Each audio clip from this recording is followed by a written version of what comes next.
was my old district in Brooklyn. Yeah.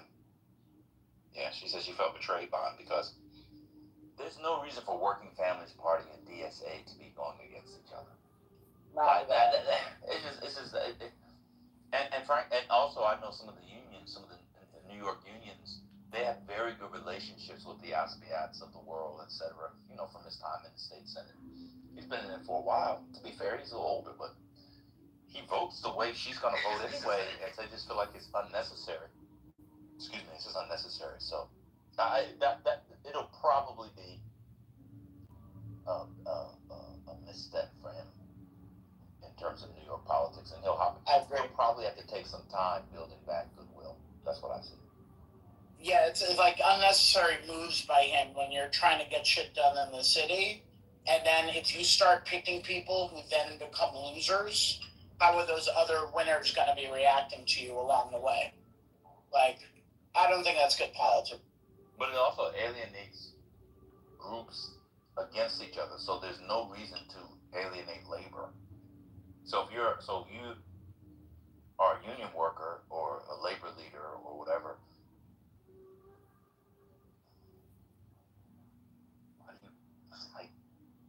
Spayat. Like, what are you doing here? And then, it's just unnecessary strife. I think it was a big mistake. We could post the article at the top. Everybody should read it. It's a good article. Yeah, let me find it and post some on New York Times. No, the one I'm talking about is the New York Times.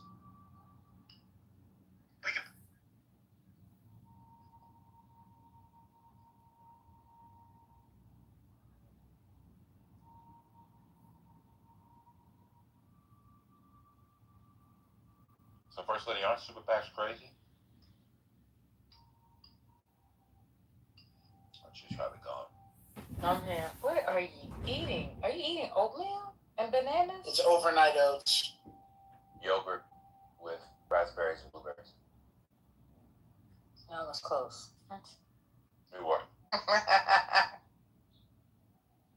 Greek yogurt. Oh, that's great. Wait, why did you ever put a granola in it? Yeah, I'll put a touch. There's a wonderful vegan granola. Maybe it's vegetarian. That you can get off of Amazon. It's fantastic. Oh, fucking Amazon. I don't know. But it comes in the mail. It's really good. I was gonna say, when the Democrats lost in 24, sometime in 25, Jamie Harrison, who was the old chair of the DNC, was on Twitter and decided to, I guess when he was trying to have that podcast, which obviously is a failure. Or maybe it's not, I just don't know. He got back and forth with people, and it was about APAC. And he tried to explain how a lot of the expenditures that the APAC tracker and other people were pointing to were from super PACs. And the candidate cannot control that, and people just do not understand that. I think many people in here are learning for the first time what I said. I think many people had no idea that the candidate cannot tell a super PAC to not spend on their behalf. I think that probably surprised me.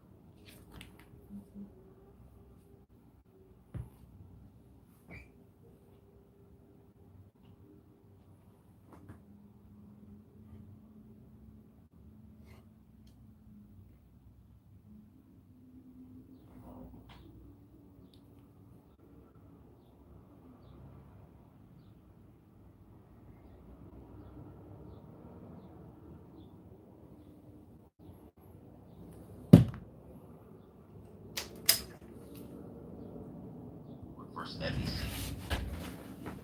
And then I think there's some statutes on it now too. So. And by the way, super PACs can raise unlimited amount of money, firstly. Unlimited. I have a woman in my family who, I'm not going to tell the girl's resume, but she's a lawyer. And she clerked for Court of Appeals. I won't say which circuit. You have the Supreme Courts and you have the circuits. And all the circuits are competitive, but her was super competitive. It's somewhere at law school, Washington, that kind of stuff. And she could have gone into any area of law that she wanted to. And she decided she's a do-gooder. That she was going to go into election law. I remember what she did. I said, now, you're supposed to be paying for my beach vacations every year. Why in the hell would you go to election? Several years later, because it's like 8 people that do it, she made money hand over fist. It's very arcane and complex. And there's a case in here that this room has talked about many times. She won the case against the Trump administration. She's doing that kind of stuff. She's not old, but it's just not a lot of people doing it. And so a lot of people don't know this area of the law. And it's turned out to be very lucrative for her. She's paying for the beach vacation.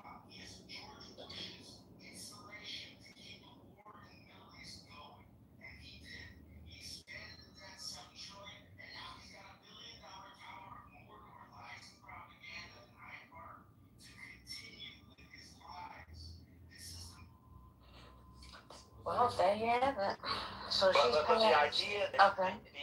that you can't put an ad on the cover, the idea that that Spiritus or one of us is running for office, and we cannot tell a super PAC to not put an ad with my name, image, and likeness on it is absolutely insane.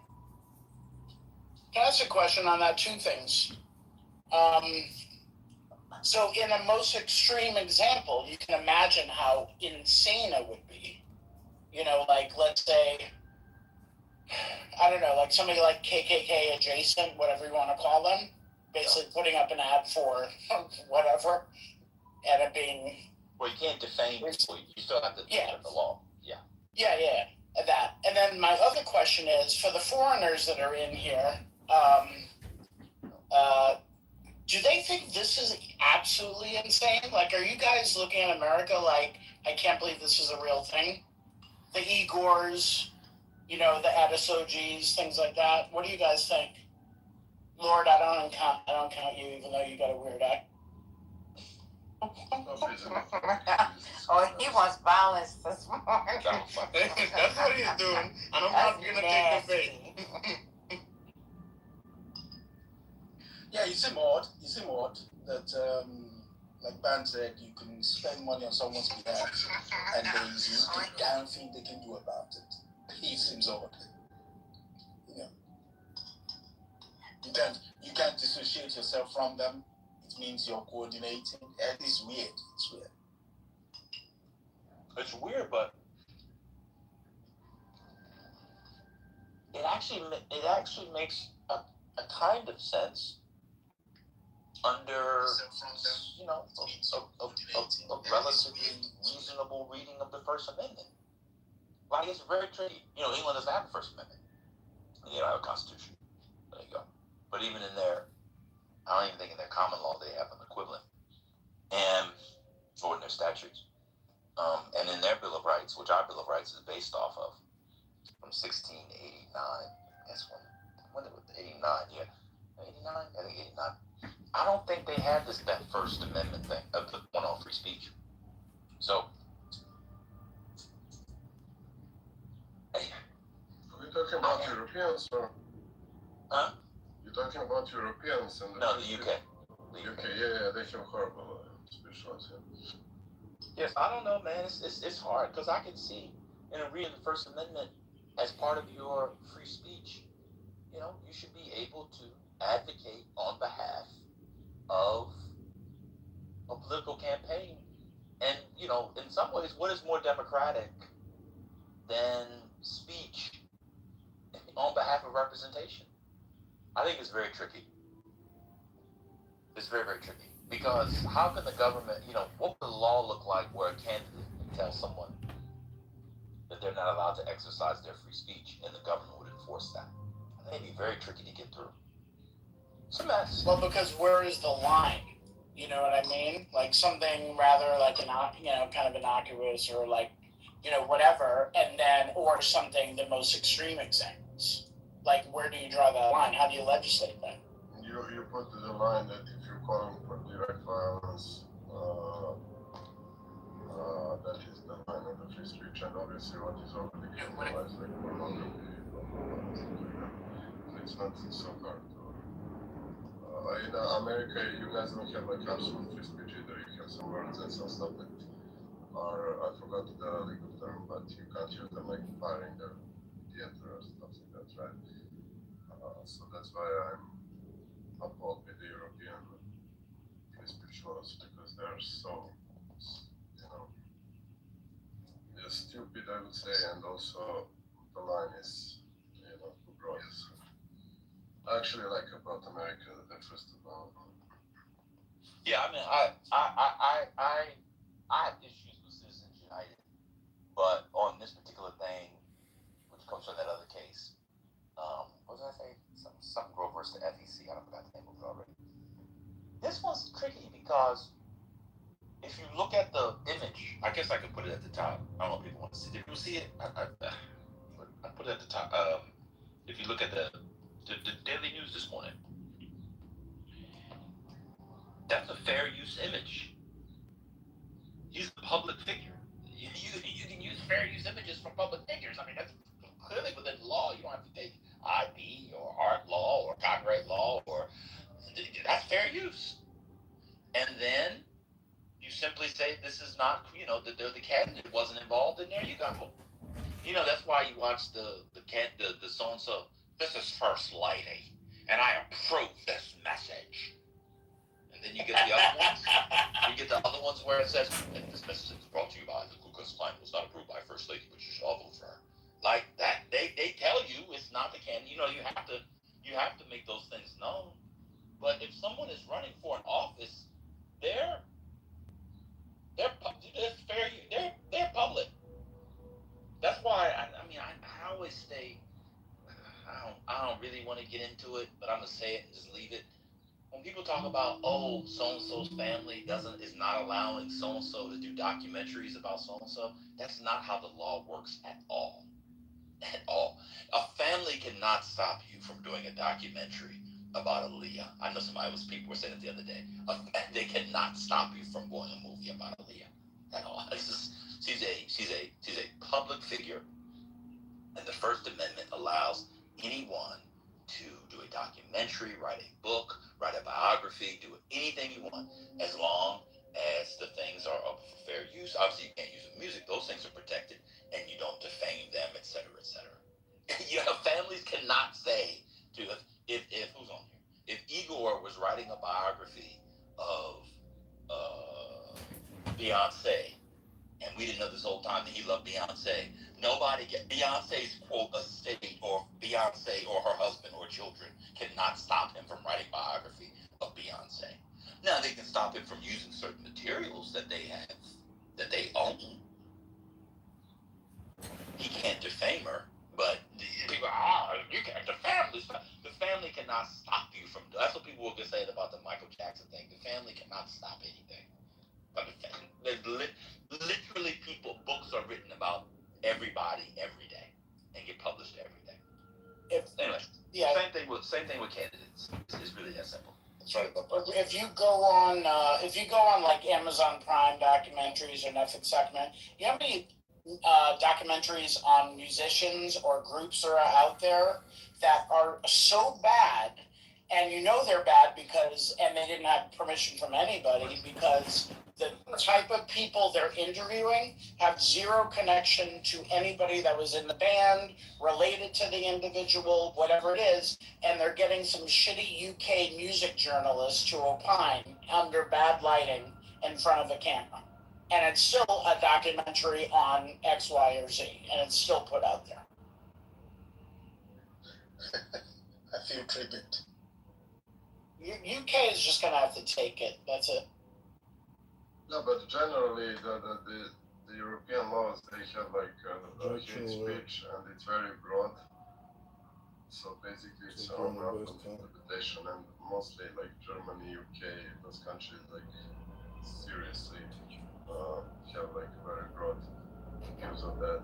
I had a case maybe a year ago, close to years ago, but the right wing podcaster or like commentator called some other left person fat lesbian, and he got 6 months of the prison. And she's actually lesbian and she's actually fat, right? So I mean, you know, maybe that is too much to put somebody in prison. To be fair, he was, regular offender, so, maybe some fine or something, but, Igor, did you just point out that she was fat? Yeah, it's a fact of the case. Yeah, I mean, that's factual thing. I'm not like trying to punish him or anything. And the second thing, I think the free speech should be free, exactly what Ben is saying, right? About the political speeches, I consider the free speech also the right of the assembly, protesting and stuff like that. But I think that is kind of like very stretching. I understand the reasons, but I'm kind of against that. Also, in most European countries, if you like deny the Holocaust, you will get 3 to 5 years of prison. And I think that is like, too much. The morals were denying that. Power. Be the sacrifice, so. I don't know. I like that is the best thing in America. That's not best, but I really like the President Biden in the United States.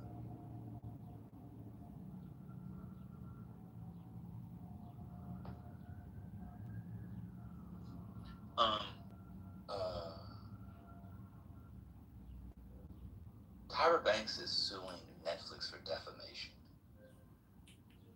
which I said at the onset, you're still liable for defamation. I'm talking about whether or not someone can do a thing. That's what I was talking about. So back to the candidate. The candidate thing. If you're a public, I mean, with all due respect, outside of like defamation and stalking or whatever, candidates probably. I think you could say all kinds of things about candidates. Yeah. I think courts of life say all kinds. I mean, they have to be really, really bad. The man's running for Congress. Of course, you could use his picture. Doc, you can come up. I don't know what the funny thing is.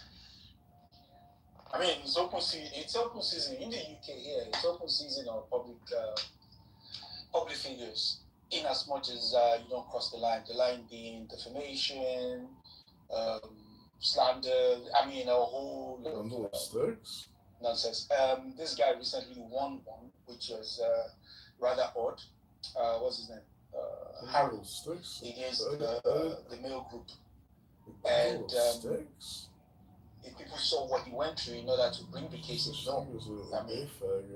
because you being part of the royal family doesn't excuse you from scrutiny, but it was the fact that they went overboard and the kind of underhand tactics that they got up to in order to get some of the stories. That was how he was able to win the case. It's a concept that's not real, but sticks are. What's that? Disclaimers and biographies are you talking? I've never seen. I read biographies all the time. I've never seen a disclaimer. What disclaimer are you talking about? I mean, usually if it's not authorized, they have a disclaimer saying this is not authorized or sponsored. Where? Yeah. Somewhere where it's noticeable. It could be in the back of the book, inside the book. What book? Can you give an example? Is the person alive or dead or has an estate? Yeah. Sure. I have 10. I'm in my living room. I've got 10 biographies right here. I'll just randomly choose one of somebody alive and somebody dead with an estate. So this was the one that came out last year, Ella Fitzgerald. I read this. There's no disclaimer in here. Wait, was it authorized by her? It's unauthorized. It's unauthorized? Yeah, there's not one disclaimer in here. It's just a biography by a music scholar. Like, People write biographies Well, all the time. I mean, yeah, okay. I'm just saying, like, to avoid litigation, if it's What not litigation would authorized there or be? approved, some type of. What do you mean? They could sue them if they find that some of the things about them is like not true, or. Well, that's true with a disclaimer or not. I've never seen a disclaimer in a. So first of all, you don't need to get you don't have to have an authorized biography. If you're a public figure, the First Amendment allows you to do projects on public figures. I'm looking at one of the Censorship acknowledgments. is a There's concept? no. It's just a What's biography. The estate. I hear. What do you mean It's the First subjective. Amendment authorizes you to? I said it allows. I didn't say authorizes. The Unsubjective First to Amendment that. allows you to write. Allows You to write biographies about persons Censorship who are is a concept. public persons. It's As subjective, long as you don't subjective defame denial. them, you don't need it. Yeah, that's what I'm talking about. Like, they could come and sue you, and so to avoid litigation, they just say, well, you know, I'm authorized or sponsored by so and so. These things that are included in this are of my opinion or whatever. Like, people do this all the time. What do you mean? I understand they do it, but even if you do that and you defame them, they can still sue you. What I'm saying is, I don't know what's confusing. I don't know why people are saying because what you're saying doesn't make any sense. It does make sense. People do this May I all just the ask time. a question? So, No, they don't do it. They don't do it all the time. I read biographies all the time. I've never seen disclaimers. I have no idea what you're talking about in a biography. question, please. So, this is for Ada. Are you saying that this is required, or are you saying that the disclaimer is required, or are you saying that the disclaimer is advised, that it's recommended? Is it a requirement or a recommendation? It's not required. It's to avoid litigation. So it's a recommendation, is what you're saying. Yes, I never said it was required. People can. Yes, they publish stuff all the time. So it's fine. I was just trying to figure out if you meant that it was required or recommended. That's it. I wasn't. Okay. Yeah, that's all I'm saying. I didn't say it was required. But I don't think that's what he was arguing either. No, but you said you see them in biographies all the time, and I'm trying to understand what that looks like. Well, I didn't say I see them. I said that they do it. They do include them. I don't read a lot of. Yeah, let me weigh in here for 1 second. So sometimes it's also like a marketing ploy. It says like the unauthorized biography of George W. Bush, and it's a way to kind of say doing details. And it's not only a disclaimer at times, but it also is a marketing ploy often. I mean, okay.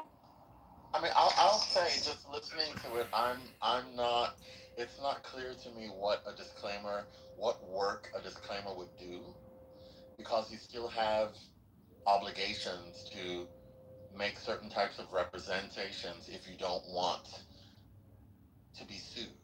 Well, So you shouldn't knowingly make false statements about people that are factual assertions that are false. You shouldn't say things about people without doing your due diligence to make sure that you're not just out there making shit up and being reckless about it. All of those things apply to people, regardless of whether there's a disclaimer or not. And I'll be honest, this is not my area, but I've never heard of a disclaimer being warranted or even recommended in this context. Now, I know about disclaimers that lawyers add to the bottom of their emails. It's a different context. I just don't know about disclaimers here. I've seen disclaimers for like fictionalizations of events. I've seen that, but I've never seen like, John Meacham, CEO said John Meacham. I can go get it. It's not where I'm right now. I don't remember a disclaimer in that biography about George Bush. He was alive at the time. All the biographies here, people are dead, but they have estates. But people do, and that like whole unauthorized thing is totally a marketing ploy. Anyway, back to the room. The candidate, I don't like it being on the front page, but I think people should be able to do advertisements on behalf of candidates with or without the candidate's approval. That was a discussion. I mean, I was just making a comment. I don't very basic comment at that. I don't know what the disagreement is. I don't know what the in the comments were for. Because you were saying that people do disclaimers to stop them from being sued. But you can have a disclaimer and still be sued. So people were confused as to what kind of preventative work that a disclaimer does. That doesn't. No, if you have a disclaimer and you defame somebody, you still can get sued. And then you mentioned Tyra Banks suing. That has nothing to do with this. That's I'm saying that you can't just. Well, first of all, I never said that it prevents you from being sued. I don't even know what that means, for real. But that's what you said. You said they do it so they don't get sued. So that they don't have like a right to sue because it's a defense now. It's like my opinion. Why would they have a right to sue? Oh my goodness! I'm saying that they can use it as a defense. What would the defense be? That it's an opinion. This is not like something like if it's for defamation, it's an opinion. If you say it's an opinion, you can't sue for or you're not gonna win on defamation. That's not how it works. That's not how what works. Calling something an opinion doesn't necessarily make it an opinion. You're going to have to show that it's an opinion. The disclaimer doesn't do. Let me finish, please, because I don't want to do the hiccup and the ha and the all that extra shit. No, a disclaimer doesn't do any of that work. If you make an assertion that's an opinion, you have to do it in a way that allows you to argue later on that what you are doing is making an assertion that is an opinion, not an assertion that is factual. Throwing the label disclaimer on it negates that part. No. Throwing the label disclaimer on it doesn't do anything if the assertion is factual. Disclaimer, the label, it doesn't do anything at all. Nothing. If you're trying to say that they're asserting this as a fact, and you have evidence that, I just meant to say this as an opinion, that literally negates the whole claim. That's the whole point. No. Didn't you just say you have no experience in this area? Like, I'm confused. But now you're telling me no. We're not going to do this. Wait, you have experience in this area? I'm more familiar. I'm currently You're not familiar more with familiar. What you're saying is wrong. What do you mean I'm not familiar with it? Because you said that this thing about biographies having disclaimers if they're unauthorized. That's not true. No, I'm saying. Wait, what do you think I'm saying? I'm confused. I heard what you said. What do you think I'm saying? You heard what I said. What do you think I heard what you said. We all heard what you said. You said these types of projects have heavy disclaimers, though, and they don't. Yeah, they do. Like they don't. They're not even in the contracts. Yes, they literally do. Like whenever you open how up many a contracts for biography, how many biographies for contracts have you signed? No, you can wait. You don't how many biographies have you worked on? That's a better question. Yes. I don't think that has anything to do with the validity of my claim. The claim was, and I'll repeat it. You said these types of projects have heavy disclaimers, though. And yes. they don't. Have you ever watched a documentary like in the beginning? I said biographies. I didn't say documentaries. You said biographies, documentaries. Yes, and all these types of things that put public figures out into public light. Okay. So I watched the coup d'etat. On the soundtrack to a coup d'etat, there was no disclaimer. I don't know. Every single documentary that I've watched always has a disclaimer. Okay. I don't know. I think you're taking your personal experience and you're just like inflating it significantly. I'm not. I actually was let me just finish for a second. I've had a literary agency for 16 years, so I've seen these sort of contracts, etc. And only a minority of these biographies have like the unauthorized thing, right? That's like the majority of them. So I never said it, and you said about the majority. I never said about most. You didn't say some. You could have avoided all things by saying some. You make an assumption that I'm talking about all has nothing to do with me. and I actually wasn't asserting my opinion originally. I was talking about the actual law. You also said that the disclaimers help you avoid litigation. Yeah, because you can use this as a defense that, you know, if they try to bring some tort against you, like, hey, like, this is going to fail because this doesn't. So if I have a disclaimer, I can defend y'all are saying no, and y'all don't like just understand. It's okay. You're right. Some of us, you're right. You just finished law school. So you understand. Oh my God. I didn't even say anything like that. The man has a literary, one second, ma'am, let me finish. The man has a literary agency for 16 years. He's been working in the field with books, documentaries, etc.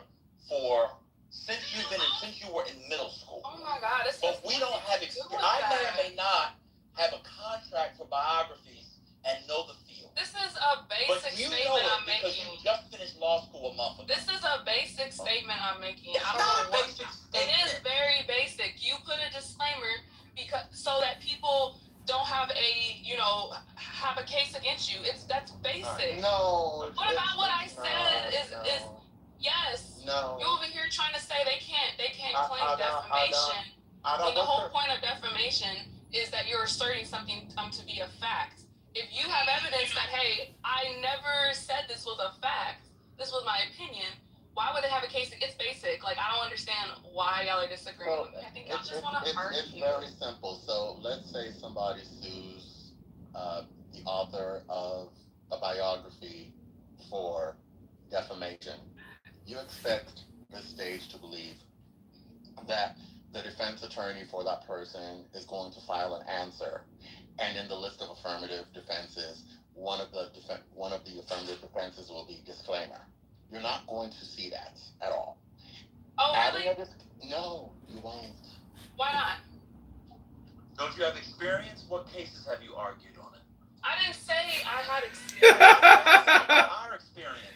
I never asked you about your experience. No, I didn't. You said you didn't have experience in it. No, he said that. He literally said that. He said it's not my area of expertise. He was giving exactly. You then called back and said you have no experience in it. What experience do you have in it? I said. What experience do you have in it? Repeat. Oh my God. What experience do you have in it? Why are you yelling at me? What experience do you have in it? I didn't say experience. I said expert. I just what repeated what he said. Do you have in it? Okay. I don't know why you're yelling at me.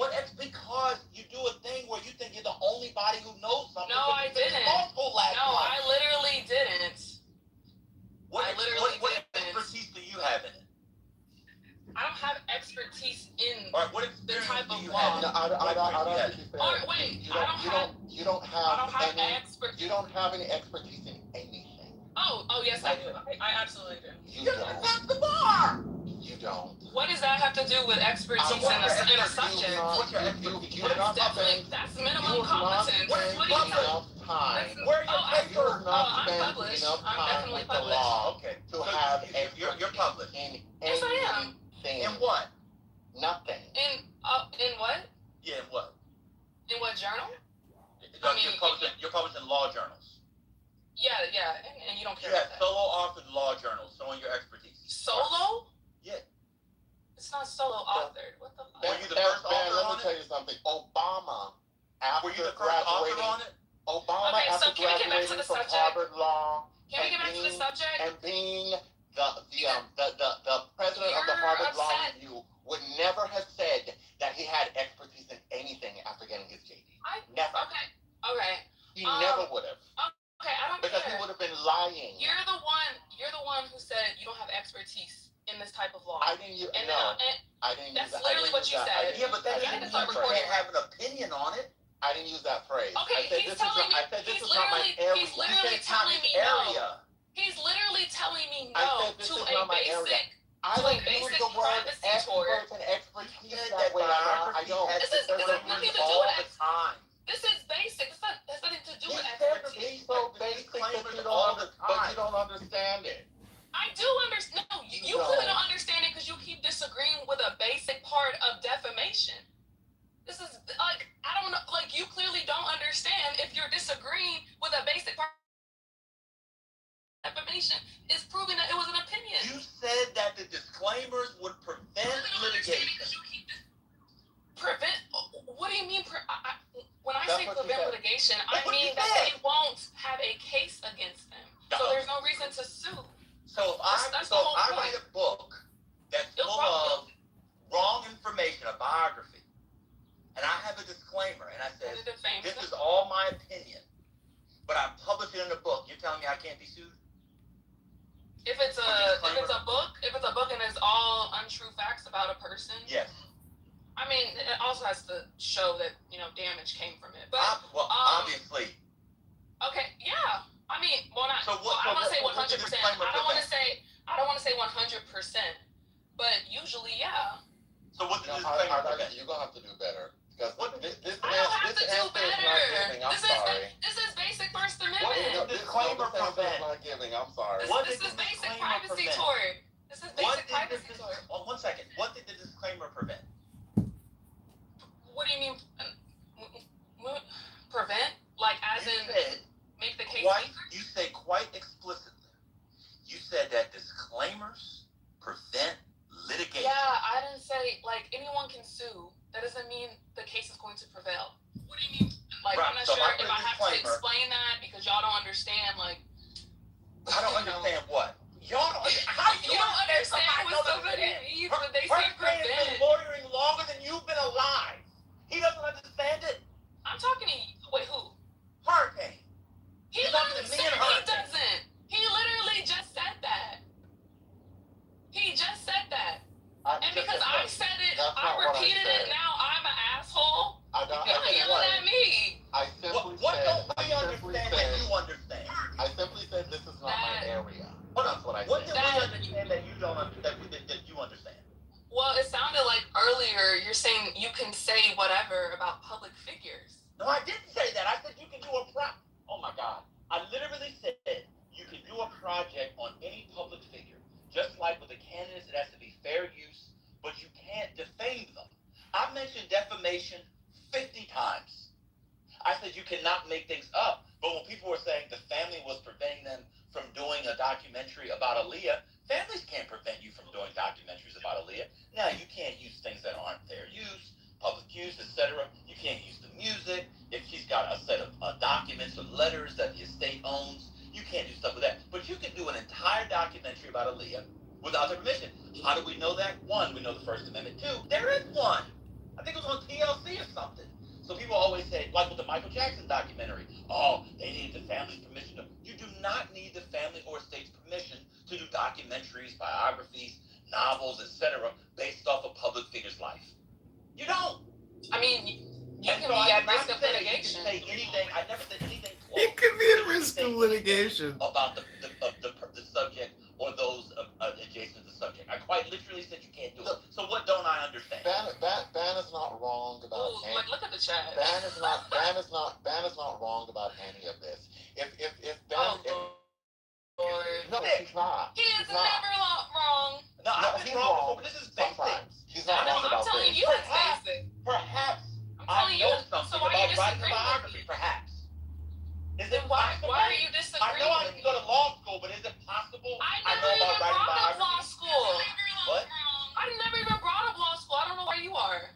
Because you tell me I don't understand how writing biographies or documentaries. I mean, work. this is actually Hurricane said that. Ironically enough, I did take this area in law school. That's a good discussion. But go ahead. Okay. Yeah, yes. I took IP, art law, business law. Took a whole series of courses in law school. Yes, it just comes interesting. But Okay. So I don't know. So what don't I why you're understand about what I disagreeing said? with me. What did I get wrong about what I said? You're disagreeing with me. Why don't you What ask did I yourself? get wrong about what I said? What do you mean wrong about what you said? Yeah, just now. What did I say about? I'm So saying can that you anybody can do be a at risk of documentary on litigation. Aaliyah? You Can can anybody be do a documentary on Aaliyah? I don't know. Well, I mean, Legally, can anybody do a documentary on a public figure? Oh, they don't want to listen to me.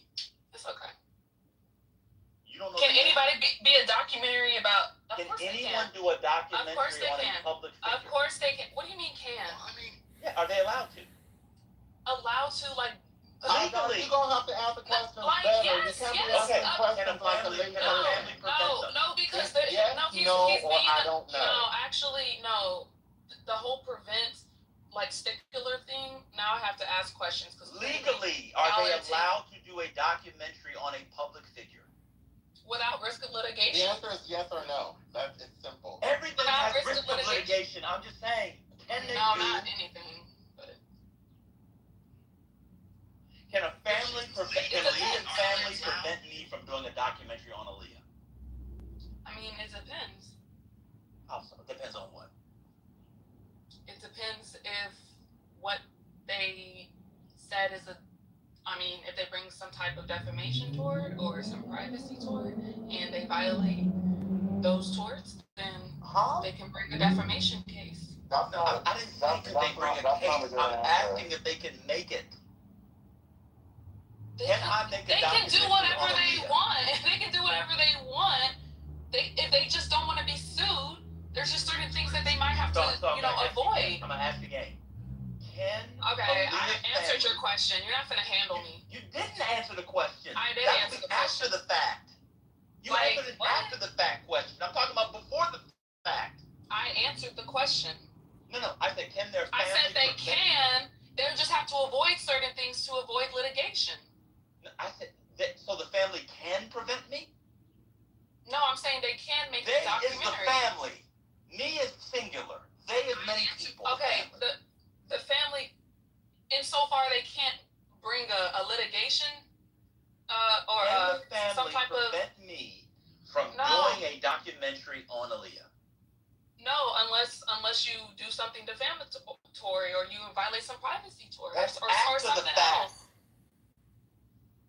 What do you mean after the fact? I thought that's what we were talking about. How can I do something defamatory before I've made it? I literally said, are we talking about without risk of litigation? And you said, of course, that's what we're talking about. So yes, we are No, talking about I'm after the talking fact. about to do it, the genesis of it. No, you're not going to get locked up if you make a film. I didn't say anything about locked up. You I'm can't. saying, No, can they prevent you from making it?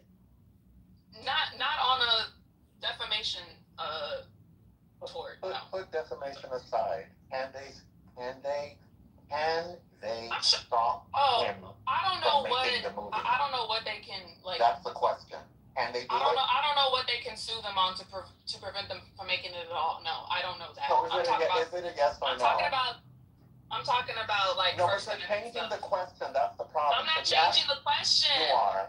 No, I'm not, because I thought we were talking about defamation and privacy stuff. I No, didn't know but we he was, I didn't didn't know we was ask talking you. about preventing them from making a film in itself. That's That's not what I was. literally, that's That's the literally question Okay, that's not what I was talking about, sweetie. because we were talking about That's not. campaign Well, that's not what I and was whether talking or about. not a candidate should be able to prevent someone of using their name, image, likeness, etc. Well, you can I'm prevent talking them by about the threatening genesis litigation. of it. Well, you can prevent them by threatening litigation. No, you can't. Of course. Okay. Well, how does That's literally what super how PACs is- do. Wait a how minute. is- Hold on. You're telling me now that a candidate can prevent a super PAC? No, I think candidates. I think candidates do have a special protection, but you were talking about public figures in general earlier. Right. So if I'm going to do a documentary on Beyonce, and I use fair use, and it's a documentary, she can sue to prevent me? Well, on what grounds? I don't know. Prevent. I don't know what you're talking about right now. Prevent. The word prevent. Are you trolling me? Stop. No, I think you're trying to do this wordplay thing when you know Wordplay? what I I was said talking prevent. about. Yeah, you knew what I was talking about. No, why didn't the whole Puffy argument prevent is about 50 the Cent? super PACs. Yeah, why didn't What? Puffy prevent 50 Cent doing his? What? What's that? Why didn't Puffy prevent Word 50 games Cent on the word from his prevent? documentary? Yeah, I explained many times what I meant by what I said. So I don't know why you're trying to change the topic.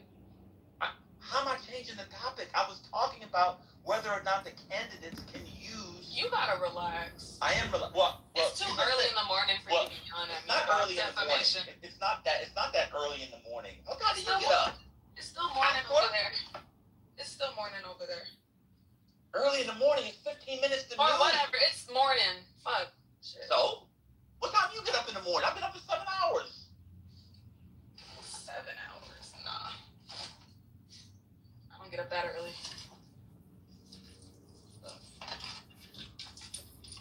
You know, you gotta relax. You gotta listen. I was listening. Because I think the only reason why, because you clearly are trolling. I'm not trolling. I'm not trolling. You could a family. I said something basic. There's nothing controversial about anything that I've said. I said, could a family prevent it? And you're talking about after the fact. I said prevent. Yeah, and then you said that's what I was talking games. about. That's what I was talking about. That's what I was talking about this whole time. So you're confused. No, it wasn't. Yes, it was. How you gonna tell me? It's not what you were talking. So, what does defamation have to do with stopping someone from doing something? Because if you are at risk of litigation, like you're always at risk of litigation.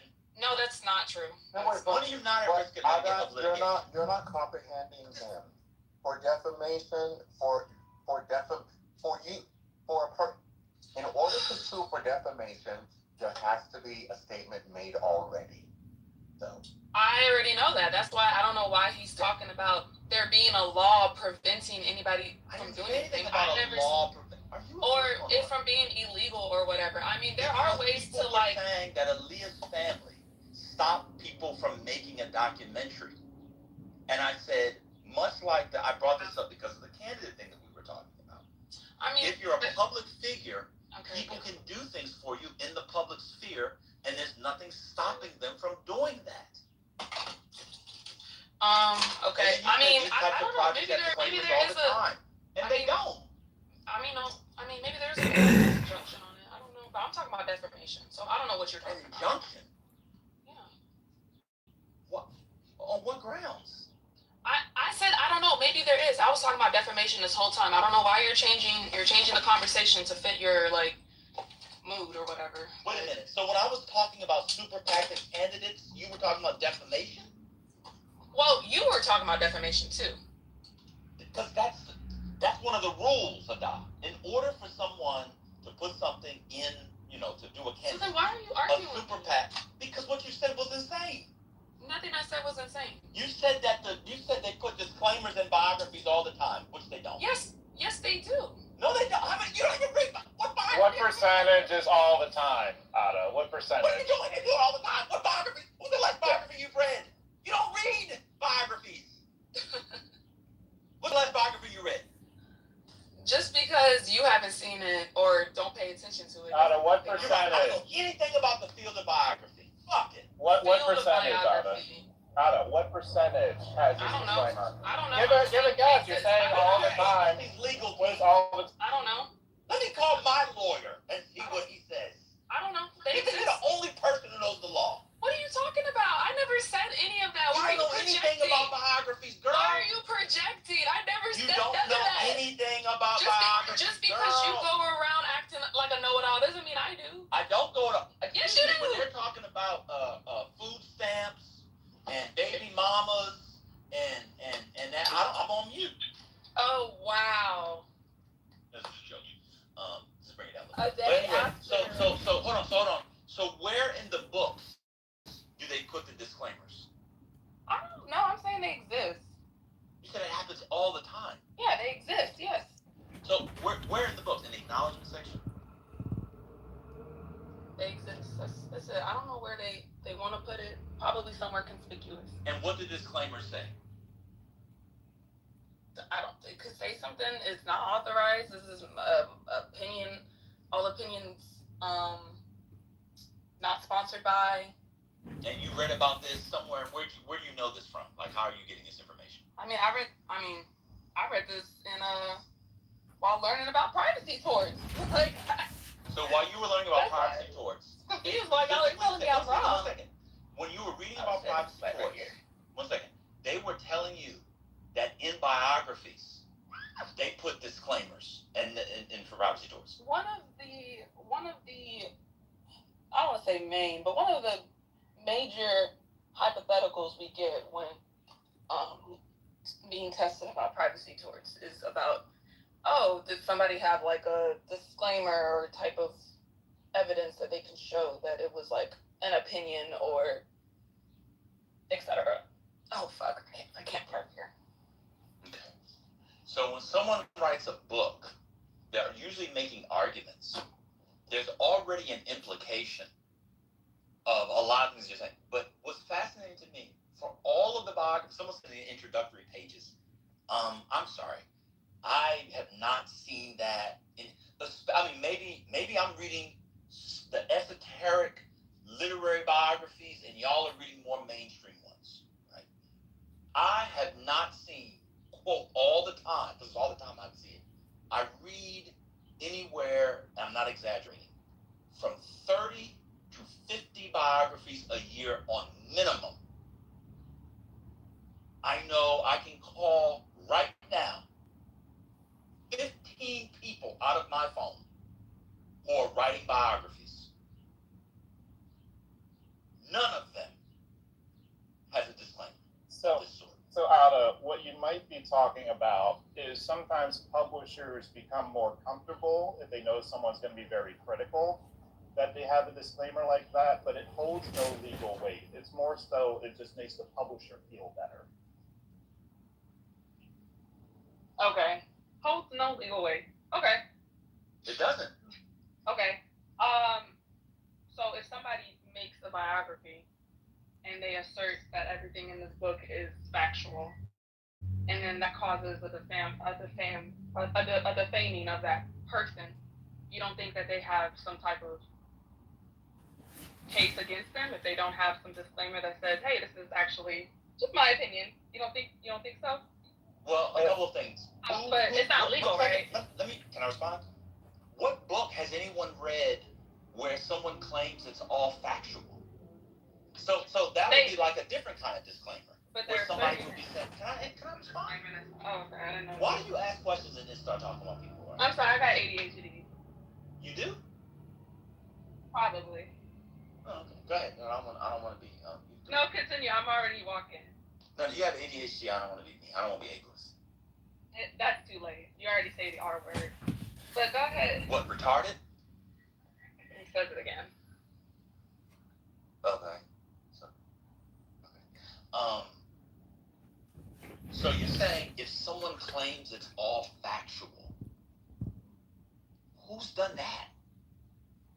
I'm saying that they purported to be factual or there's ways of showing that. Who? Gosh.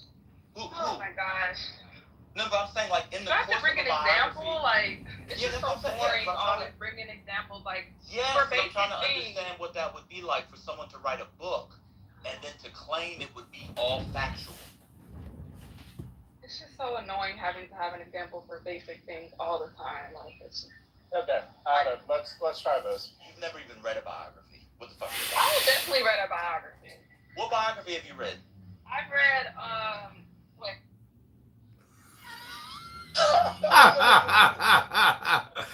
She muted up. That was so funny. Oh well, I guess I've read autobiography. I don't know the last biography. The subject of an autobiography through the author. A lawyer who never read a book. Isn't an autobiography where they write about themselves? I'm asking you, could they sue the author? Themselves? I'm asking. Can they sue themselves? Can the subject of an autobiography sue themselves? No. Why would they be able to? Is that a real question, or are you trolling? It would be the latter, ma'am. So okay. You said you read biographies, and you said it was an autobiography. So what biographies have you read? Wait, why are y'all so interested in me now? Because I'm going to look it up to see if it's a rumor. Because you're getting called out. I like fiction. Now we're back to fiction. I like fiction fiction too, but I've also read, those things aren't exclusive. No, I don't read a lot of biographies. Yeah. That's fine. Y'all went on that one. Y'all got the biography. No, but the thing is, you said that people purported all to be facts. First of all, I don't know what kind of editor or literary agent would allow their author to do that, even in the prose, because you're opening yourself up to all kinds of problems. So people use verbs like I argue, I understand. You do all kinds of things. You do all kinds of things in the prose. I don't know how. First of all, Your agents have legal teams. Publishers have legal teams. You have an editor at the publisher. When you write a biography, and I'm talking about real biographies, with all due respect, I don't mean to self-publish Jamal, are you a 40 out of 40 on the dating scale? Let's go get the pussy, go get the pussy, go get. I'm not talking about that writing. If you have, like that book was published by North, the one I had to live in North, major press. The lady probably got $50,000 advance, and maybe got a back so a bunch of them. Probably got a bunch of $50,000 advance plus the first one, right? You go through like multiple levels of editorial and legal oversight. There would be no world in which anybody would be purporting for that to be fact. Anyway.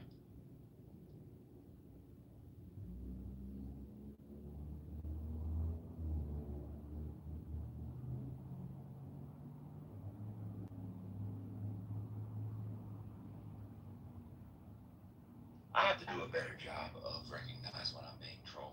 I really do. Why do you think I'm trolled? Oh, breaking news! Breaking news! Oh, okay. Today is the day of big deaths. Alan Greenspan died earlier this morning, and the great music quote hit-making titan Clive Davis just died. Clive Davis just died. Yep, he was 94. He was 94 years old. Well, let me get a disclaimer. I'm reading from the New York Times.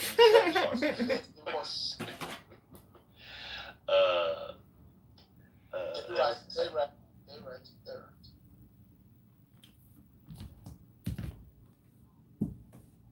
So June 22nd took him out. Yeah. He was 94 years old. That's a long life. Yeah. Who do you think his biggest act was? Whitney Houston. No way. Celine. No. Michael Jackson. Wait. Did he have Clive Davis? No. Did he have Clive Davis? I didn't know he had. I don't think so. No. Oh, okay. You ever cough and it just fucking stinks? You're like, oh, I never knew my cough. A sneeze could smell so disgusting. And it kind of has a similar odor every time. You ever notice that? Ever notice that? Ooh! Ooh! You know who else he had? Ooh, that sneeze stinks! Ew! Your sneeze stinks! Gross! Ew! Yuck! Just because you and your mom bought Whitney Houston albums all the time, it didn't mean different people was buying it, huh?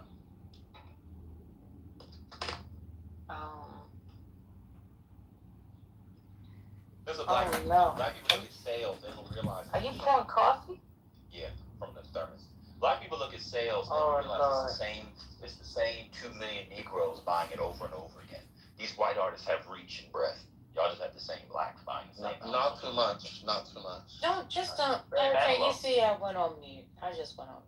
Yeah, I don't know about Barry Manilow. See, y'all don't know about Barry Manilow. When he does this, you just gotta pray for him. No, man, when you said Barry Manilow, she heard Barry White. That's what she heard. Exactly. Oh, I like Barry White. But no, I didn't. I think I may have put up one Whitney Houston album. No, I'm just joking. I have more team. She was obviously bigger than Barry Manilow. Just joking. You're a rascal. Oh, man. Yeah, the balance is comic because he just got trolled.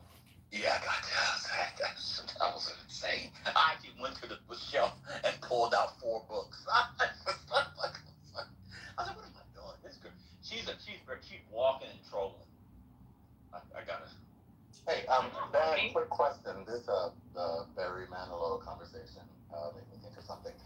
Can you think of a contemporary of Shantae Moore who sings better than she does?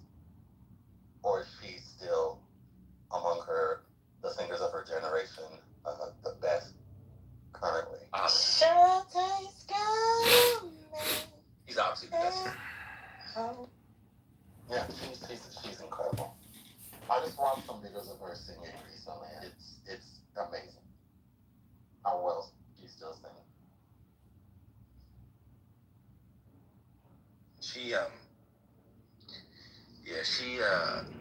she didn't have the songwriting that the others had, but pure vocal talent, it's pretty unmatched. So you've probably seen Carla Nome. Probably. I checked the. Good, sir. I checked Hi. I checked the Elon Musk biographies and downloaded the Trump one.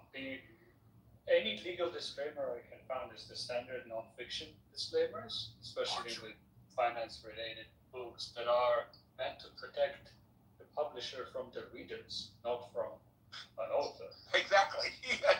Yeah. What does that mean? Well, if it's a health advice book, it's the standard nonfiction boilerplate. If it's biography of Vegan Elon granola. Musk, then any decisions made based on information provided is as is, and there is basically no consequences to the publisher for using that information. That is the standard nonfiction boilerplate that is everywhere. Well, not even that it is not everywhere, to be honest. Like sometimes, but it's in the finance-related books, And health. biographies, health, stuff that. But all of it is meant to protect from the readers, not from the authors. Not from the subject. Yes. So y'all are just this is Googleable. Like y'all are just saying like that, like disclaimers just don't help with legal consequences at all.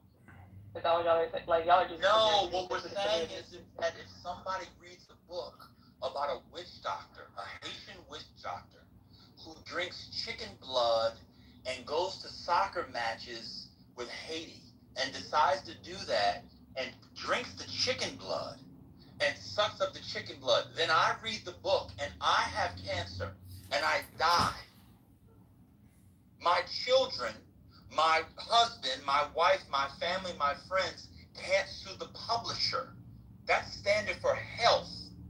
In other words, this is not health advice. That's not what we were talking about. We were talking about it from the vantage of the subject.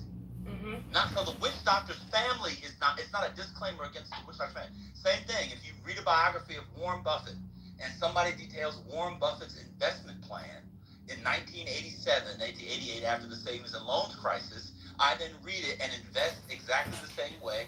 I lose my 401k, which we all know. The median now is about $85,000 for 50-year-olds. I take my. I cannot sue Simon and Schuster for $85,000. That's not what we were talking about. Hello? Hello? And frankly, what? Hello? And frankly, Hello? that's not what you were talking about. And frankly, Hello? they probably, and frankly, Hello? they don't even need those Hello? to help the people out. Hello? If you read a book and find Hello? in a book, you'd be very hard pressed to find a court that's going to give you $85,000 back. I think they're just doing it just to be nice to the people. That's not what we were talking about. We were talking about being sued from the subject against the author, not the reader. Hello? Nothing I have said has been incorrect. So Gotcha. it's just You said that biographies all the time have them. They don't have them all the time. yes, they do. They do not. All right. You know what? Okay, let's just bring up an example at this point. If I show one biography. No, if you show one, that does not mean it happens all the time. Okay, so if I show two, how many do you need for you to concede? Define all the time. 50. Define all the time. You never defined it. And it happens. It exists. Okay, 5% of it is 5% all the time. Is 5% all the time? I told you how I defined it. So I said it exists. Without bars, that's coming up. It Can't be exists. doing all that. Oh, it exists? Sure, it exists.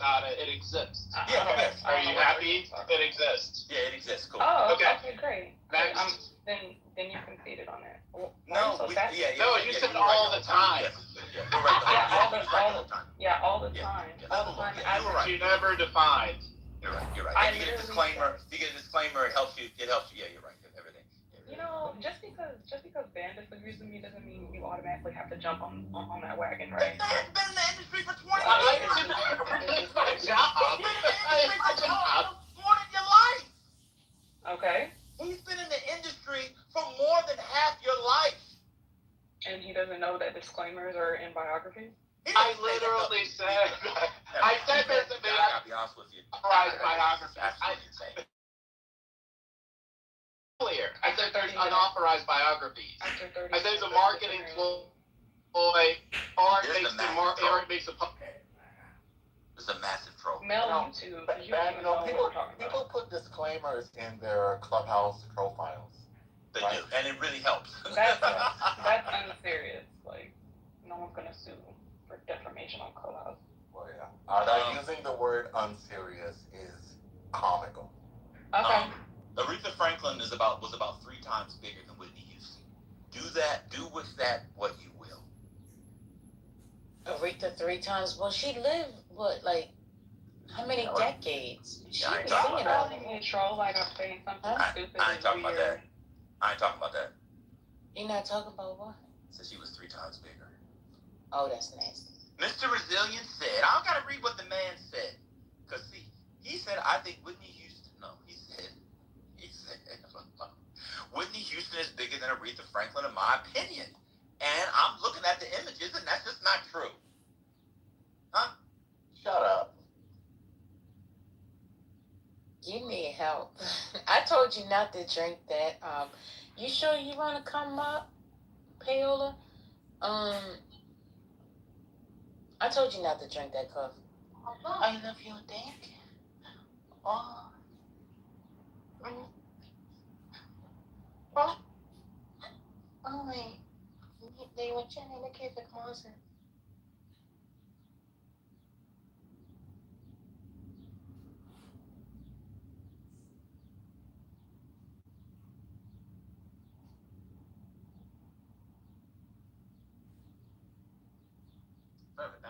Back to the thing. So do y'all Which believe thing? to the original point was about preventing it. I see y'all's argument about candidates being able to prevent or be able to have a say, but I think I'm a side with the court on this one. I think that people should be able to make political ads without the candidate's permission. So I had a scenario that I was thinking about before I left. I had to take a call. And I'm like, okay, what if, I'm running for, I don't know, whatever. I'm running for mayor. And someone picks it up, a super PAC picks it up. Mm-hmm. But they are KKK associated. Mm-hmm. And then they go picking it up and saying, yeah, go and support her. She's going to do us right. I don't want my name attached to that. Like, I don't want my face. Like, what's going on? Well, they have to watch this, a disclaimer. They have to say that the person is not affiliated with the campaign. So they do have to say that. But the problem is that gets you into a land of defamation. Because there could be real damages on that. But you don't know. But that's the thing, that it could be an innuendo. I could be saying she supports us as Americans, not as the KKK. I know, it's tough. That's what I'm saying. Election law is very, very tough. Yeah, that's what I'm saying. When you say you side with the court, I'm like, I think the ability to come in and talk about it and then have someone judge is the most likely thing that I would like to see happen. Not that it's an automatic, the super PAC has the power to do so. If I want to be disassociated with it, there should be a process to allow me to do that. No. Especially if I can't contact them and tell them take this shit down. No, you're a public figure. No, so when you decide to run, all of that is on offer. It's all on offer. Everything's available, from the rooter to the motherfucking tutor. So let me give you an example. Plattner. I'll give a better example. When I run for Senate, all of the back channels of me getting titty pics, requesting titty pics, the videos, the meetups at the Whole Foods for hand jobs, the trips that I've taken with about 5-6 women on here, the foursome that I had on here was a female, male foursome. All of those things, all the Kitover recordings, all of that is on offer. Once I open myself up, to that sort of scrutiny, it's all Graham Plattner's texts. If that lady turns those texts over, well, that may also have to do with, what's it called? When you have two-way consent, both party consent or whatever that's called, that may be a little different. See, it all falls under different types of law, telecommunications law, like, it's kind of messy. But all this is to say is that somebody can have a super PAC and say, look, there was this guy named Van. He was in the back channels. 3 of us met up with him one time.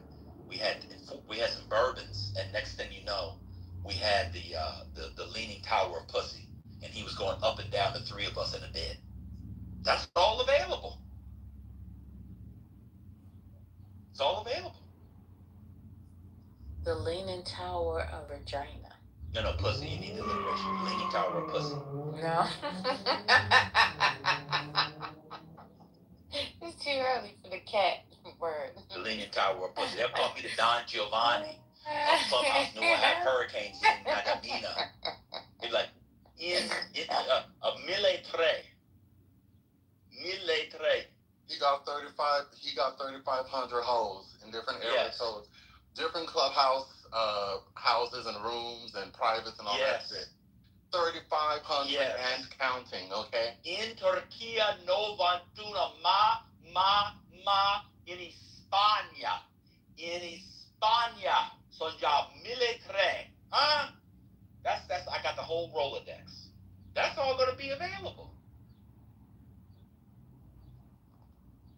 Everything I'm saying in disclaimers was very common. Just show me one. I've got multiple biographies here. But none of them have disclaimers in them. Also, before you go back to that. So remember, Van, she's cheating because if 0. Oh, sorry, go ahead. I'm looking at articles. But you never define the number. So if it's 2%, then you're right. I don't have to define a number. But if it's 2%, then you're correct, right? All the time does not mean a fixed number. It can mean 2%, right? It can mean 2%. I mean, it could mean like it happens. Like it could mean what? It happens. It happens. It could have happened 21 times out of a million books. Okay, right? I don't really care what you're talking about right now. I'm reading articles by lawyers. Yeah, but you want people to care about what you're talking about. You want people to care about what you're talking about. I mean, if you don't, it's not going to affect me. She's just making it so she can't be wrong. You're arguing so you can't be wrong. The person that you're talking to, you don't care about the person's assertions, but you want the person to care about yours. Okay, well, CEO has already been rude to me, so that's fine. And Ben, you asked me to come up to talk about this stuff. I don't know why. I know, but we're talking to the room, Paul. No, you're not. You're still talking about it. You see it. We agree. It happens, but it does not happen all the time. Okay, well, I'm reading articles by lawyers that say that it's very common. It's not a complete... Link it. It's not a complete defense, but it's definitely used. Okay, stop. First of all, don't talk to me like you handling me. You're not my dad. Well, you got handled. You handle yourself. You asked what the word prevent meant. You said you didn't know what prevent meant. No, I didn't say I didn't know. You said I was playing word games on the word prevent. God, you're yelling in my ear. Let me turn it down. Because you are a troll. I'm not trolling. I said, can it prevent? You said I'm playing word games. The word was prevent. Oh my God. Go to work. Go study. Okay, bro. Hey, let me do you like, let me do you like we did, Kalisha. Go study. Get off the app. Go pass the test. Get off the bitch. Go. We want you to win. Stop talking to us. We're old. He passed the bar. I drink at 1. Go. Get off of this. And stop talking to Sandata on here. It's going to mess your brain up. Go. That is too late. Isn't the bar exam like in a week or so? I have no idea when it is. Why are you talking to me? Get in the books. Exactly. Get off this app and go past our bar. Go past the fuck up. Then come back. That's why I'm yelling. Come back with your past and stunt on us and tell us to suck a dick. That's what you need. Yes. Is it Bible study yet? No. Yes. Pass the bitch and say, man, you're a bum. I passed it. I had to move her down. In fact, how can I block her off the app? Block her until July 4th, because she really does need to go and study. Yes, get off For this real. bitch. All right, first lady. I have nothing.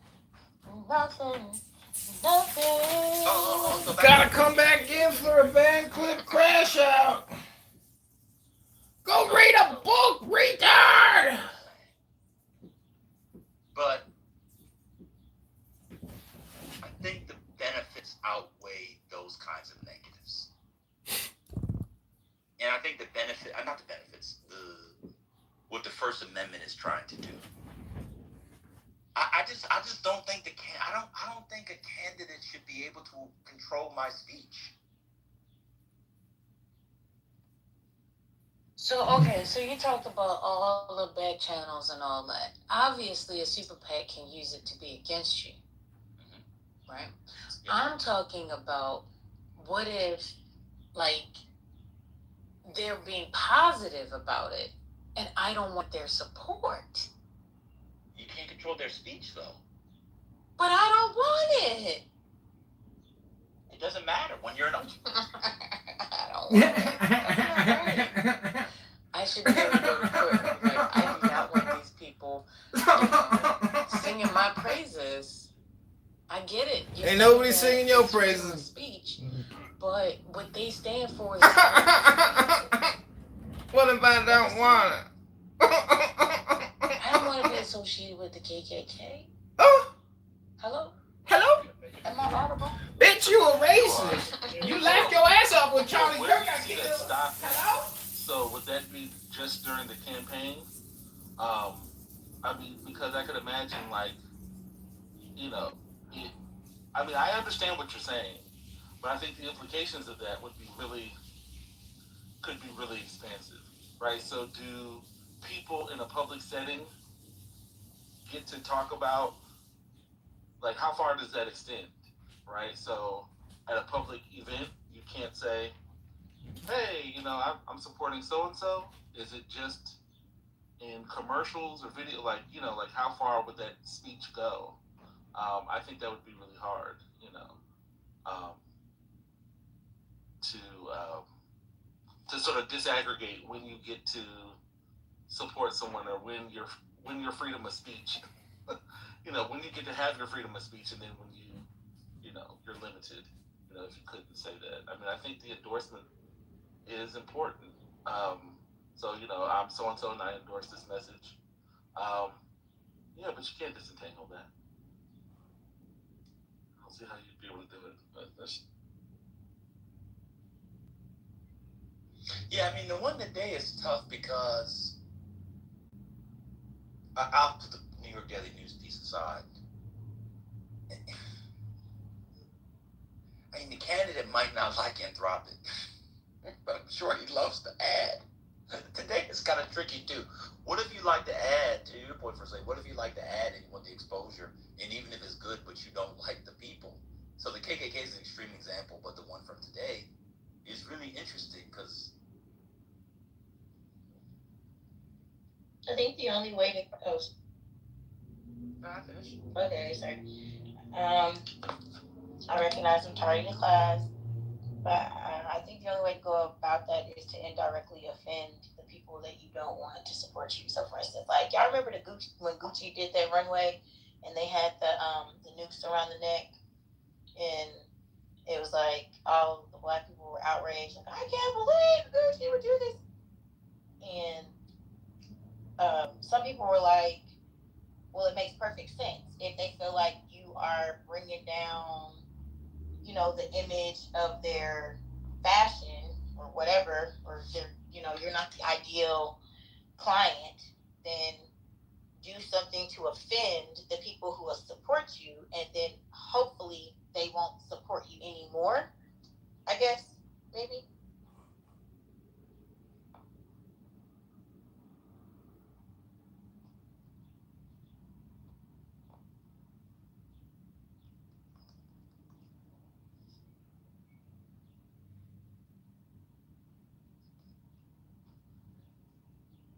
Or maybe not. Sorry, Penny. I didn't hear your submission. I only heard part of it. So I don't. No, I'm just saying, I guess like indirectly disrespect the people that you don't want supporting you. I mean, you can, Trump, playing around with the KKK, and the KKK helped him win. It mobilized some folks. He spent a lot of time not distancing himself from people and then pretending that he never met them, and it got him more airtime, and people were like, you know what, I could vote for him. So I think people will. I think if you want a person to win, and you realize that you are a controversial, or I think you do that stuff on the cool, right? Or I would hope, in channels. I think we have so many different spaces for communication that not everyone is listening to every sort of every place, right? So only when it becomes there's sort of crossover, crosstalk, and I don't know the extent to which that's always the case. So I think in some spaces, even the most problematic folks are able to get out their support and to the right people, right? I think they have their lanes of communication. I think that works, and the white supremacist, Christian nationalist, white nationalists got enough from the right people, I think, to also help him, get people out to vote for him. Yeah, I agree with that. I mean, political ads, and like, this is probably already been said, but I'll just say it for the sake of my own voice being heard. Like, political ads, for all intents and purposes, are not deciders of elections. And so, like, while they can shape impressions and may feed to sort of the worldview of particular voters, they don't actually, like, normally it's the people who are persuaded by an ad are people who already had a worldview that sort of aligned with that ad. So there's an example that I can give, which is from the 90s. There was an ad maker, a political ad maker by the name of Alex Castellanos. And Alex was the guy behind the ad with the white glove.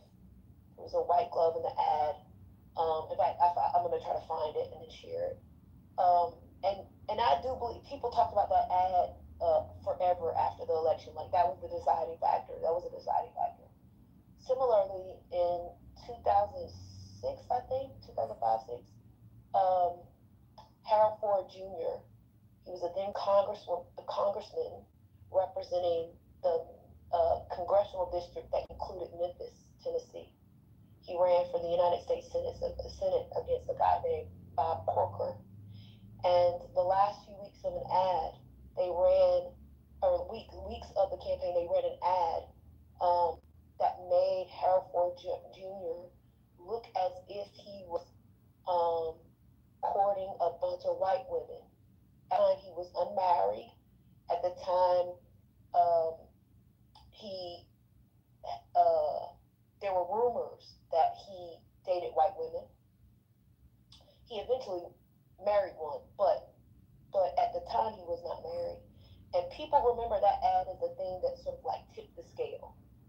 And I think maybe theoretically, those ads that I'm referencing probably did in sort of like a generic, sort of a general way, may have tipped the scale. But the voters who were persuaded by that ad already believed that worldview, already had that worldview.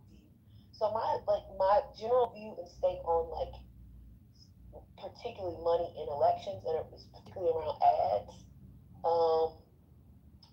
is that piece. I think the most nefarious component to political ads in general are the ones that are on social media, because it's harder to track who those are funded by, and so I don't really take a whole lot of stake in like, oh, it's really the funder that supports the thing. Like the people who would like that ad are like probably like the ad without the ad. You know what I'm saying? Yeah.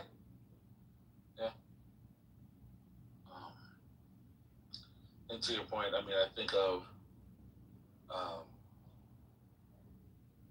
I think, you know, the ads that work to some degree are the ones that we remember, right? So we talked about Alex Castellanos, however you pronounce his name, and I'm also thinking about like the Swift Boat Veterans for Justice or whatever.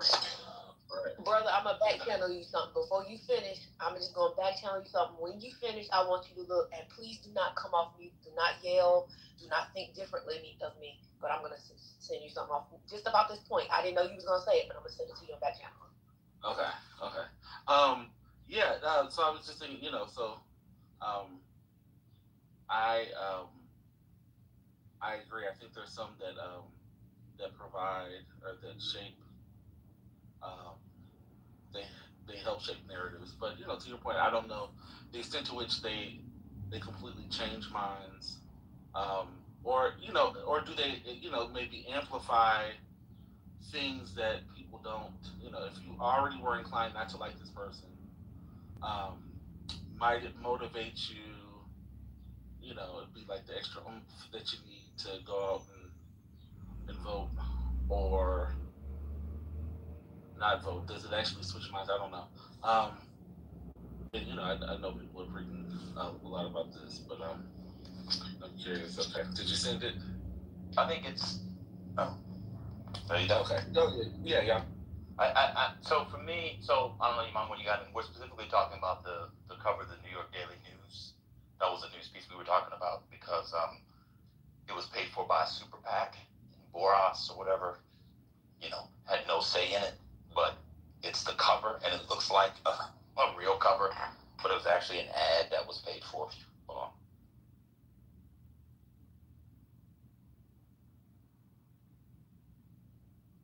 But it was actually an ad that was paid for by a super PAC that's really anthropic. And so this is my view on ads. I've read a lot of articles on it. I've talked to people who studied it for a living, and I can find someone that agrees exactly with what your mama says. I can find someone who disagrees with everything she said. I can find 80,000 people in the middle. I think it's one of these things where if it works, it worked. If it didn't work, but you have to spend the money so that it works. It's like running a trick play in football. Trick plays oftentimes don't work. They're abortive, you lose 15 yards, but if they work, they work. And so you got to run a trick play. And the other thing about it is, one thing I dislike about it is a lot of the research spends a lot of time, not all of it, but a lot of it does on presidential election in the general. I'm interested in a lot of this stuff in primaries, local races. You know, are there 10 people versus 2 people? I think when you begin to control for and put in different variables, I think it could matter. I also wonder, I'm going to ask somebody about this, about the effect on turnout is. Right? So maybe you don't persuade anybody, and a particular ad is not dispositive one way or another, but it gets the people going, in a particular way. So, and then I wonder, the effect of different types of ads. The television is what people always talk about. But this particular thing was on the Daily News, so everybody in New York is talking about it. And Boris is in a very tight race, and people get the Daily News. So everybody that's on the train, whether you get the Daily News or not, I saw this morning. You walk past, you go into the train, you see it. Oh look, there's what's the name right there? It's Boris.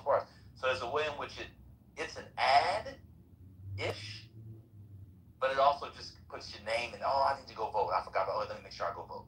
It's I don't know. I think it's very complex.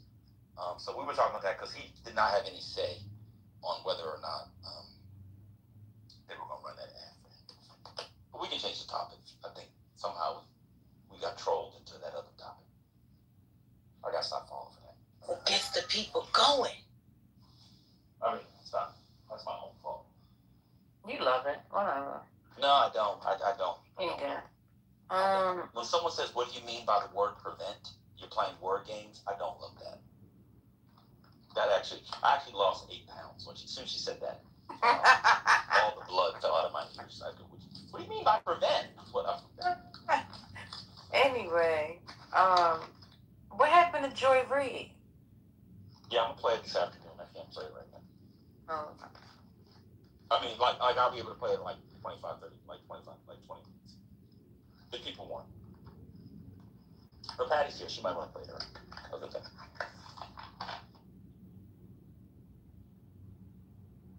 I think she's out. I don't think she's audible today.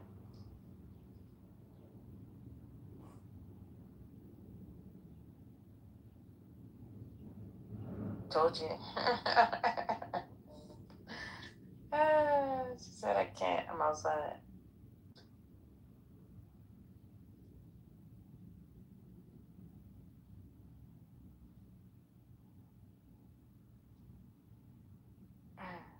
Well, brother, I don't know if I got a chance to say Happy Father's Day to you yesterday. I know I said it to your space, but Happy Father's Day. Hope you enjoy it. Happy Father's Day to all the wonderful men that are here, whether you have kids or not. If you are a father or you have nephews and nieces, dogs, and if you father and love them, Happy Father's Day to you as well. All right, it's 12:30 p.m., 12:31 to be exact.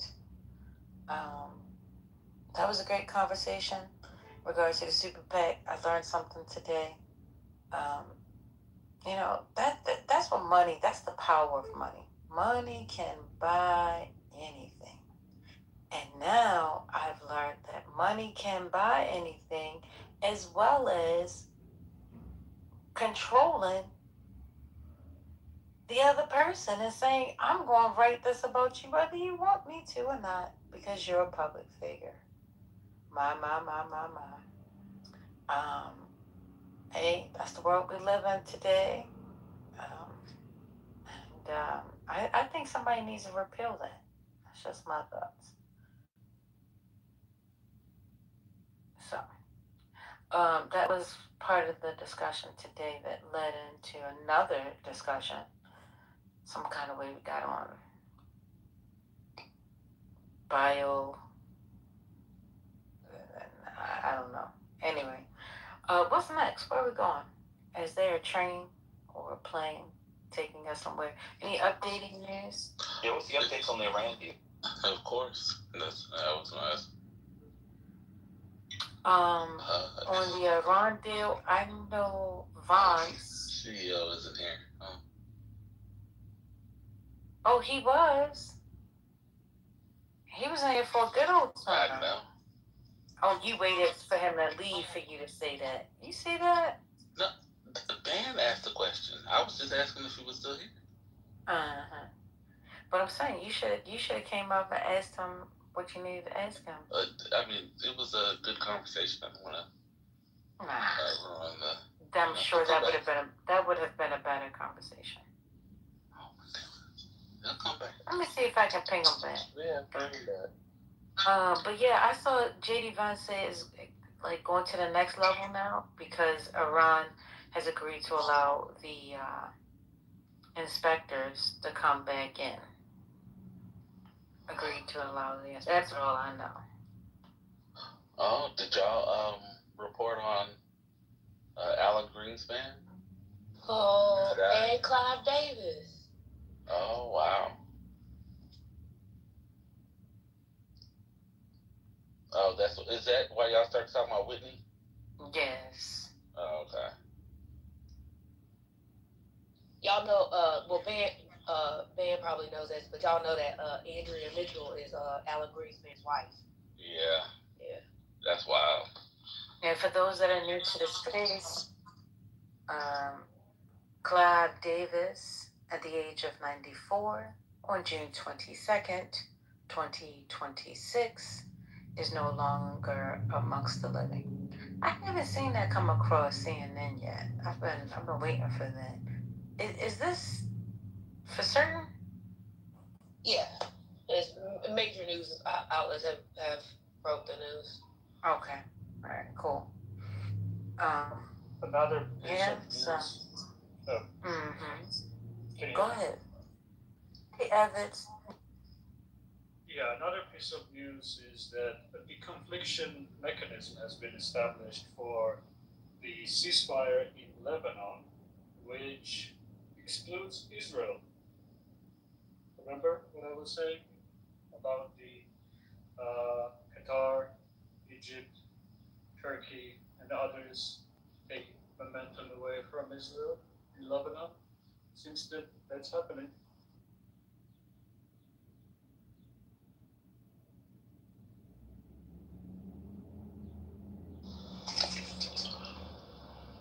Yeah, I was wondering where you were, Neo. I figured you were,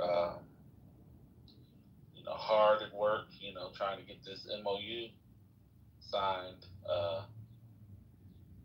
Once it felt like it was all gonna be for naught. So I hope hopefully you get this signed. But yeah, this looks big news again. So is this how it's gonna be? Are we? Is they gonna kick it down the hallway until and wait for a new president? Because I just don't see it. I don't even see how we get to the nuclear deal. I mean, I'm a nobody, so there's no reason why I should, but I just. I don't know. There's nothing about this that is like, yeah, I feel like this is gonna be long lasting. Have you guys talked about the role that JD Vance has played in this, given his previous hesitancy about war and particularly going into Iran? Have you guys actually talked about that, or just kind of in passing? I think when he was on The View, he was actually responding to some of those questions. Yeah. But as a personal response, I don't think people have personally responded to it. Yeah, he's been. I think Kim. I mentioned in this yesterday, but if you guys haven't seen his Ross Doudot interview on the New York Times podcast, his New York Times podcast, he also gets into this a little bit, but it's obviously less hostile because Ross he was more focused on the sort of his new book, but I think it's interesting that he was sort of a complete naysayer to going into Iran, and specifically the type of the sort of the way in which they went into Iran, but now it's become the face of the deal or potential deals, which is always interesting to me because as the VP you get assigned the task, and so it's going to be interesting to see how once sort of the dust settles. I mean, this probably won't be over in 2027 when he's running for president, but the sort of role that he plays now will certainly be part of the conversation if he is a presidential nominee in 2027, 2028. Yeah, I think this is a revival of his dead political career and his potential presidential run. At least that's probably how he sees it. That obviously hinges on the Iran deal not backfiring again. But yeah, he's back in the conversation, and he's back in the conversation sounding relatively sane and, dare I say, on this issue, kind of centrist. Yeah, I mean, I actually have a very different worldview, and maybe because I think wars are so unpredictable. Foreign policy is so unpredictable and sort of and can make or break presidential candidates. I just have a very different worldview. I think he is back in the conversation, not invisible like he was before. I don't know if this is great for him. Actually, if I were him, I would be worried because even he's assigned the face, right, as being the spokesperson for the deal and the administration, but he doesn't get to make the choices. So the choices that the administration makes and the president of the United States makes are the ones that will decide his fate as whether or not this was like impact taints or helps his worldview or his campaign as he runs for president. Now, the one thing that always happens in U.S. elections, as you all know, on presidential candidates, there's always about like, oh, they don't have foreign policy experience. So this does give him that. But I think it's largely contingent on like the decisions that's made and whether this deal is actually seen favorably or not. And I think we've heard a lot about this sort of previous week's deal. A lot of Republicans from both sides of the don't agree with the deal. And so it's interesting. He also inserted in the New York Times interview, he inserted Obama's name and the JCPOA numerous times in the conversation. Yeah, it's an interesting thing.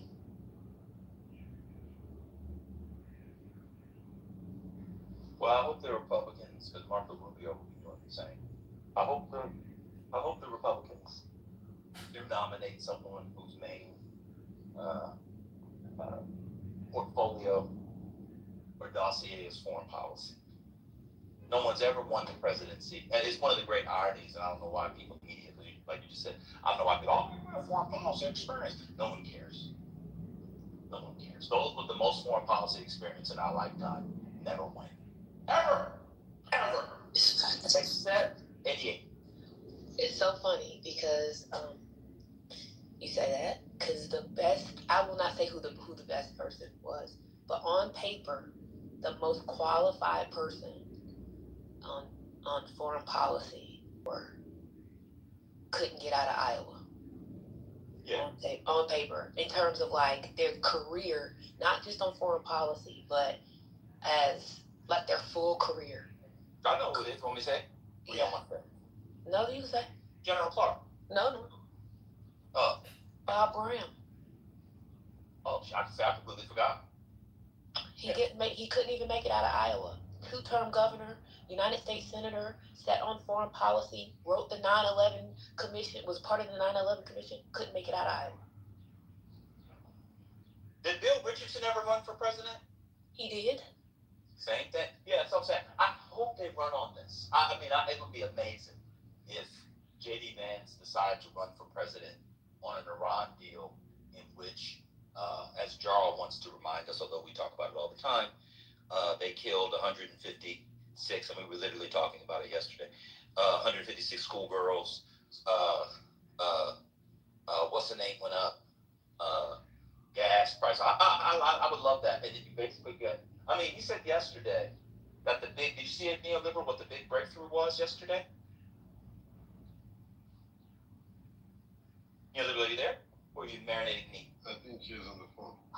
Oh, okay. Did you I guys mean, see the what he said today? landline ban in his country, they don't have a cell phone. So. Oh, he's talking about the Soviet landline. Oh, he's got to go through. He's got to get permissions from Comintern to be allowed to. No, it didn't make me mad, Jarvis. We talked about it yesterday. But it's exactly right. If people want to run on that, like that's all going to come up. It's going to come up with the AI discussion. I really hope they do, because Americans. I mean, that's horrible. No one's mad, brother. No one's mad at all. It was just good timing that you said that with the conversation. We know you're not listening to the conversation, but it was good timing nonetheless. But the big breakthrough yesterday, for those of you who didn't watch the JD Vance press conference, and you said this, I apologize. I was taking care of an ablution. Was they're going to agree to UN inspectors. Anyone see that? Anyone see that? Yeah, I saw it. Yeah. No, that say was the that big again. breakthrough yesterday. What was the big break yesterday? Iran's going to agree to UN inspectors. That's. So when I heard I that, just said that. I just said that. Oh, okay. I said I was away. If someone said it, I apologize. Oh, whatever. You heard me say it. You just want to say it. Would you like to know what the ablution was? Is that why you want me to tell you what it was? No, fine. Just go ahead. Just say it. But anyway, when I heard that, I cut 2 toes off. Yeah, it done. That was the whole problem with the Obama deal. Oh, these UN inspectors are just bureaucrats. We can't trust them. Huh?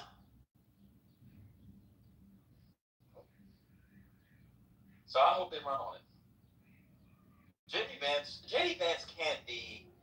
I think maybe this is his way to get back in the news before he begins to shift to domestic affairs, because they're going to have to. He's essentially going to be running on the Trump record, right?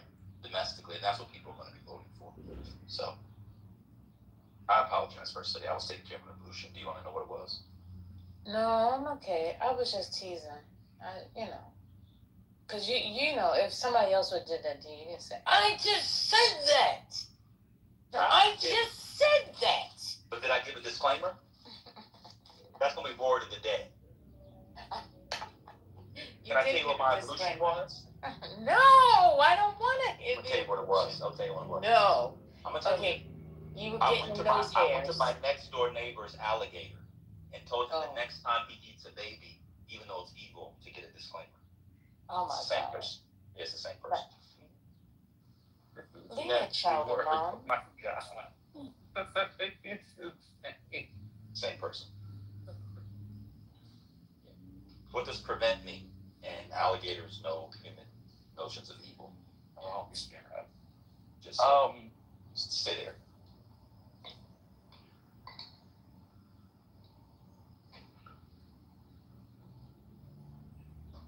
So what have they gotten that's different than the Obama deal? Nothing yet. Well, what's improved besides, I guess, the threat of bombing? They keep saying threat of bombing. Is there anything else that's different? I know. No, there is something major that I don't think we actually discussed. Oh, good. And that is the fact that this will not be coming out of the U.S. tax dollars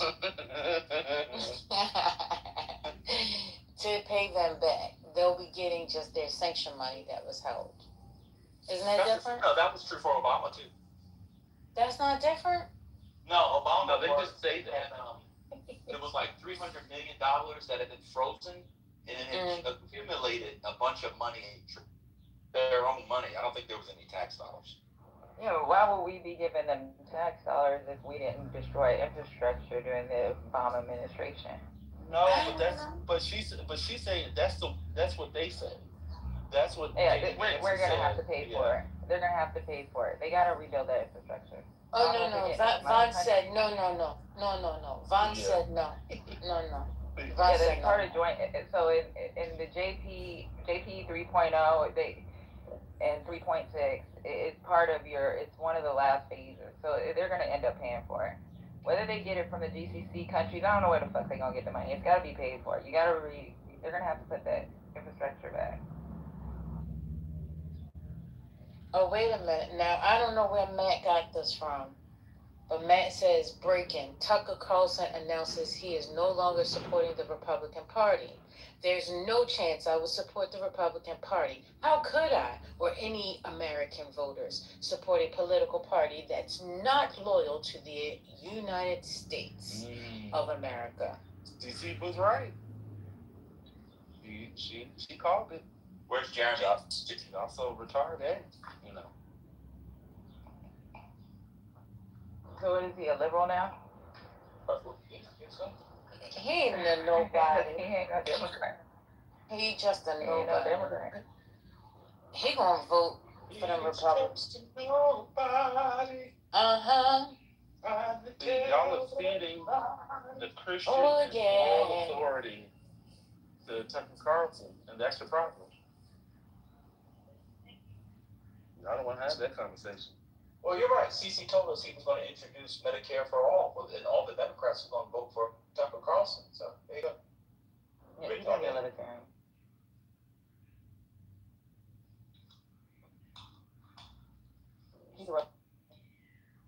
He'll be right back voting for exactly the party in 2028. Hello. He will probably support J.D. Vance. I think his son actually working for J.D. Vance or was working something like that. They'll do that thing where they'll be like, Trump did so much, so important, but, I think he lost his way there, but we can really pick up MAGA. But you're right, JD. You're right, Marco. Okay, I'm back on it. I mean, I can't vote for a Democrat. I can't vote for Joe Ossoff. I mean, this guy. And so they'll do the thing where they, they'll say, like a lot of, quote, independents do. I mean, both sides are bad, but I'll spend my 5 minutes bashing Democrats and not saying anything about Republicans. It'll be that sort of thing come election time. Y'all was thinking like retarded, and that's your problem. That's true. I want to be retarded.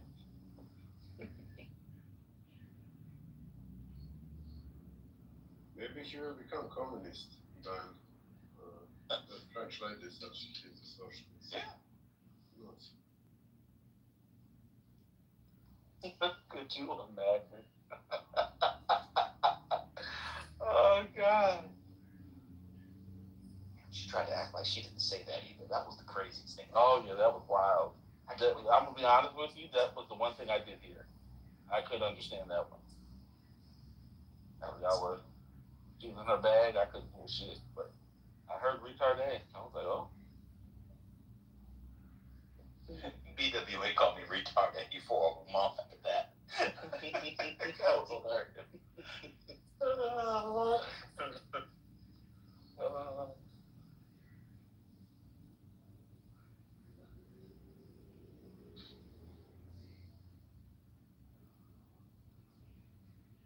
Okay, I have a question. This is not related to You can't be at Costco's again. You just can't. I'm not, ma'am. And if I am, I'm helping stimulate the economy. What are you stimulating? What am I going to need? Well, I hope to stimulate. You took the PTR. I mean, they're great. Oh, no, I'm sorry. I apologize for that. That was inappropriate. I need to clean my my patio furniture. What do y'all use to clean like the cushions? Yeah, I know. Go to I get it from you can get it from Wayfair or Crate and Barrel or Jonathan Reach. You get new cushions. Yeah, nobody cleans them. They buy new ones. You just buy new ones. No, I'm not joking. You just buy new ones. You buy new ones every year. Yeah. I got 12 kids. I can't do that. They're not expensive. The ones that I have are, yes. Well, you should have covered them or took them back in the house. I did, but I used it. I normally take them. So normally I take them off for the off season. I didn't. I bought a cover, but the cover didn't do a great job. So I'm trying to see if I could. It's not. See, y'all are in a different. I don't know why I asked y'all. I'm clearly. Put plastic on it. You should put plastic on your cushions like the old school people did. Well, I'm gonna have to. So, brother, can you repeat your question because I couldn't hear it? I just want to make sure I understand. Yeah, I was talking to the elite on stage, clearly, but I was just asking, does anybody have like a solution or that they use to help clean their patio furniture? Like, like do people use a mix, like buy something already pre-made, or mix their own? I saw like white distilled vinegar and stuff like that. I have that stuff, but I was just asking. You can actually reach out to the manufacturer, and they can give you like the guidelines for cleaning. Okay. Yeah, they're gonna also send you a pamphlet on how to reorder. Well, a lot of times for people will buy extra casings because they're like different components. Like you have the foam, and then like the outer shell, like the zipper. Sometimes the casings can be washed, but not all the time. So it's usually the easiest to just reach out to the manufacturer and just figure out what can be used to clean it.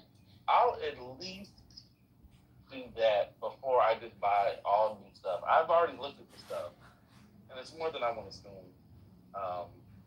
But I'll do that first. Thank you. And depending on how long you had it, it might be like a limited warranty. So depending on like what actually happened, like if it's fading, because it might not be. Is it dirty or is it fading? Yeah, it's just like it's just dirty. I had a cover on it, but there's still like dirt that got on the cushion and stuff. It wasn't when you cut the grass, some of the grass got underneath the stuff. So I just want to clean it. I just want to sort of clean it. I have a little hose and for the pressure washer. I'm gonna use that. I just want to know. I don't see anything out here, but I'll see if the manufacturer has something, and I'll start from there. With it's expensive. I can't do that. Not this time. Hopefully. All right, I'll mute up. Thank you.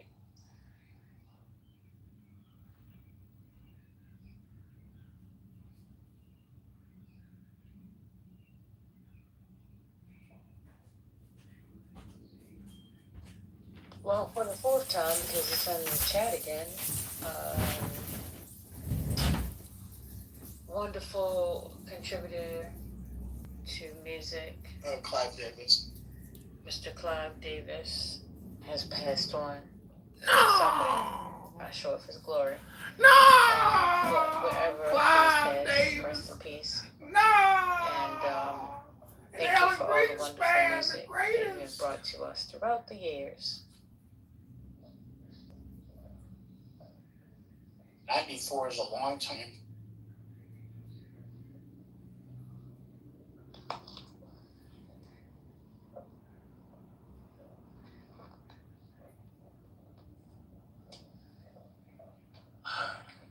Somebody got the horses coming.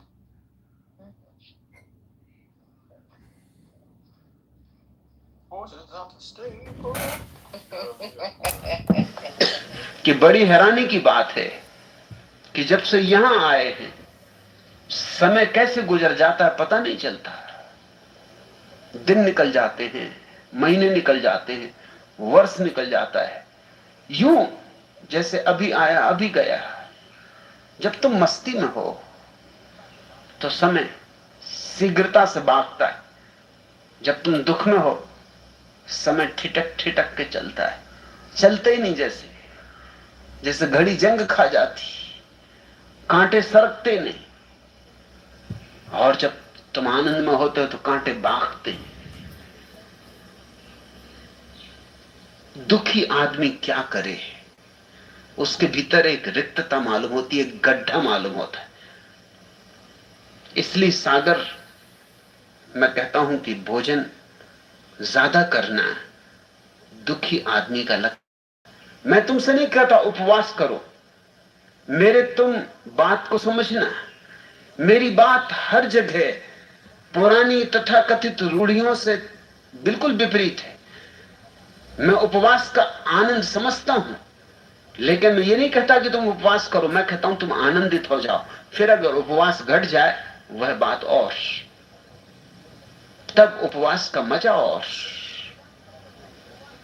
लेकिन उपवास मत करना, उपवास से आनंद नहीं घटेगा।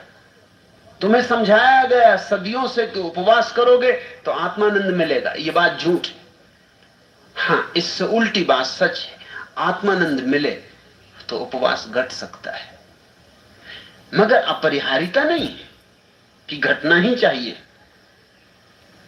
अनिवार्यता नहीं है।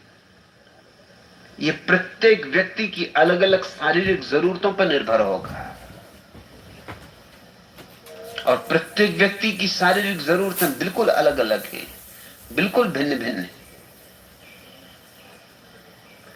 पर तुमने पूछा है कि फिर महात्मागण क्यों मोटे होते, उसका भी कारण वही है। वो भी दुखी लोग हैं, उनका दुख तुमसे ज्यादा है। तुम्हें तो कम से कम थोड़ी आशा है कि संसार में हो तो आज नहीं कल कुछ ना कुछ पालोगे, कभी ना कभी सुख मिल जाएगा। दौड़ रहे हो, लड़ रहे हो, संघर्ष कर रहे हो।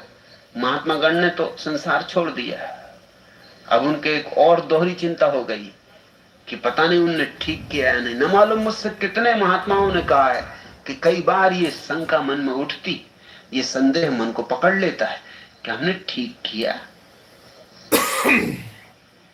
अगर हम ठीक है तो संसार के करोड़ों करोड़ों लोग गलत हैं।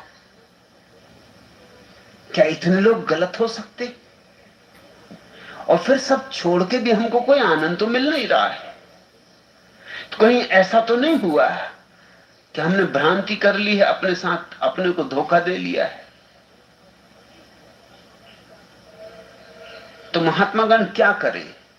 न काम है, न धंधा है, न ताश खेल सकते हैं, न क्लब जा सकते हैं, न सिनेमा देख सकते हैं। कोई और दूसरी तो संभावना बची नहीं। सिर्फ एक ही बचा है सुख उनके लिए, स्वाद का सुख। सो तुम देख सकते हो तुम्हारे अखंडानंद, पखंडानंद, अनमालूम नाम तो उनके सबके आनंद में है। आनंद ही आनंद मालूम होता है नाम से, तो अखंड आनंद। मगर अगर उनको ढंग देखो तो साफ जाहिर होता है कि आदमी दुखी, परेशान। इनका कुल रस खाने पीने में है।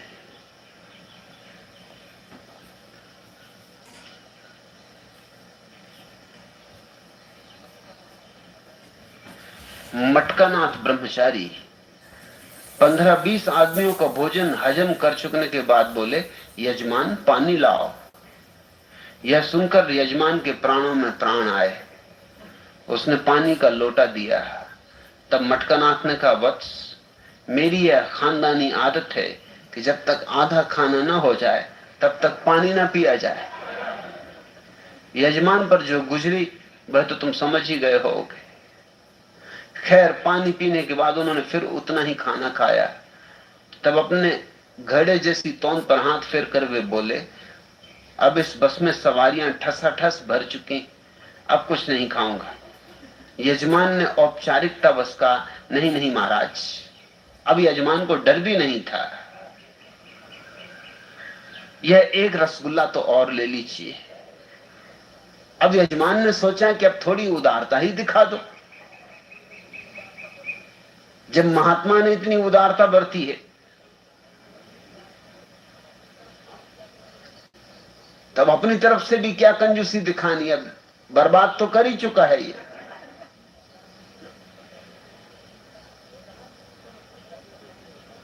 कहा कि ये तो रसगुल्ला लेना ही होगा। पक्का भरोसा था कि वो नहीं लेंगे। कहा, यह तो खास आपके लिए ही बनाया गया है, नहीं आपको लेना ही होगा। ब्रह्मचारी ने झट से उसे लिया और गपक गए। बोले, लाओ लाओ, अभी बस में कंडक्टर की सीट खाली। मगर अब बिल्कुल भी जगह नहीं बची, पांव रखने की भी नहीं। रसगुल्ले के बाद यजमान ने एक मिस्री का बड़ा सा लड्डू देते हुए कहा, महाराज और ग्रहण कीजिए। सोचा कि अब तो असंभव है, अब तो कंडक्टर की जगह भी भर चुकी। इतनी कृपा तो उसने कहा आपको मुझ पर करनी ही होगी, वरना मेरी आत्मा को बड़ा क्लेश पहुंचेगा। हमारे परिवार में परंपरा है कि मेहमान को अंत में मिश्री का लड्डू अवश्य परोसा जाए। मटकानाथ के मुंह में फिर पानी आ गया। वे बोले ठीक है लाओ, उसे भी ठिकाने लगा दूं। ऐसा कह वे उसे भी हजम कर गए। यजमान ने पूछा, महाराज एक शंका उठाई है, समाधान करिए। आपने तो कहा था कि बस में जरा सी भी जगह नहीं है, फिर ये लड्डू कहां समा गया? ब्रह्मचारी ने उत्तर दिया, वत्स यदि बस में तिल रखने की भी जगह नहीं है और देश का प्रधानमंत्री आ जाए तो उसके लिए जगह मिलेगी कि नहीं? बस यही समझो कि मिस्री का ये लड्डू प्रधानमंत्री। फिर यजमान ने हिम्मत भी नहीं की कि अब कुछ और आगे औपचारिकता दिखाए। तुम अपने महात्माओं पर जरा ध्यान दो।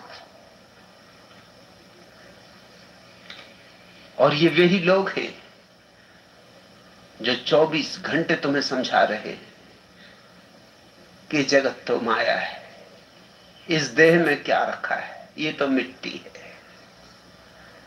ये तो सब सपना है, स्वप्नवत। और इनके शरीर देखो और इनका भोजन देखो, तब तुम समझ जाओगे कि इनकी बातों में कितनी सच्चाई है, कितना अर्थ है।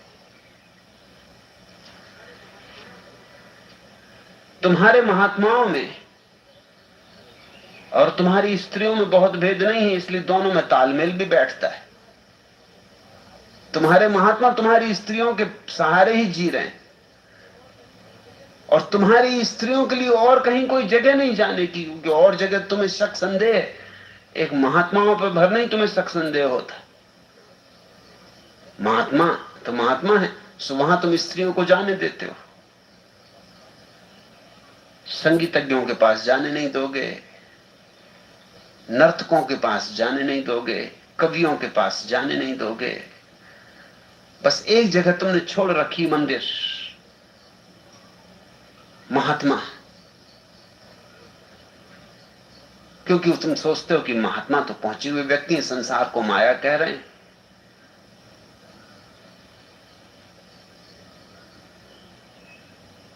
तो तुम्हारी स्त्रियों में और तुम्हारे महात्माओं में एक तालमेल है, एक षड्यंत्र है। स्त्रियां ही तुम्हारे तथाकथित महात्माओं को जिलाए चला रही, और तुम्हारे महात्मा भी दुखी हैं और तुम्हारी स्त्रियां भी दुखी हैं, और दुखियों में सहानुभूति पैदा हो जाती। दुखी एक दूसरे के कंधे पर सिर रख कर रोने लगते।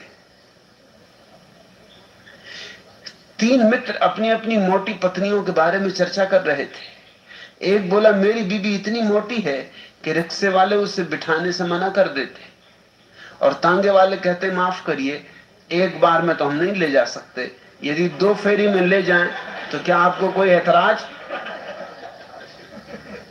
दूसरा मित्र बोला, मेरी बीबी इतनी मोटी है कि पिछली बार जब हम लोग स्टेशन से घर आने के लिए टैक्सी में बैठने लगे तो टैक्सी ड्राइवर का झगड़ा हो गया पास में ही खड़े एक ट्रक ड्राइवर से। कुछ मामला यह था कि ट्रक ड्राइवर कहता था कि भाई तो हमारा धंधा चौपट की दे रहा है, ट्रक की सवारी टैक्सी में ले जा रहा है। तीसरा मित्र बोला, यह भी कुछ नहीं, तुम मेरी बीबी के किस्से सुनोगे तो सुनकर गस्त खा जाओगे। परसों शाम की ही बात है, मैं उसका पेटीकोट धुलवाने के लिए धोबी के यहाँ गया तो धोबी ने कहा, क्षमा कीजिए श्रीमान जी, हमारे यहाँ टेंट तंबू वगैरह धोने का काम नहीं किया जाता।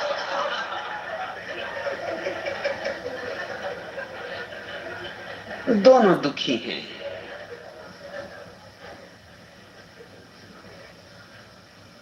स्त्रियां महात्माओं का सत्संग करती हैं, महात्माओं की सेवा करके उनको सांत्वना देती हैं, और महात्मा पौराणिक कथाएं, व्यर्थ की झूठी कपोल कल्पित कहानियां सुना सुना के स्त्रियों को सांत्वना देते।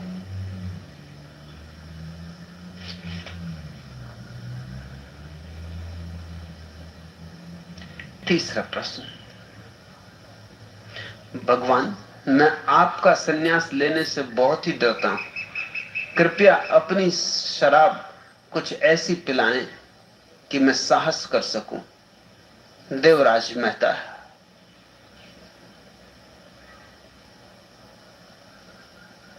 मेरा संन्यास है तो खतरनाक, डर तो स्वाभाविक है। शराब भी मैं पिला सकता हूं, वही मेरा धंधा है, लेकिन शराब के जोश में तुमने अगर संन्यास ले लिया तो वह उचित ना होगा। वह तुमने अपनी सूझबूझ, अपने होश हवास में न लिया होगा, बेहोशी में लिया होगा।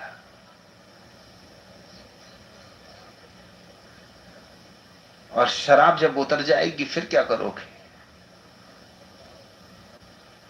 यहां से जब घर जाओगे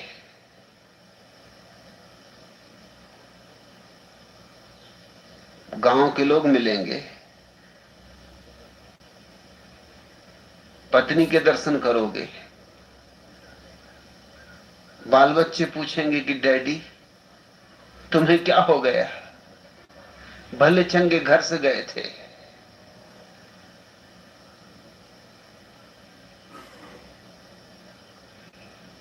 उन सबको देख के नशा तिरोहित हो जाए। नशे में लिया गया सन्यास नशे के तिरोहित होते ही गिर भी जाएगा, उसका कोई मूल्य नहीं। होश हवास में लो। फिर एक खतरा और भी, नशे के साहस का कोई भी मूल्य नहीं। नशे के साहस में तुम कुछ ऐसा काम भी कर सकते हो जो करके तुम पीछे पछताओ, बहुत पछताओ। नशा तो मैं पिलाता हूं और ऐसा पिलाता हूं कि जन्म जन्म ना उतरे, मगर सन्यासी हो जाओ तभी पिलाता हूं, उसके पहले नहीं। सन्यासी होना मेरे मैं गधे का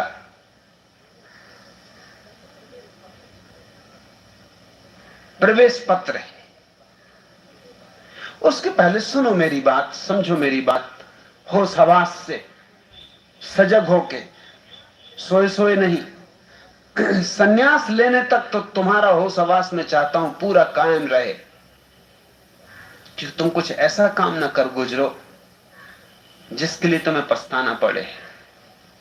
एक शराब घर में एक बिल्ली थी। एक दिन वह चूहे के पीछे दौड़ी, चूहा भी भागा और भागते हुए एक शराब से भरे हुए बर्तन में जा गिरा। बिल्ली काफी देर इंतजार करती रही, तलाशती रही, मगर चूहा न मिला, सो न मिला। दूसरे दिन शराब घर के मालिक ने चूहे को बाहर निकाला। चूहा गरज कर बोला, कहां है वह हरामजादी बिल्ली? क्या समझ रखा है अपने को? लाओ मेरे सामने, कर दूं चारों खाने चित्त। नशे में कुछ उल्टा सीधा काम न कर बैठना। फिर नशे का भरोसा क्या, मैं तो पिला दूं। सन्यास ही निकले नशे से, ये कोई जरूरी नहीं। हिम्मत आ जाए तो पता नहीं हिम्मत का क्या परिणाम हो। हिम्मत आ जाए और तेजी से भाग खड़े हो। हिम्मत भागने की आ जाए, ये भी तो खतरा है, ये भी डर है। नशे की हिम्मत क्या करवाएगी, इसके लिए कोई पहले से निर्णय कर नहीं सकता। सज्जन आदमी को नशा करवा दो, गालियां बकने लगता है। कोई सोचा भी नहीं था कि गीता पाठी एकदम गालियां बकने लगेगा। सोचा तो हमने ये था कि नशा करवा देंगे तो गीता का उद्घोष होगा, और ये बकने लगा मां बहन की गालियां। गालियां भीतर भरी थी, गीता तो ऊपर ऊपर थी। वो तो होश रहता तो चलती। होश में हो तब तक तुम्हें ख्याल भी आ रहा है संन्यास लेने का, बेहोश हो के क्या ख्याल आएगा पता नहीं। भीतर क्या क्या पड़ा हो, क्या ना पड़ा हो, जन्मों जन्मों का कचरा इकट्ठा है। इसलिए जब तक तुम सन्यासी ना हो जाओ तब तक मेरी शराब के तुम पात्र नहीं होते। हां, सन्यासी तुम हो जाओ, फिर मैं राजी हूं पिलाने को, फिर कोई मेरी तरफ से कमी नहीं होती। मगर जब तक तुम सन्यासी नहीं हो तब तक मैं तुम्हें बिल्कुल मुक्त छोड़ रखना चाहता हूं। सुनो, समझो, विचारो, विश्लेषण करो, तर्क की कसौटी पे कसो, जल्दी मत करो, धीरज से, आहिस्ता से, क्योंकि मैं जो कह रहा हूं वो खतरनाक तो है ही। वो सारी परंपराओं का विरोध है, उनका अतिक्रमण। हां, तुम निर्णय कर लोगे अपनी तरफ से, अपनी बुद्धि से, समर्पण का, फिर ठीक है, उसके बाद तुम मेरे हाथ में हो। नहीं तो खतरा है। मुल्ला नसरुद्दीन के दांत में बहुत पीड़ा थी, लेकिन दांत निकलवाने में नसरुद्दीन को बड़ा डर लगता था। दांत के डॉक्टर ने उसे बहुत तरह से समझाया कि नसरुद्दीन, दर्द बिल्कुल नहीं होगा, बस 2 मिनट की बात है। लेकिन नसरुद्दीन बड़ा घबराया। आखिर नसरुद्दीन जब तैयार न हुआ तो डॉक्टर थोड़ी सी विस्की लेके आया और मुल्ला को देते हुए बोला, लो नसरुद्दीन, शायद इसे पीकर तुम्हें थोड़ी हिम्मत आए। विस्की पीने के 2-4 मिनट बाद तो नसरुद्दीन एकदम खड़ा हो गया और गरज कर बोला, अब आई साली हिम्मत, अब जरा कोई हाथ तो लगा कर देखे मेरे दांत। अरे हाथ पैर तोड़ दूंगा जिसने जरा सा छुआ मेरे दांत को। अब कैसी हिम्मत आ जाए तुम में पीने के बाद कि तुम मुझसे कहने लगो, कब देखूं कौन देता मुझे सन्यास।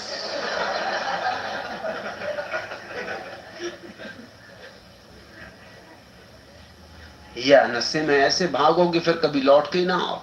अभी कम से कम आ तो जाते हो, आते रहो जाते रहो। देवराज मेहता,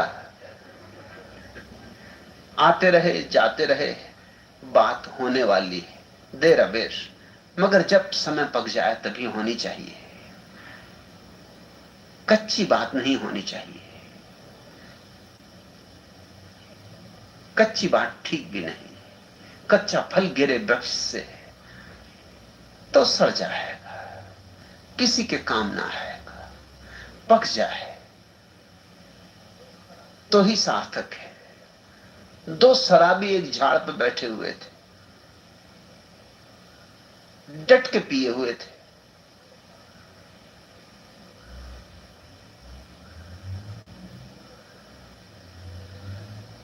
झूल रहे थे, झूम रहे थे, गीत गुनगुना रहे थे। एक उनमें से झाड़ से टपक पड़ा।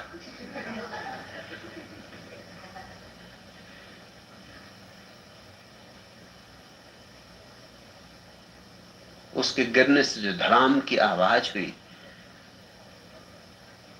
तो दूसरा जो अभी भी झाड़ पर बैठा था उसे जरा होश आया। उसने नीचे झांक कर देखा और कहा, भाई मुझे बड़ी पीड़ा हो रही कि तुम झाड़ से नीचे गिर गए, चोट वगैरह तो नहीं आई? उसने कहा, तू फिक्र मत कर। अरे तू गिरता तो हमें दुख होता, तुझे दुख करने की क्या जरूरत? पहले ने पूछा, तुम्हारा मतलब? उसने कहा कि अरे हम तो पक चुके हैं, तू कच्चा है।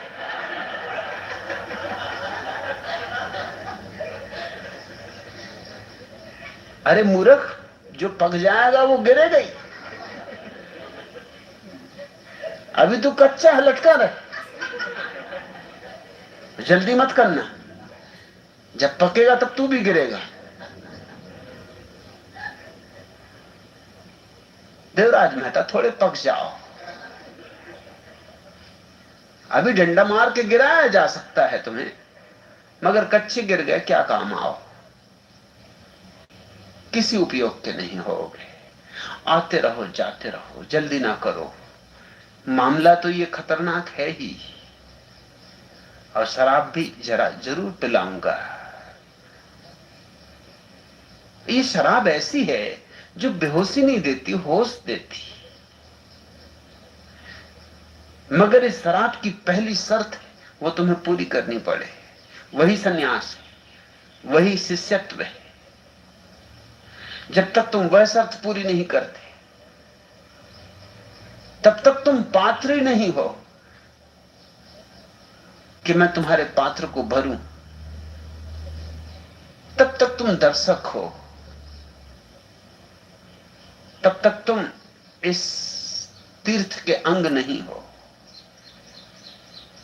मगर भाव उठ रहा है तो लगता है धीरे धीरे पक रहे हो। गिरोगे, समय आ जाएगा, और जो समय पर बात होती वही ठीक है। और हर चीज का अपना समय है। जल्दबाजी कभी भी शुभ नहीं।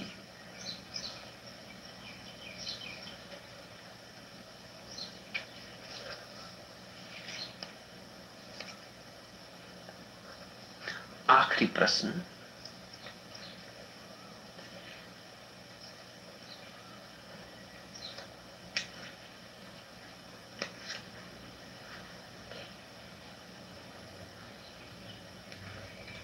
भगवान,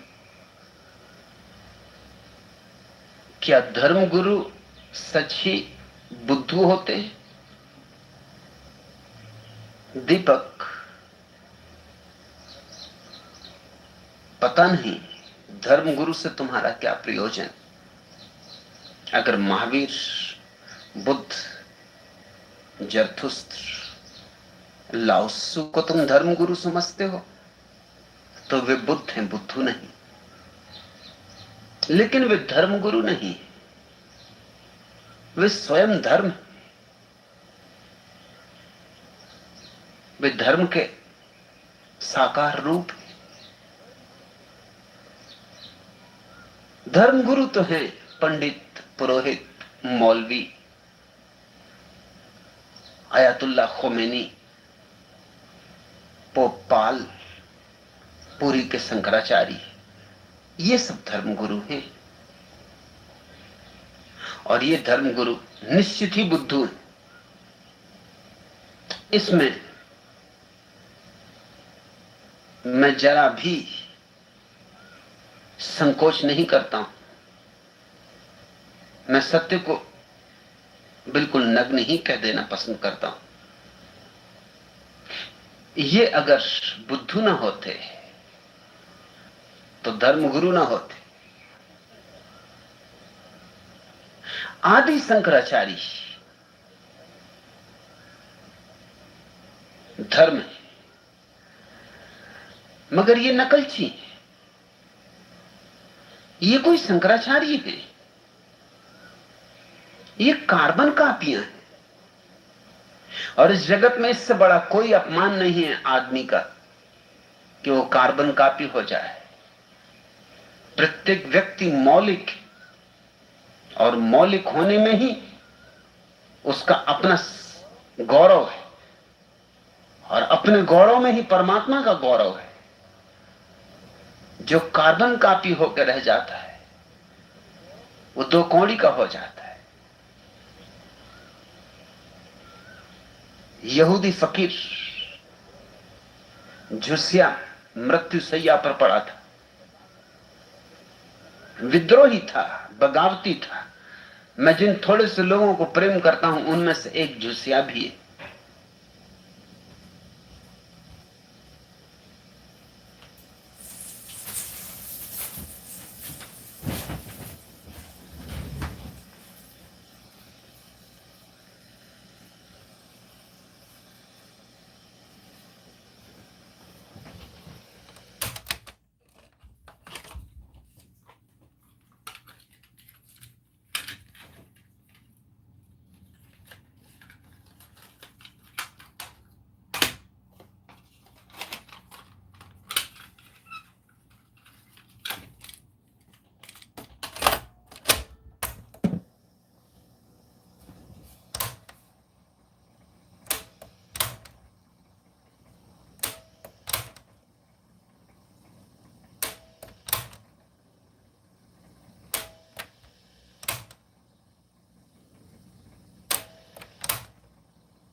वो कुर्सियां बड़ी बनवाता था, लेकिन उसके पैर जमीन तक नहीं पहुंचते थे। तो टेबलें ऐसी बनवाता था कि किसी को पैर ना दिखाई पड़े, नहीं तो वो बड़ा भद्दा मालूम पड़ता था। उसके पैर कुर्सियों पर लटके मालूम होते, जैसे कोई छोटा बच्चा बैठा हो।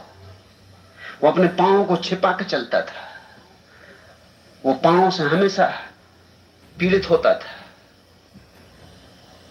उसने अपने पत्रों में अपने मित्रों को लिखा है कि मैं सिद्ध करके बता दूंगा कि पांव मेरे कितने ही छोटे हों, लेकिन बड़े से बड़े पद पर मैं पहुंच सकता हूं। मेरे छोटे पैरों से मैं बड़े पद पर पहुंच के बता दूंगा। एडलर की बात में कुछ सच्चाई है। राजनेता कैसे मेरे संबंध में कुछ कहें, मैं उनके संबंध में जो कह रहा हूं उससे उनके प्राणों पर गुजरती, बुरी गुजरती। वो तो खुश हुए होंगे कि जो हम करना चाहते थे वो किसी आदमी ने तो करने की कोशिश की। दिल ही दिल में धन्यवाद दिया होगा, आभार अनुभव किया होगा।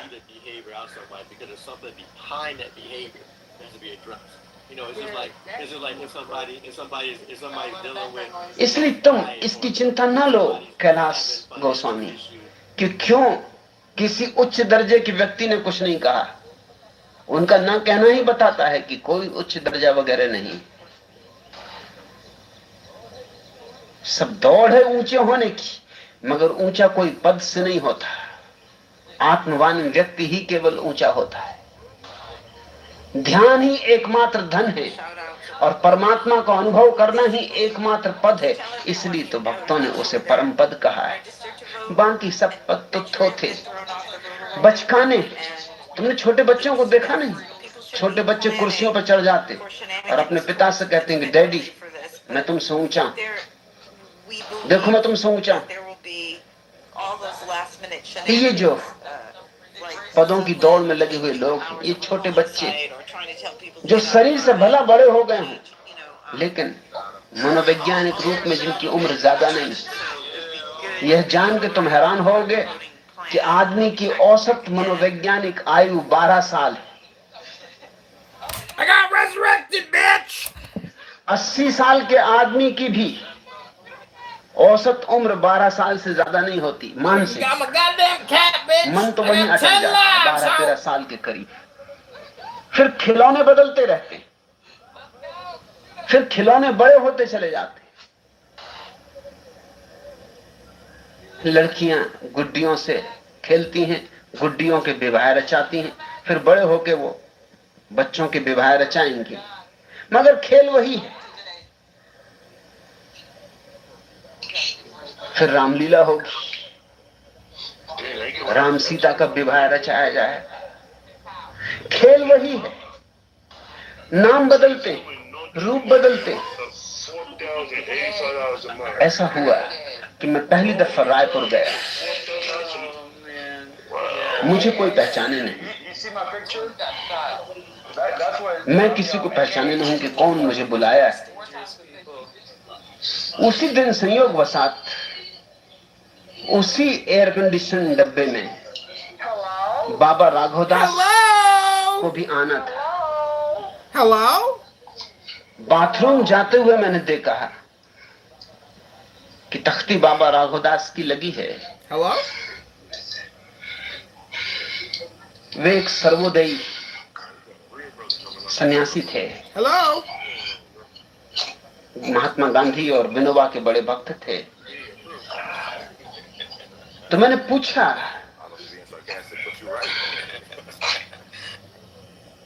कि वे हैं यहाँ या नहीं डब्बे में।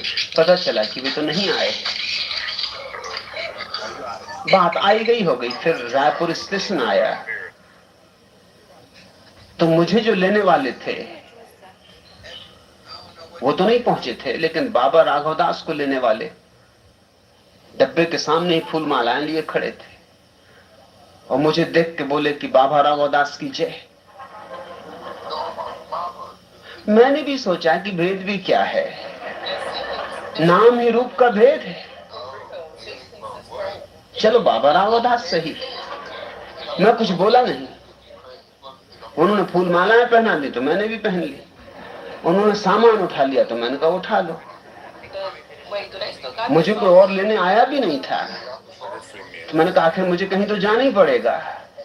फिर बाबा राघवदास आए भी नहीं है, इनका भी काम बनेगा, मेरी भी झंझट कटी। आखिर मैं कहाँ जाऊं, कौन मुझे लेने, वो लोग मुझे को दिखाई नहीं पड़ते जिनको मुझे लेने आना चाहिए, मैं पहचानता नहीं उनको।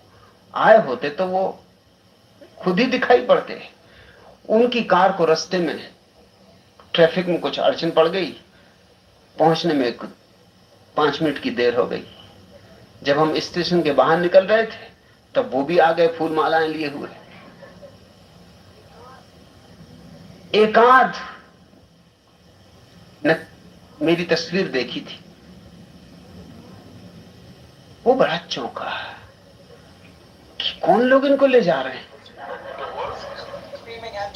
वो मेरे पास आया, उसने कहा कि आप कौन हो? मैंने कहा मत पूछो। फिलहाल बाबा राघवदास।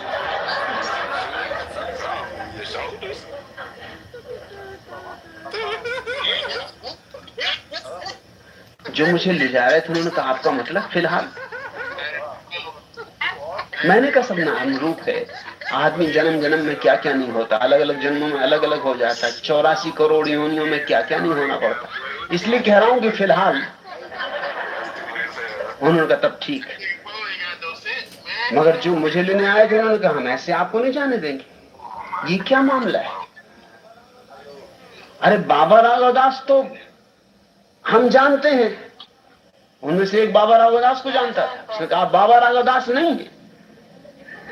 मैंने कहा इस संबंध तुम आपस में तय कर लो कि मैं कौन हूं, क्योंकि क्या फर्क पड़ता है। रही बात अगर तुम दोनों की अड़चन हो तो इनका काम आज निपटा देता हूं, कल तुम्हारा निपटा दूंगा। आज बाबा राघवदास रहने दो, कल तुम जो चाहोगे वो हो जाऊंगा। वो बाबा राघवदास वाले लोग भी चिंतित हो गए कि इस व्यक्ति को कैसे ले जाना, ये आदमी तो भरोसे योग्य भी नहीं, और कहीं बाबा राघवदास किसी और डब्बे में ना बैठे हो। उनको बड़ी चिंता ये पड़ी कि कहीं किसी और डब्बे में बाबा राघवदास बैठे हों और हम इन सज्जन को लिए जा रहे हैं जो कि बिल्कुल भरोसे के नहीं मालूम होते। और मेरे मित्रों ने तो जल्दी से उनसे सामान भी ले लिया और उन्होंने कहा आप चलिए ये रही गाड़ी, तो अपनी फूल मालाएं ले जाओ, नहीं तो क्या मैं राज्य हूं, दोनों को हल कर देंगे। आज तुम्हारा काम निपटा देता, कल इनका निपटा देता।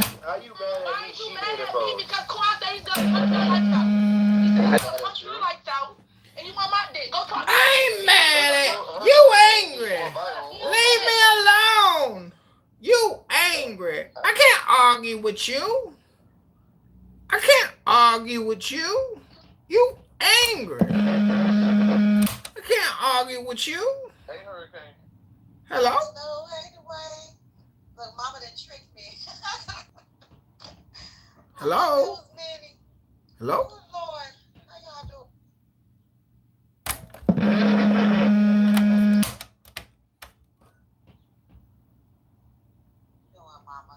Hello?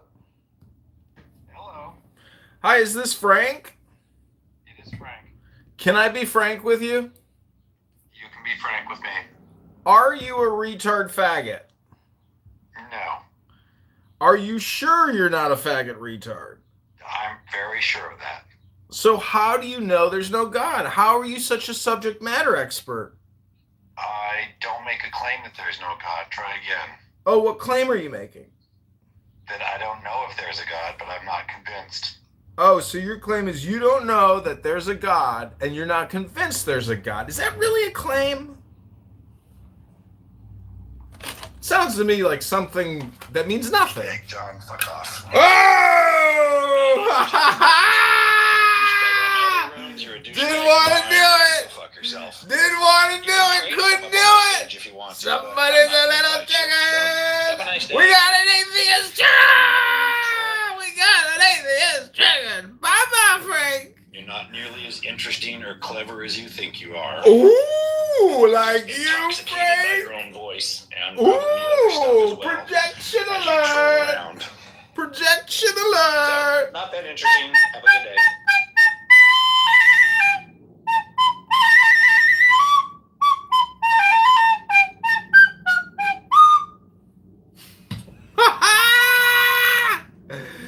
Uh-oh, somebody got a little triggered. Somebody got a little triggered. So watch this. We're going to put a link to the YouTube live stream in the chat. Somebody got a little triggered. Somebody got a little triggered. Somebody got a little trigger. He kicked me before I could put the link in the chat. Somebody got a little triggered. Somebody got a little trigger. Somebody got a little triggered.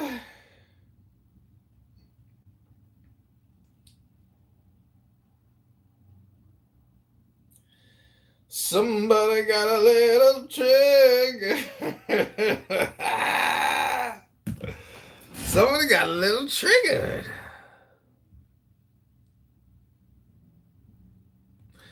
Somebody got a little triggered.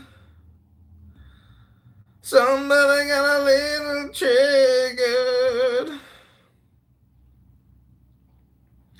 Somebody got a little triggered. Somebody got a little triggered. Lots of entrepreneurs, open to every subject from what are you working on right now to how can we as a community help you and vice versa. How can you help the community? Gotcha. Somebody got a little triggered. Somebody got a little triggered. What everybody thought about CRMs. We got concrete talking about CRMs. CRMs. That's what's on my mind. Somebody got a little triggered. Because I know, like everything. Somebody got a little triggered. Funnels off of the real estate. CRM. Somebody got a little triggered. Somebody got a little triggered. But there's going to be a lot of people in the decentralized market looking to close. Somebody got a little triggered. But the real estate CRM. Somebody got a little triggered. Things that they need. So maybe if it's niched, I don't know if you want to go in mid. Somebody got a little triggered.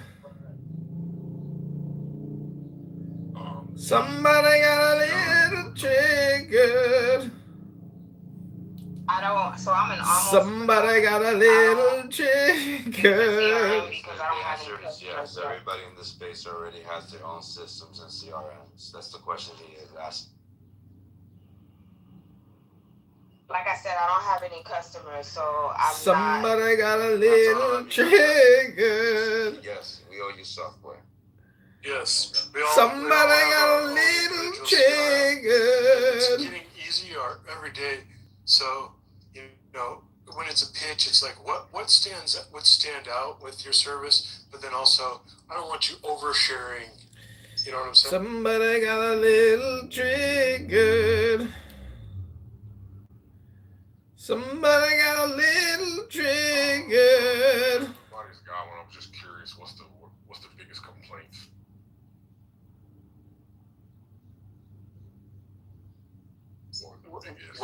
Whether it stays updated, or interoperability, or maybe could you fire a task off from the dashboard? Gotcha. And I imagine you guys are using like the premier CRMs like Salesforce. I know HubSpot's got one. HubSpot, yeah. Phone burner or one. So, gotcha. Those all have the same problem or interoperability. I guess you mean like between. Somebody got a little trigger. Before, but now you just give it to your. Somebody got a little trigger. Operating system's gonna handle it for you. Somebody got a little trigger. Earlier when we started launching room, I was talking about launching your own cloud operating systems. This is how everyone's hosted or self-hosted operating system. Yes. Influx has its own self-hosted operating systems. Oh, okay. So We all do. Okay, I got it. So I'm trying to wrap my head around it. So pretty much everybody comes from a tech stack world, right? Me as a software developer. Concept is based on Oh, we found a winner room. We found some winners. You need to maintain some real winners. That very basic. That. Is always going to lead to oppression. You can't manage a population by numbers and not. And, I think that's policy, though. That's not foundational to Zionism. It is, because how can you create a Jewish nation and keep it a Jewish nation if you don't have a Jewish demography? And the term, I think in the future binational state, it's still Jewish in character, no? Like it's still. We're not talking about Jewish character. Let's talk about institutionalized supremacy. That's very, very different. And any ethnocentric state, especially that of a closed society like Judaism, is bound to end up morally rotten. You can't manage a population according to the ethnical characteristics. I mean, what Danny said, Danny left already, was talking about Islamic Republic doesn't mean all the Muslim, and it's correct. Just because you're Islamic Republic does not mean that all the Muslims can live there, and that they never claim. But the thing that he missed. I object to the concept of an Islamic Republic just as much as I object to the concept of a Jewish state. I believe church and state need to be separated. Well, that's a fair point. But what I'm saying is that the whole concept of being a state only for a certain group of people was never an idea of Islamic Republic. Only half the people. Theoretically, neither is Zionism.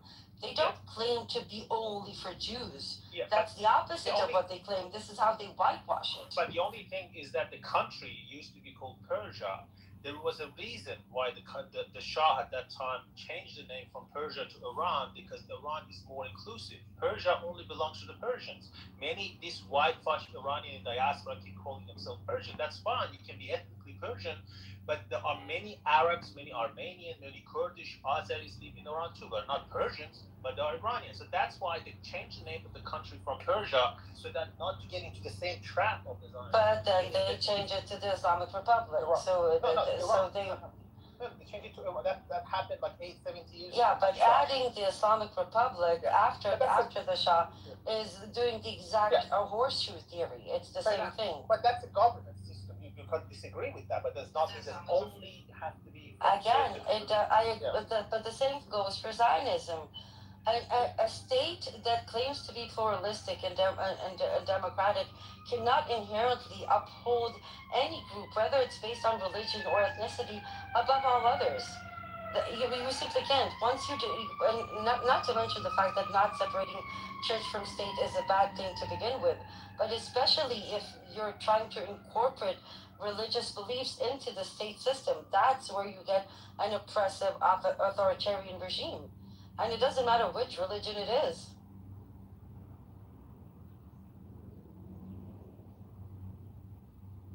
I believe in full separation of church and state for everybody. Emrose, what do you think of this idea that Israel is, because it's constrained in Lebanon and Gaza and Iran, is now looking towards, I saw the Israeli government tweeted about Turkey being linked to Hamas. It seems like they're priming the population for a new front. It's a smoke screen. They will never fight Turkey. Turkey is one of their biggest trade partners. It's a smoke screen. Okay. Well, that's good. No, it's not. What do you think? But I think Syria is really and the West Bank are really bubbling up too, though. I think that the world sold Palestine. That's what I think. So let's take this to its logical end. What happens after they sell Palestine and divide it up and give it to the highest bidders? They don't do that. By selling Palestine, I mean that they will look the other way while Israel continues to annex, expel, exterminate, genocide Palestinians. I mean, I think they sold Israel too. I don't think Israel has leverage at one time. They did. I don't know. It looks like I don't know if they're going to ever get their leverage and their... What they're doing now is looking for a scapegoat. They're going to use a scapegoat at the form of Ben Gvir or Smotrich, or it might even be Bibi, because just like I predicted, we just saw a big chunk of liberal Zionists that were visiting no other than the Emirates. So they're going to say, there you go, we got rid of the crazy ones, now we have the normal Zionists back, we can talk to them. They sold Palestine. And until somebody shows me otherwise, I will not stop saying it. Motherfuckers, the entire fucking world sold Palestine for the millionth fucking time.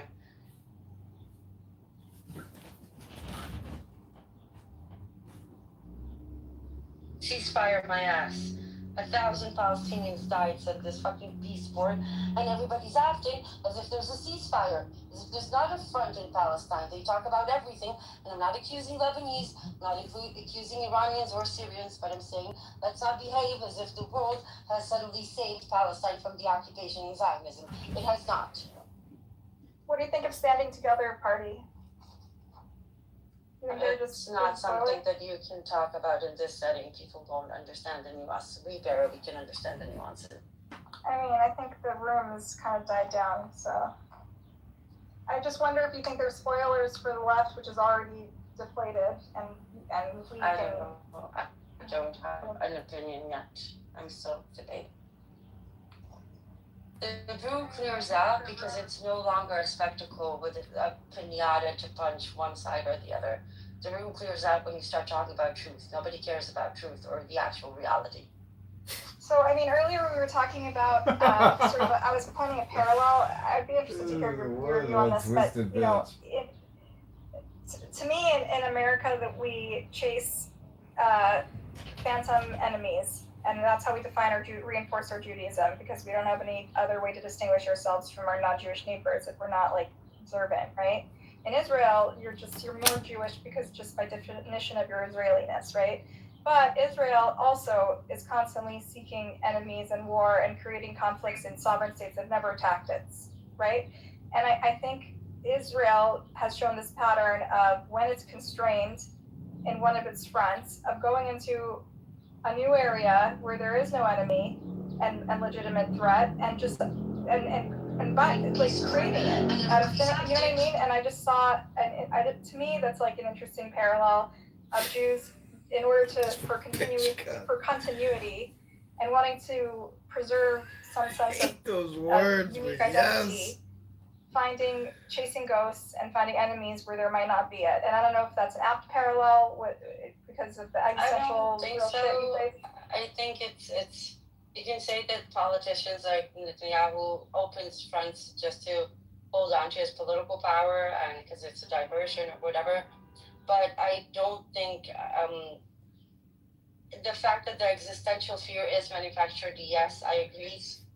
It doesn't have to be there, and that's the motivation behind most Zionists, not the religious one. It's more this manufactured. I mean, the best example is this bomb that's always 2 weeks away, right? This is a phantom threat that was created by Netanyahu.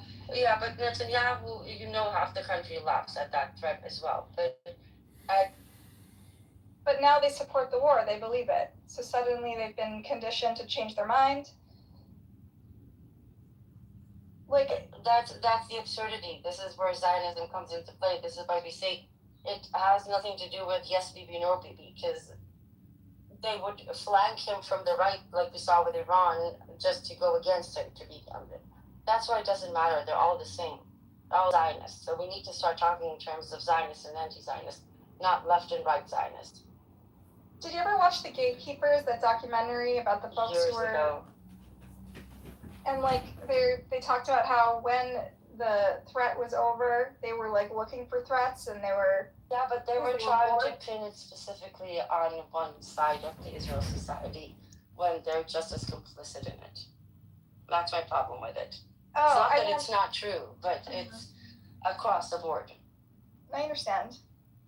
I think it's a pathology and a maladaption of Jews in general post-Holocaust, where we don't face the same level of anti-Semitism that we did pre-World War II. It's what they need to justify. No, it's not to create enemies. Israel needs anti-Semitism to justify its existence, Zionism needs anti-Semitism to justify its existence. This is why we say Zionism is anti-Semitism.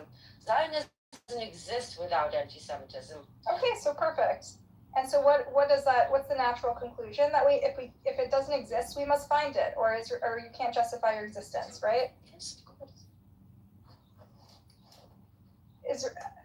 In America, we've enjoyed a level of power anywhere in the world in history for like 50 years. There's zero discrimination. There's zero like even institutional barriers, right? And we've decided to like expand the definition in order to create hatred, because without it, not only does Zionism not exist, but secular diaspora Judaism doesn't exist. And so we cling to haters and ghosts and like the mayor of New York City's wife's like on October 7, because it's all we have to distinguish ourselves. And that's sort of the point I was trying to make. But this is part of the Zionist doctrine. The entire idea, and you can see this in the state of Israel, is Zionism is aimed at replacing Judaism. This is why the symbolism is so important. This is why the flag is intentionally designed to look like the Talit, as you the flag. This is why the parliament is called the Knesset, because you create a situation where Judaism is the Zionist state. You annex the symbols, that becomes your religion. And along the way, they actually ignore what Judaism really is. Yeah.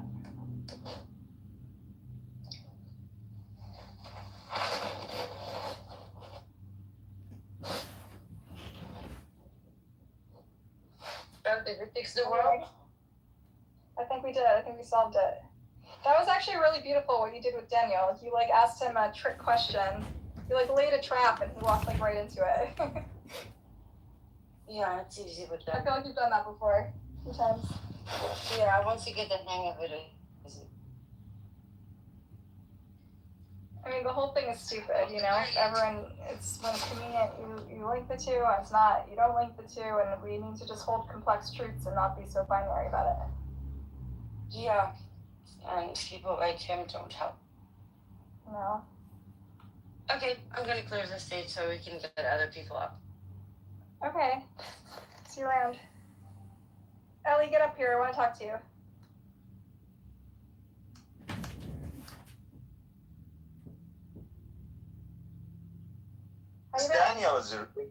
Daniel is really brainwashed as fuck. Seriously, since he was baby, I think he was drinking milk and brainwashed at the same time. Like he is obsessed with Qatar, Muslims. Like I don't think he's being honest.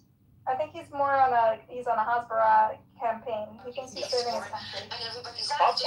I've actually seen a documentary about those people actually done the courses of Hasbara that come out and they talk about it. And they talk against and had the whole thing.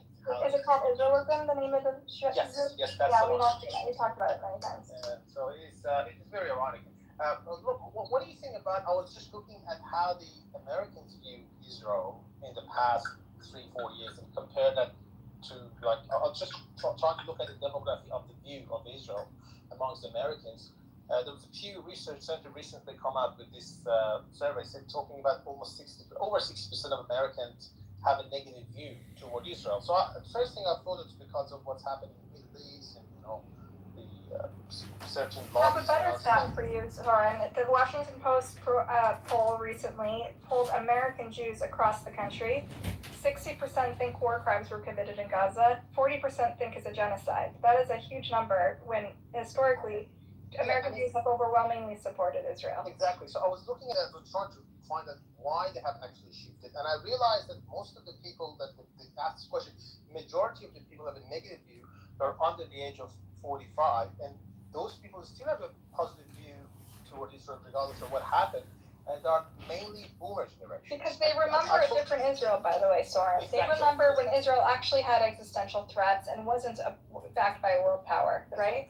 They were once existentially threatened. Now they're not. And they don't realize that they're the giants. They think they're still the midget. They still think they're still David. They don't realize they're Goliath. I think that what my understanding was that they probably see Israel through the lens of Holocaust. That what happened there was a horrific things happened in Europe. That's why if you're a small content creator, Israel for them. But now the generations after, they were past the map, and they see Israel through the lens of Gaza. Yeah, I think that's true. And that's why the shift in hang on a second, they're already a nuclear state that no one can like.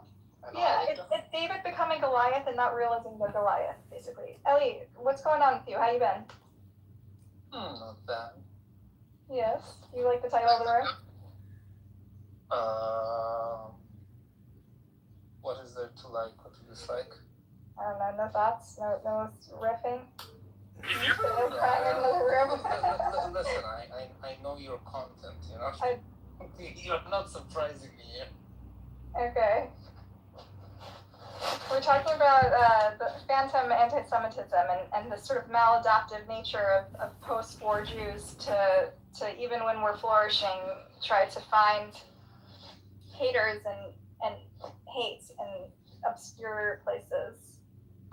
Look, as soon as you will figure out the discrepancy between how Americans, for example, react and view Russia and Russians versus how they view and react to Israel and Israelis, when you figure that shit out, we will be able to have like a real discussion on the matter. Before that, like it's all, pushing air, boring.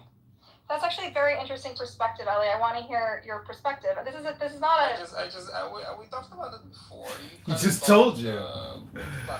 Are you not listening? You just don't like what you're hearing, huh? Little pushback's difficult. Arm wave it away, but I don't remember the I don't remember that we had this exact discussion, but I'm going to be open and just give you the floor to frame your argument. a tangential discussion because I pointed out how the media landscape is very much different, but it stems from the same dynamic, basically. Can you frame your argument, like about why the Russian Jewish perspective is different when it comes to anti-Semitism? And you guys experience, I assume, real systemic, institutional anti-Semitism that we don't. So we create it out of thin air where you probably didn't. So we're talking about anti-Semitism and the way American diaspora Jews who live in privilege will sometimes invent it or create it out of microaggressions or perceived slights, right? I have no idea. We're not talking about anti-Semitism at all because I don't care about what happens to Jews in America, how they perceive them. Like, it's not what I'm talking about. I'm talking about how Israelis and Israel is being perceived versus how Russians and Russia is being perceived. It's always a comparative war. Got it. Both by the legacy media and by the population. If you look at those young people in America who have negative opinion of Israel, I wonder if they will have the same negative opinion. Never had one lesson. For Russia and Russians. Hello? Or you will see a reverse picture. You will see boomers who understand who Russians are versus a young population who kind of glorify Putin and whatever Russia and see them as like victims of American hegemony or something. Yeah, fair enough. But I criticize Russia, and I'm concerned with the maladaptive nature of. But I think if you're looking at the poll, at least of just American Jews, the vast majority also feel some attachment to Ukraine and Russia and Eastern European, all of our history there, right? I think most American Jews who criticize Israel are the same people who criticize Russia, I don't get that at all. Okay. You try to sneak in irrelevant points. We're talking about how the media portrays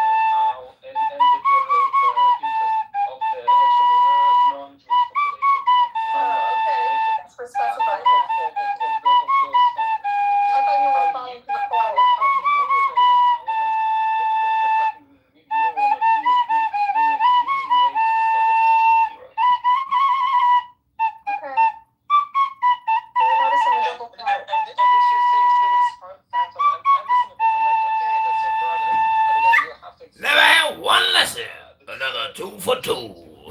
Treatments.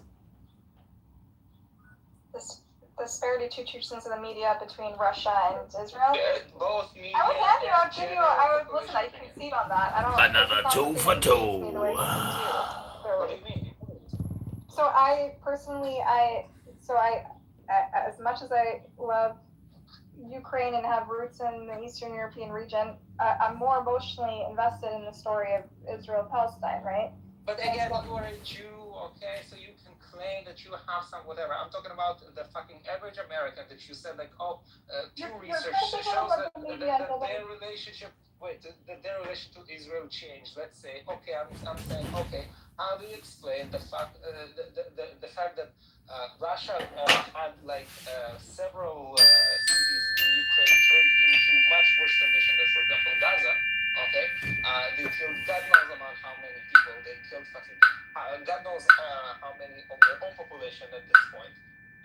And those same people do not give a fuck. So the criticism of the media's airtime and the ink that's spilled on Israel versus Russia and other conflicts. I mean, South Sudan is also a way more horrific situation that nobody's talking about as much. Again, you can excuse the South Sudan by it being like in a place where nobody cares. Okay, you can say that you can compare Israel and Ukraine and kind of both are kind of world powers. Or powers. I'll hand you that. But the disproportionate. You can criticize the amount of. She's gonna hand you that.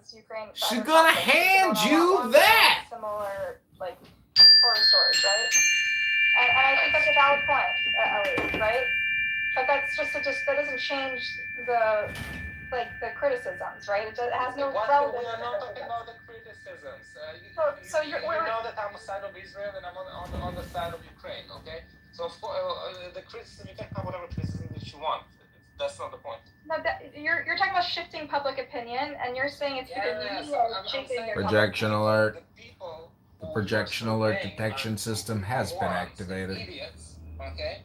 And the news media who's surveying this whole situation are complete hypocrites and amateurs, basically. No, not amateurs. Like, I don't know how you call it. Most people don't know that much about it, and they just should go on headlines.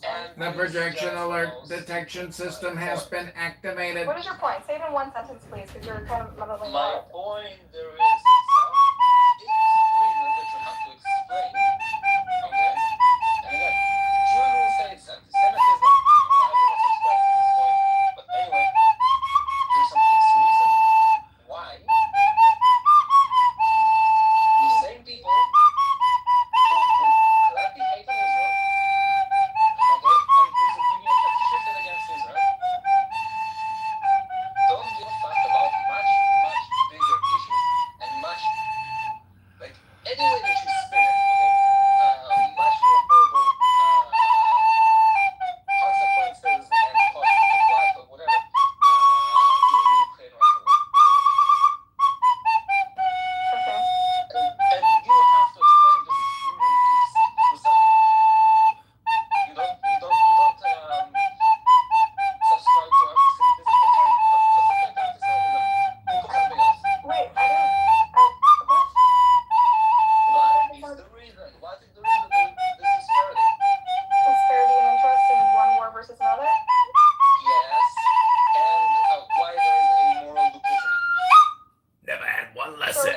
Another 2 for 2. We've had this conversation before, and I'm not discounting the fact that Israel. I told you that we had this population, and you never come up with an explanation that satisfies either it's logically consistent or whatever. Another 2 for 2. Life is not logically consistent, Ellie. Okay? Life, people have taken interest in what's for different reasons. I'm telling you that Jews, Israelis, this is anti-Semitism. If you do not subscribe to that, Do you see that as anti-Semitism? No. I told you many times what I think it is. What is it? Political. It's you fucking socialists. To play it.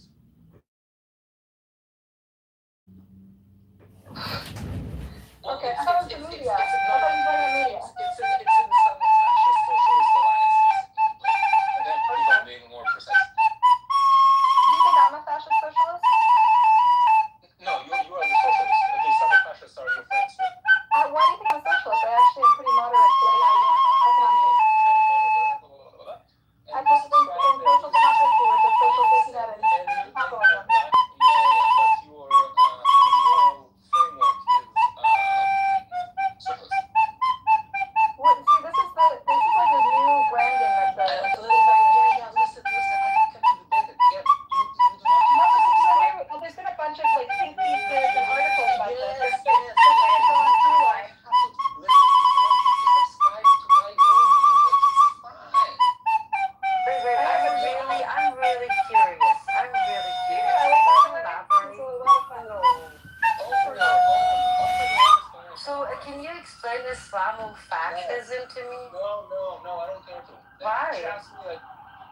because she asked Oh, we me. try to be nice. But I'm your fellow Jew. Who is really? Educate me. I am your fellow Jew. Educate me But is about Israel Islam or included? fascism. What is it? I Give don't me think the Makkah- definition. I refuse to use Google to try to get a definition. I want to be political with you. I am a communist, socialist, fascist. אוקיי, בגדול. זה צריך, יש לזה הרבה רקע, אוקיי? אבל נגיד, תחשבי, אוקיי, את יודעת איך האוקראינים קוראים לרוסים? תמשיך. הם קוראים להם רשיסטים, אוקיי? זה פשיזם רוסי.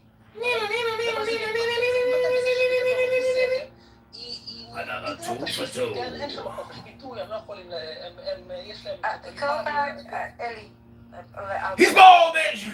I know all about Islamofascism. I know all about the green belt. I'm just really curious in here because I was surprised when you say I don't label it anti-Semitism. That was curious, but that's my bad because I should have expected you to attack it from the Islamophobic angle. So that's your argument, Islamophobia.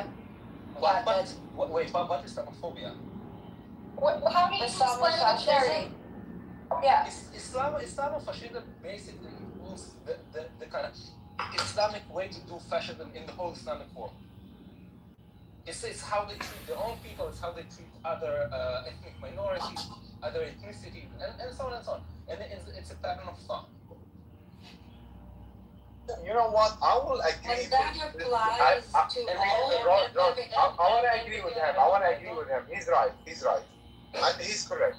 The Islam countries, they expel Muslims and they treat them shit like what they did to the Jews like 80 years ago. He's right about that. But unfortunately, he's also part of the brainwash. I think you believe in Taqiyya, right? You're the one who believes in Taqiyya, correct? I do not believe in Taqiyya. No, he's not that kind of Zionist, don't worry. Okay. Does Islamofascism, Ellie, in your mind, does it apply to all Muslims? Is it like inherent to Islam? It's like Russianism does not apply to all Russians. It's just how their society in general operates. You don't see a problem with that statement at all? What do you mean? Do you think that Islamic countries are not in their nature fascistic? I think that any country that doesn't separate church and state is fascistic in its nature, including Israel. But I don't think the root is Islam or Judaism. I think it's not separating church and state and institutionalizing religion. You mix all the things. First of all, you can have gradation of fascism. Let's start with that, okay? So you don't have to lump like. I agree with you. The same way you have different manifestations of level of apartheid, for example. Yeah, fascism can manifest sometimes more severely, sometimes less. Let's say I would agree, for example, that Israeli society under the unfortunate rule of Benjamin Netanyahu became more fascistic. I agree with that. Where I would put Israeli society on the fascism kind of grade. What you mean is that it's the first time that the fascist oppressive tendencies have turned inwards, but in fact those same tendencies and practices have been the root of this country since its birth, only not against Jews. It's the first time. It's the first time it's been. Why not? This is exactly the problem. No. Because again, this shifts the conversation. Islamofascism. Why not talk about Jewish fascism, aka Zionism? Because this is not the point of the conversation, and AKA I do not agree with that. Why? You claim that Islam is in nature fascist. Wait. If I understood you right, you said that their societies. Didn't you say that's how their societies? I said that Islamic countries manifest themselves today. What do they have in common? What do they? They and that. That thing they. That thing they and that. That thing they and that. That they are that the fascists. That the Zionist Jewish fascism versus that Islamofascism. They don't know what that they doing. Are labeled fascistic. Hello? First of all, you have semi-Islamic countries who are much less on the fascist degradation out of. When I asked you, does it apply to all Muslims? You said, well, that's what their society. That's what they say. They don't know I that. asked you, does that apply to all Muslims? You said, well, that's what all their society. That's what they say. Point to the least fascistic Islamic country. Turkey. Or no, Turkey is considered a secular state. Listen, if you point to Turkey as the least fascistic. Did you hear me? Did you hear me justify the existence of Islamic countries? I believe all countries need to be separated. I think church and state is a bad thing across the board. I think that any authoritarian, I think that any autocratic regime is going to end up any way other than fascist. We have been talking about the cause. Okay, the cause. What cause?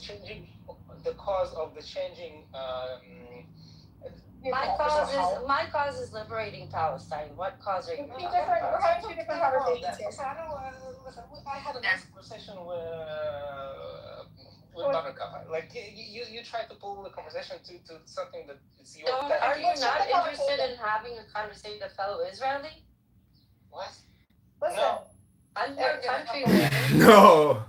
Okay, so congratulations, Asma. No, but Ellie, I wanted you to meet her too because she's very interesting and you're very interesting. She's an you're an out-of-the-box Zionist, and I think you guys would have an interesting dialogue about it. This is boring for me, and yeah, like Why is it boring you? Because I heard this a million times. Okay, Yeah, you heard what? The what? What shtick? What is my shtick? About all Muslims, such a separation of church and state. So first of all, and by the way, your tendency to kind of subscribe me to things that I haven't said and do not believe in. Like, come on. Right, approaches with both sides. Ellie is boring, not interesting. And the fact that Baraka has to defend. What is my shtick, Ellie?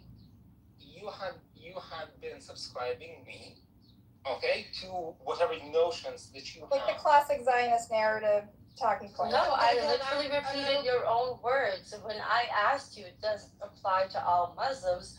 Your response was, well, that's what happens in their societies, right?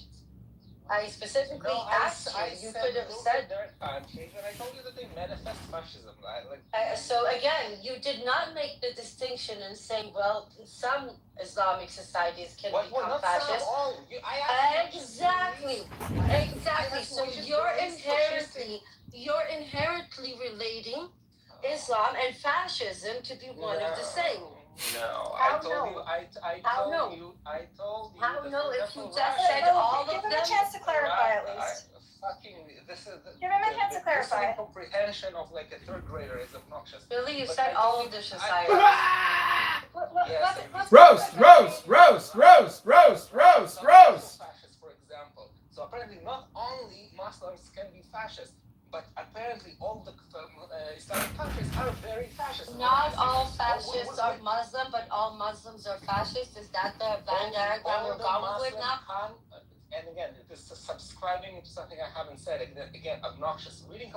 Listening comprehension of the third grader. And Ahmed, and that's the best indication that you're losing the debate, honey. All Muslim countries.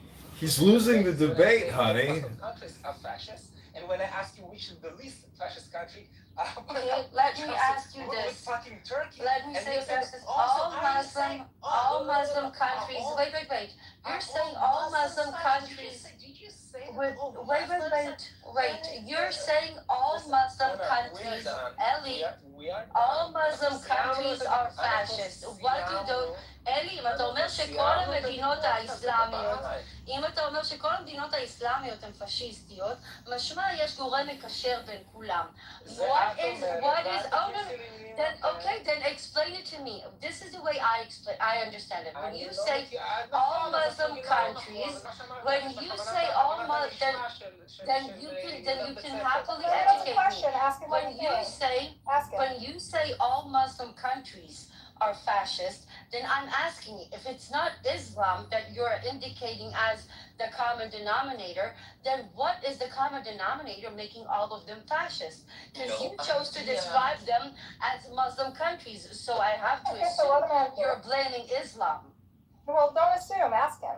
No, I just did. If anything, for example, I blame probably Arab culture more than Islam. Because the Asian, for example, that's so much better. Are less fascistic. Hey, what about Arab This bitch is never gonna be happy ever. Listen, by the way, yeah. You mean like Ben Gvir? Yeah. But again, and Hitler, you know, very Arab. So it's not Islamofascism.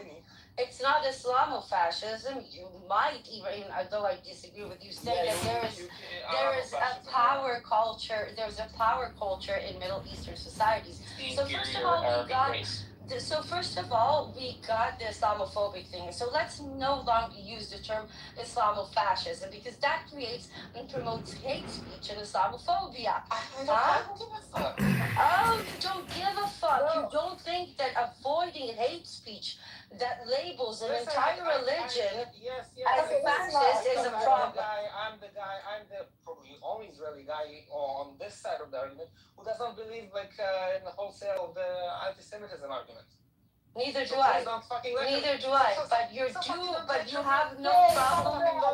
But you have no problem. Right. So generally speaking, you're okay with anti-Jewish rhetoric and anti-Muslim rhetoric. You think it's fine. It's not something none of us should object. Okay. If somebody says that all Jews drink Christian baby blood on Passover, nobody should say anything. We just let it go. When you say shit that are obviously not true. Like Islamofascism. What's the problem with Listen, I don't think we just established that when you say Islamofascism, you create a correlation between you established that because you fucking don't have No, but even you corrected yourself and said it's more of an Arab thing. No, when you ask, see how you trip over your own words, Buttercup. See how it's done. It's great work, Ambrose. Wow. Great work.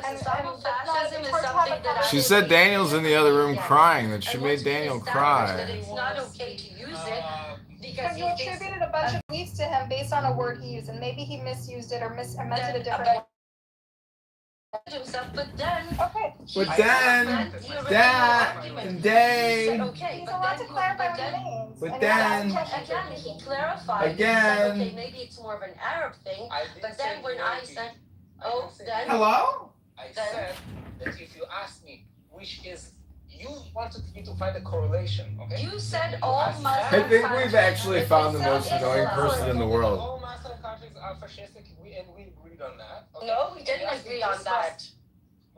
That fascistic country is fucking Turkey, you know? We didn't agree on that. I just didn't engage in it because that's not the conversation I'm interested in. Do you want to engage in it, members? I want to know what is the common denominator between all those countries. I want to know what is the common denominator making you group them together. Which is the less fascistic country than Turkey? What is the common denominator?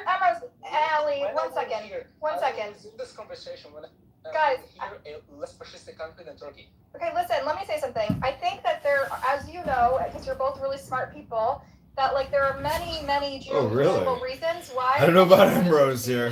Right? And to contribute to one cause is overly simplistic. We're not gonna right now solve why specific countries are or are not fascistic. I don't think it's constructive. Okay. At least as he doesn't know why. But I think it's and you don't have to solve it. You can't. You certainly can't attribute it to one factor. That's that's what he does when he says Islamofascism. That's what he does. And that's when he clarified. He walked it back. He walked it back. I didn't walk it back. There you go. He did walk it back. Ellie is like a libertarian who wants to use whatever words he said when he says Islamophobia, it's no different than saying any other blood libel about Judaism. And allowing it and letting it go unchallenged, the same thing as letting blood libel against Jews go unchallenged. I'm sorry, but it's not a word that is acceptable to be used. Okay. You're labeling 1.8 billion people as inherent fascists. Listen, earlier today we were hung up on the fact that Mamadani used the word monsters to describe AIPAC, okay? When we get stuck on one word... Monsters doesn't use Jews, Muslim, Christians, and Buddhists in it. But he uses Islamofascism as an acceptable term. And it says that every Muslim country is inherently fascist. Just look at their societies. Do you understand what that type of rhetoric leads to? I think we're missing the. No, I we're not. agree with you. We're missing the forest We're despite the trees. whitewashing, and this is exactly how Do you have this bad expression shit in Hebrew, ends up. missing the forest despite the trees? It's like you're missing the big picture here, No, right? no, I don't agree with you. I think it's exactly the kind of small things that we let slide that end up being the root of all the decay and all the rot that is so obviously prevalent in this society, because we ignore shit like that. We allow them to label Arabi Tov Arabi Met. We allow them to say that shit. We get away with it. We say it's just a song. No, that's how it starts. That's how you dehumanize and demonize an entire culture and society.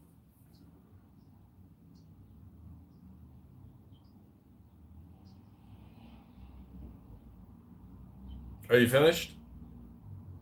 Anybody wants to object to that? He goes off on the fascist Muslims, and I don't know if you lived in Arab countries before. Have you ever lived in an Arab country? Do not talk about it!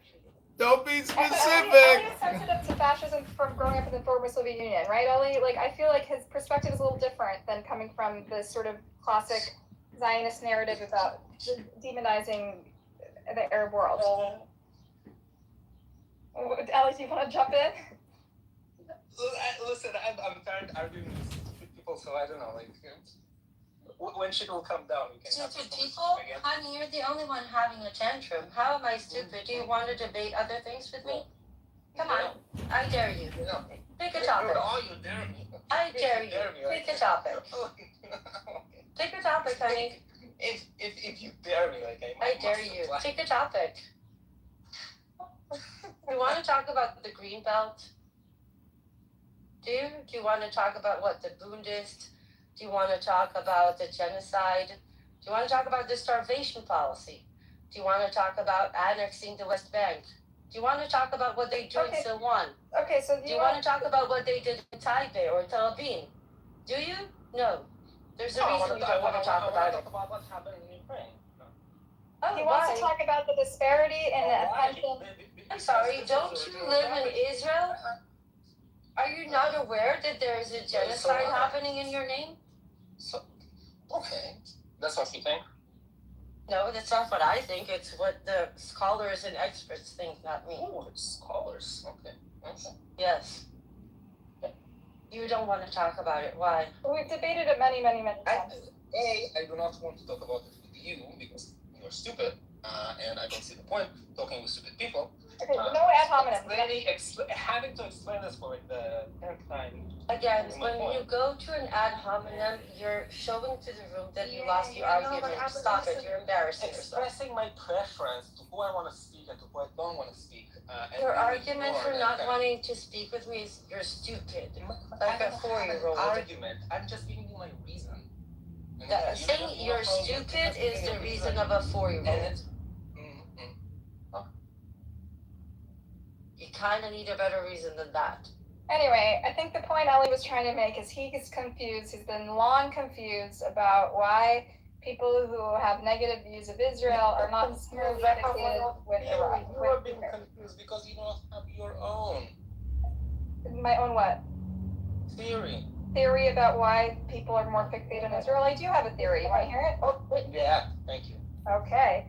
So historically, if you follow Jewish history, Jews have always been news, and since the founding of Israel, the story of Israel is a very riveting story, which is why listen, I work in the media, and I know what makes an interesting story, and the Jews are an interesting story, objectively, right?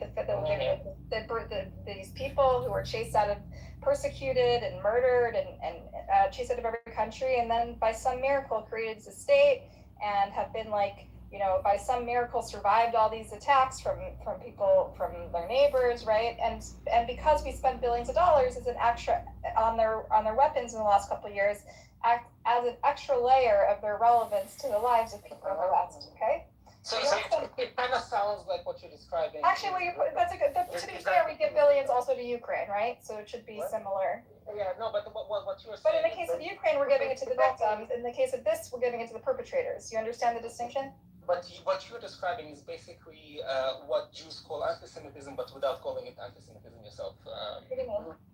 Being fixated on Jews is finding us interesting. We are interesting.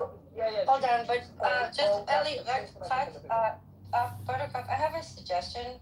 I'm sending you a screenshot. I think this might be an interesting topic, especially because I'm hosting the people from there on the space Saturday, but it's a completely new paradigm that's being suggested of a demilitarized binational confederacy. It's a one-page.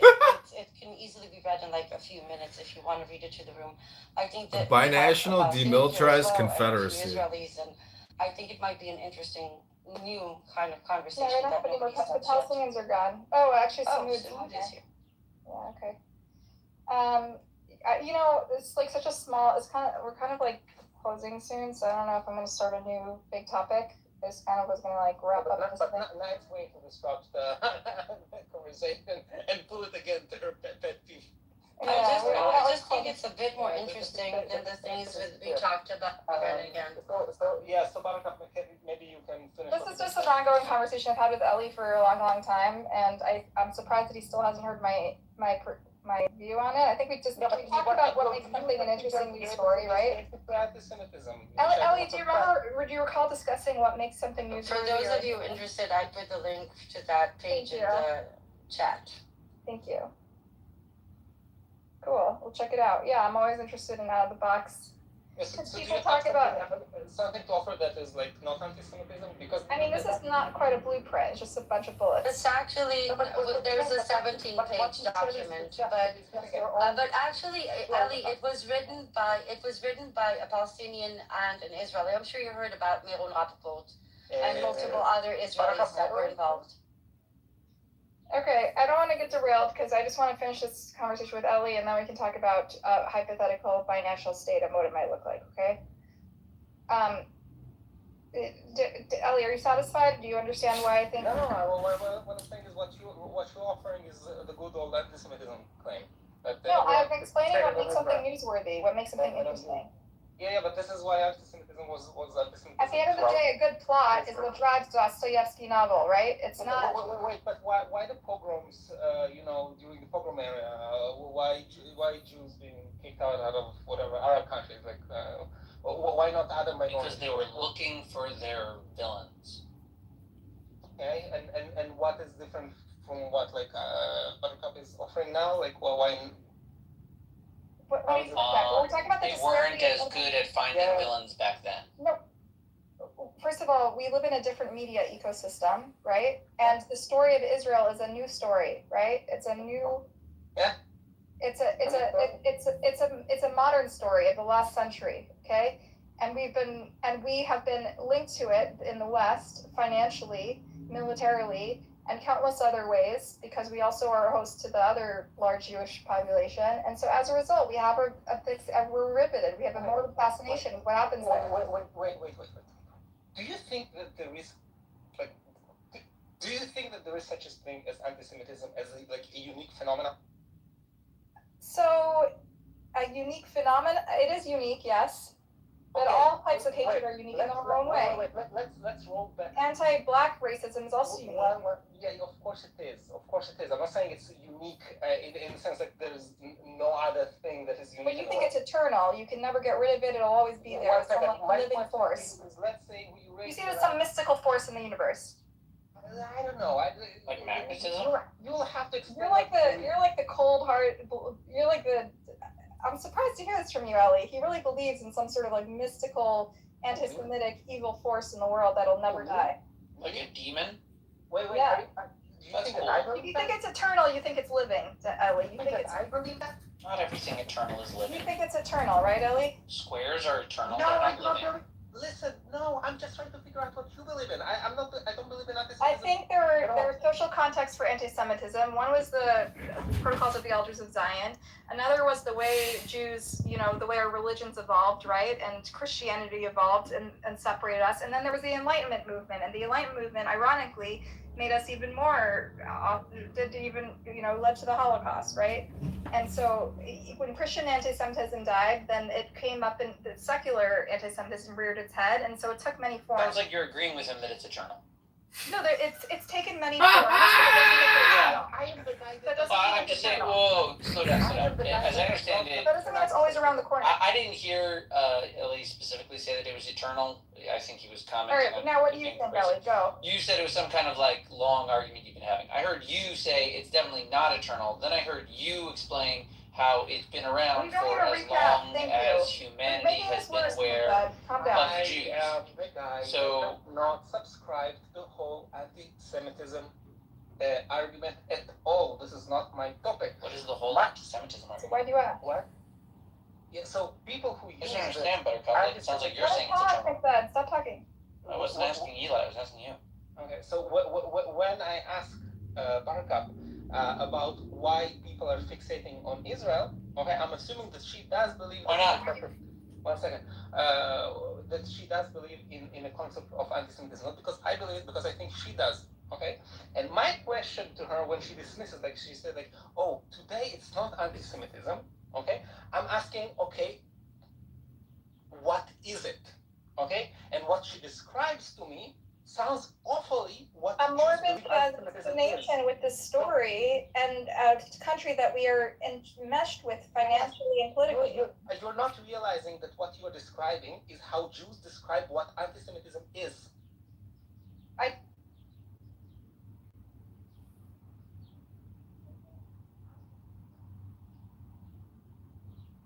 Is it?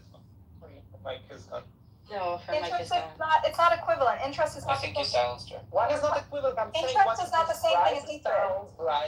Sounds like how. Being interested in someone is hatred. What are you talking about? I'm interested in you, Ellie. I don't hate you. Oh, he's not wrong. A lot of the interest is due to anti-Semitism, but yeah, like interesting. No, but it's by design, and the people who are attracting it is the Zionists. That they need those anti-Semites to pop up, because otherwise how are they going to justify their existence? So, based upon that, if there were no Zionists, there would be no anti-Semites? There will always be anti-Semites. Zionism was created because of anti-Semitism. We're not talking about... But same rhetoric... But there hasn't been Zionism in reaction to every strain of anti-Semitism. The good Jews been thinking that they're the bad Jews who attract anti-Semitism to the good Jews. I don't label good Jew, bad Jew. I don't people according to the Judaism. I believe this is not the point. I'm not talking to you. I'm just addressing what you said for what I'm saying. מה קרה? מה עשיתי לך? כלום, ככה את מתחממת. את מתחממת ואת לא חושבת כמו שצריך, ואת לא קונסיסטנטית, את מכנסה מילים לפה. אני הכי קונסיסטנטית, פשוט כזה חייבת. Honey, I know I'm difficult to honey. לא כיף לדבר איתך, I'm not fun to talk with because I have truth and facts and you don't get to No, lie. it's because you're a highly annoying person, and an extremely annoying person, honey. And your facts are all propaganda and lies. I'm here to shame you. I'm here to shame you. I'm not here to make you feel good. I didn't say save you, I said shame you. או, שיימי, כפרה, גם זה עשו לי, תאמיני לי, שום דבר חדש. תתבייש. מה האמת על זונה עם זין, בקיצור, חבל. Did you just admit it to being a whore? מה? Nothing. זה הבנת הנשמע, באמת. כן, מאיימת, איך מאיימת על זונה עם זין תופס פה המשפט הזה, נו באמת, אלי. אין לי כוח אלייך. כמה פעמים צריך להגיד לך? I know. תודה. I ruined your fun. All right, moving on. I think we got an understanding. Oh yeah, we really got somewhere. Yeah. Anyway, so why are you so repelled by Emerose? I'm curious. What is it about her that's so repellent? The smell. Do you know any sort of the anti-Zionist, I don't care. This is boring. This is a boring conversation. It's a boring topic for me. It's not what I'm interested in. Yeah. Okay. Then what are you interested in? I was to talk about what I'm interested in, and you're interfering. I tried to be part of the conversation and you yelled at me. No, you're trying to. They're coming out with another Toy Story sequel. Yeah, you're trying to. Oh, What wow. you're interested in, and I can sense it, and I know what you're doing, and no, it's not. No, I actually. All right, you well, said don't you be so don't wanna talk antsy about it. Let the what conversation I flow. wanted to Wait for talk your about, angle, and then jump in and and I take whatever dropped you it. want, I just like she didn't did. push my topic, right? Anyway, but You're so whiny. I'm getting back to the fact that Jews are whiny. Sounds awfully like what Jews historically describe it as. Not all of them. So I don't understand how you link. Listen, people in the pro-Pally movement are. It's not what I'm talking about. You're talking about the media and the media's decision and the way they're covering Israel in contrast to other conflicts, especially one that's very similar, which is Ukraine and Russia, where we do have a stake in it, right?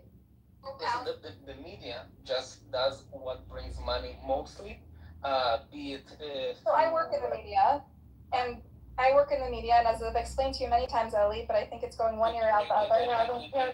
This is not the point. Ellie, you know there's a church and state. There's a church and state between the money side and the reporting side. We don't make decisions on what to report based on money. We make a decision based on people's interests and what's a good story, right? Yeah, except for the paid articles. And I believe that in Santa Claus. So do you think it's some vast conspiracy? Facebook is taken over by ads that are disguised to look like articles. That's called market capitalism, and media companies are companies who participate in market capitalism, and stories are written based on what interests people, and if you don't subscribe to that, you don't have a bridge to sell you.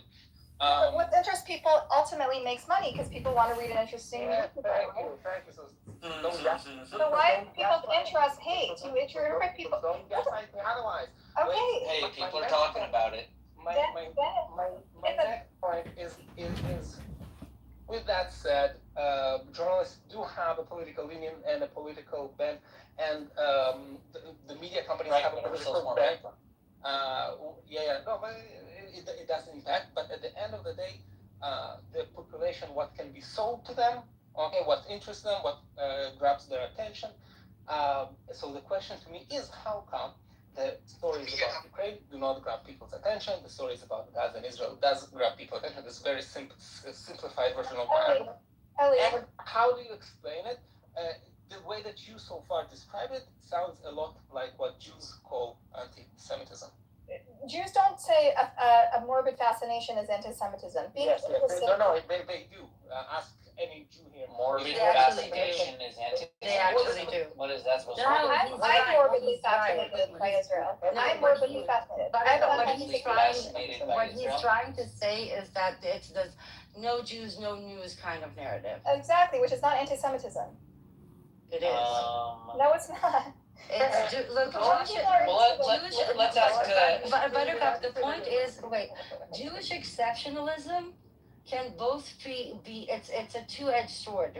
Jewish exceptionalism is responsible for both supremacy and both anti-Semitism. That's the problem with I understand. I'm not supporting exceptionalism that Jews are special or any. That's the argument Ellie's bringing. I understand that. But I just want to say.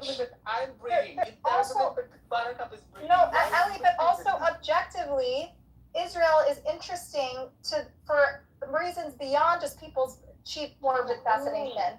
You're saying objectively covering Israel is good journalism? Listen, the people are drawn. First of all, we do write about quite a bit about Ukraine and Russia, but not enough for your preference. I understand that, Ellie. You think it's disproportionate. There's nothing wrong with Can I take a stab at this? I think Ellie's trying to say that grab a knife. No Jews, no news is what Buttercup is. It feels a little anti-Semitic, doesn't it? Hold on. I'm not advocating for it. I'm just saying it's a fact of life. I know, I get it, and I Ellie's acknowledging that that's the argument you're bringing. But I think if I'm trying to understand, it's a fact of life. It's been that way for centuries. So you're claiming that one of the reasons that people are super interested in covering the whole Palestine-Gaza genocide is because of the Jewish aspect. Now, what Ellie's saying is this is the Zionist argument when it comes to this. But he, I think, is claiming, and on this I will agree with him, that it actually roots in many other reasons, like Islamophobia, like anti-immigration, like white versus brown, West versus the global South, not necessarily the Jews versus the Muslims. That's exactly the point I was making, Emrose. I said, okay, so I think objectively, this is what Ali didn't I know this is what you think. This is why I kind of went on Otef road, because I think he doesn't understand that that's what you're trying to say. I think the story of Israel is objectively an interesting story for one, geopolitical reasons, two, our domestic policy and politics reasons, three, just the story of the Jews is genuinely a moving story of twists and turns and drama and peaks and falls. And but it's not because of that. Because Israel is considered to be look at it as a gladiator battle. Israel is the West, the white, Palestine is the brown, the immigrant, the Muslim, the non-Judeo-Christian. It becomes a representation. So You're literally describing a fight poster marketing. But it's not.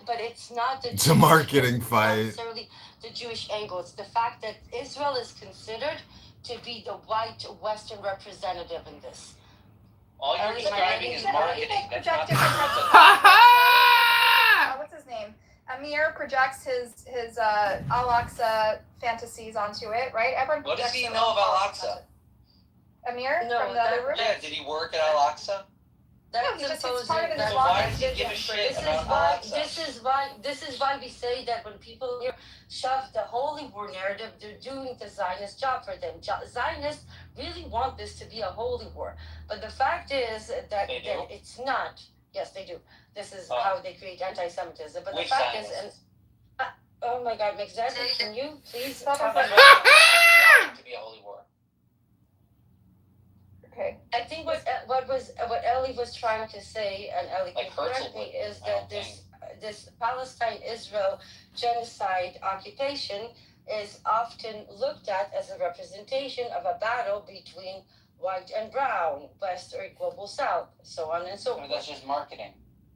He's interested in why we care more about Israel. I hate when you try to say what I'm trying to say. You are so fucking atrociously awful. Alright, just explain yourself, Ellie. Go. The mic is yours. What? The mic is yours. Go clarify. I said the Islamo-fascist alliance with the Marxists, with the socialists, and again, I'm talking about the general.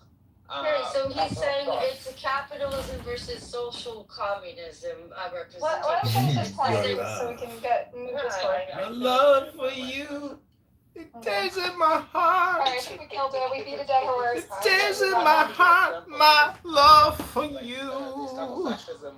I love you so much that it tears in my heart. You should not allow it because it promotes hate. I love you so much. It tears in my heart. Like the Islamo-fascists and disavow. Disavow. They that and them. The Russo Marxists. Said the citizen of the Zion Nazi state. So how the Islamo-fascists and Marxists overthrew the said the Zion Nazi. And we heard you. That's right. The revisionist Zionist perspective of the Islamo-fascist coup together with the Russo Marxists. Alright, so this is just evolved into name calling. Yeah, literally to get to a sentence. That was I got to know preposition. Because you refuse to stop using hate speech. Islamo-fascist? You think that's hate speech? Nazi says what? Anyway, Ellie has the baby. How's the kiddo? Oh, are they talking it? Mm-hmm. Nice. No, what did you ask? I said, how's the kiddo? Are they talking yet? Are they babbled? Hebrew or Russian? What language are you talking? Mostly Hebrew. Mostly Hebrew? So are you trying to do trilingual situation? Yeah, but there's like all the media in English and all the grandmas in Russian. Yeah. Okay, that works. That's a good system. It's good when you put it in like different settings, you know, because they can compartmentalize, you know. Exactly. Anyway. No, he's doing great. He's very smart. Of course he is. And he's very fun to be with. Oh, you speak Russian? I do. Здравствуйте. Здравствуйте. Я хотел предлагать... Can we talk about what I sent you, Buttercup? Это украинский акцент, да? Yeah. Нет, это мужчинский голос. Что? Не понял? Это мужчинский голос. Мужчинский голос? Да. I'd like to see more on this. Can you have like a document you can, like a link you can follow it up with? The thing is that the big document, for some reason, I can only locate it on their website in Hebrew and in Arabic. Can you make it with the Hebrew one? Yeah, I can. Okay. I'll use it Google Translate. Is it a PDF file? It might be helpful. Yeah, it's a PDF file. Yeah. Don't use Google. Okay. It's like taking ChatGPT or something. Yeah. I have a profound respect but I for specifically screenshotted that specific portion because I thought it's short enough to read, and I'm interested to get opinions. Okay, let's see. This is like a tried and tested path to mutual security. What we've learned. Who are these people? That is we. Okay. So it's two-state, one homeland organization was established by Israelis and Palestinians long before October 7th, the genocide. And this is their shortened bullet point about mutual security, that specific topic. Okay, this group is called A Land for All. It's a joint movement of Palestinians and Israelis who share a simple but transformative vision. Two democratic sovereign states, Israel and Palestine, linked together in a confederation with gradual steps towards freedom of movement and residence for all. I think I've seen something similar to this. Yeah, right? I've spoke to you before probably because I'm hosting them this Friday. This isn't, but there's an older version where basically there's two governments, but they allow residency. In Arabic, maybe you've seen that one before. Is this a new plan or I think these documents are relatively new. I think before that they were drafted differently. Okay, yeah, I think this is actually good. It's almost like a hybrid between 1 and 2 states, right? It gives exactly, and it's an intermediate step on the road to a one step. It talks about it as an intermediate step and not yet. But we should read it for everybody and not talk over it. Okay, so here's what it says. They don't believe in separation. What doesn't work is separation, which has impoverished Palestinians and delegitimized their public institutions while failing to deliver security with Israelis. What it does work is respect for human dignity and economic opportunity. What also works is mutuality and cooperation. And then they outline what they propose. Their vision, each state would have a sovereign authority over its own internal security, while both would commit to partnership in managing borders, shared intelligence, and cooperating to prevent violence and bring perpetrators to justice. Binding security commitments would be undergirded by strong joint institutions charged with serving both publics, not controlling them, and by guarantees from trusted international third parties.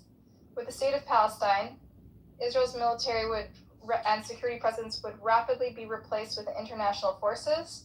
Within the state of Palestine, freedom of movement and residence across the Israeli-Palestinian border would be phased in gradually to minimize security threats and economic shocks.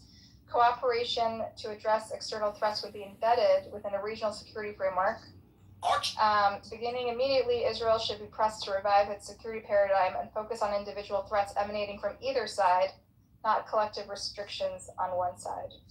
All right, I like it. So I will add a small portion that's not written here. What they talk about is two sovereign nations where you can be with open borders. You can be a citizen of Israel or a citizen of Palestine, but you can reside in each territory. If you're, for example, a Palestinian citizen that chooses to live in Israel territory, you will get residential rights. You can vote for municipal elections, but general elections, you vote for the Israel government.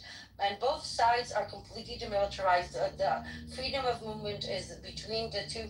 Nobody can tell you where you can or cannot live, which take away displacement of settlements and all that thing. And of course, it includes a full right of return. Actually, it sounds beautiful.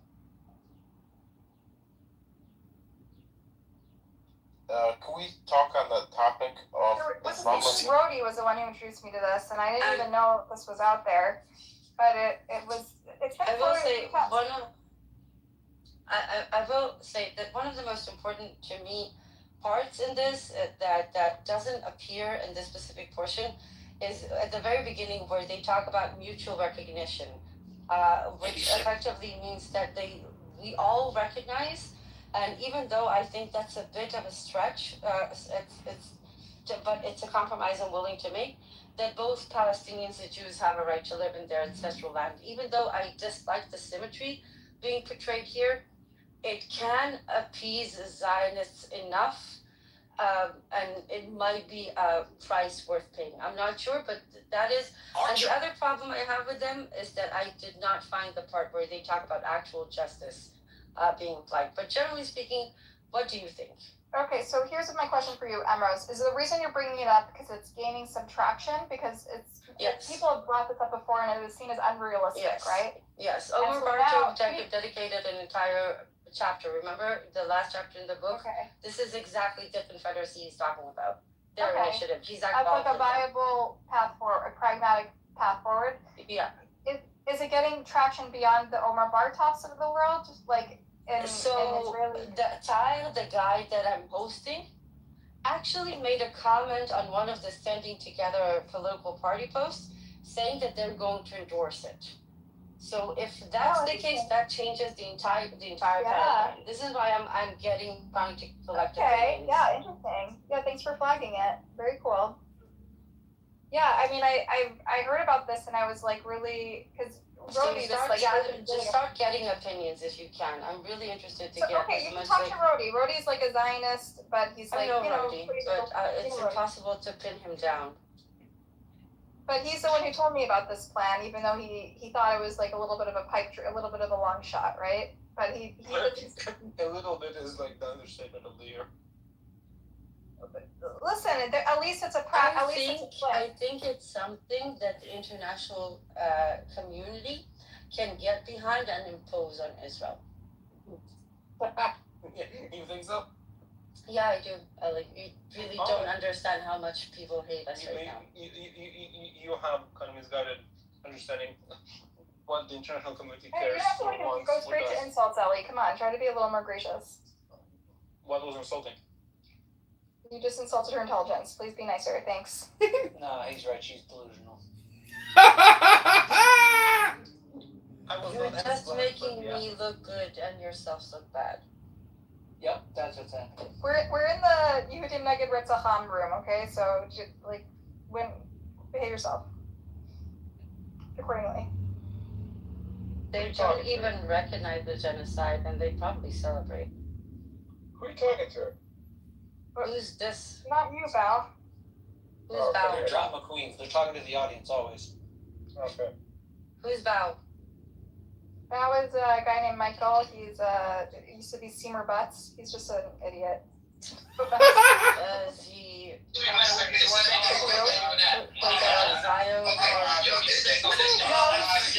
He's like a provocative Jew. He criticizes Israel. He's a little bit of a Nazi though. Like he embraces some white supremacist views. Ooh. Interesting. Fuck the Jews. Like he's a little bit in the. Fuck he's a little you, bit Nazi. too in the. He's just a little bit too on the internet. He's a little too online, so he absorbs a lot of conspiracies about Jews, but he is critical of Israel and thinks all the Zios are like he kind of doesn't care about the rules. No. Let me. Let's rephrase that. It's not a coherent point of view. I am what I believe to be a proponent of me physically in the natural world that we live in today. Oh my God. I'm a proponent of America first. Oh dear God. Spiritually, emotionally, all that. Okay, am Israel hot? Okay, but I live here. I was born here. I was raised here. This is my house. This is my home. Makes sense. America. So. But yeah. All right, thanks for stopping. Are you against the genocide? That doesn't sound like a Nazi. No. Are you against the genocide? Am I what? Against the genocide. We define genocide. against what's happening in Creating Gaza. conditions of life aimed at the destruction of a population in whole or in part. Are they indigenous? Okay, so he's one of those. He's one of those. You can't even communicate with him. I mean, it will be interesting if this plan gets traction. That would be cool. Oh, it's going to get traction. I'm sure an international peacekeeping force will be descending upon Israel, a conglomeration, a confederacy of a demilitarized binational occupation force. You're either against the genocide She's or delusional. you support it. That's the box. You're either with us or you're against us. You're either an anti-Zionist or a Zionist. Then you're one of those that You're one of them. You're part of the problem.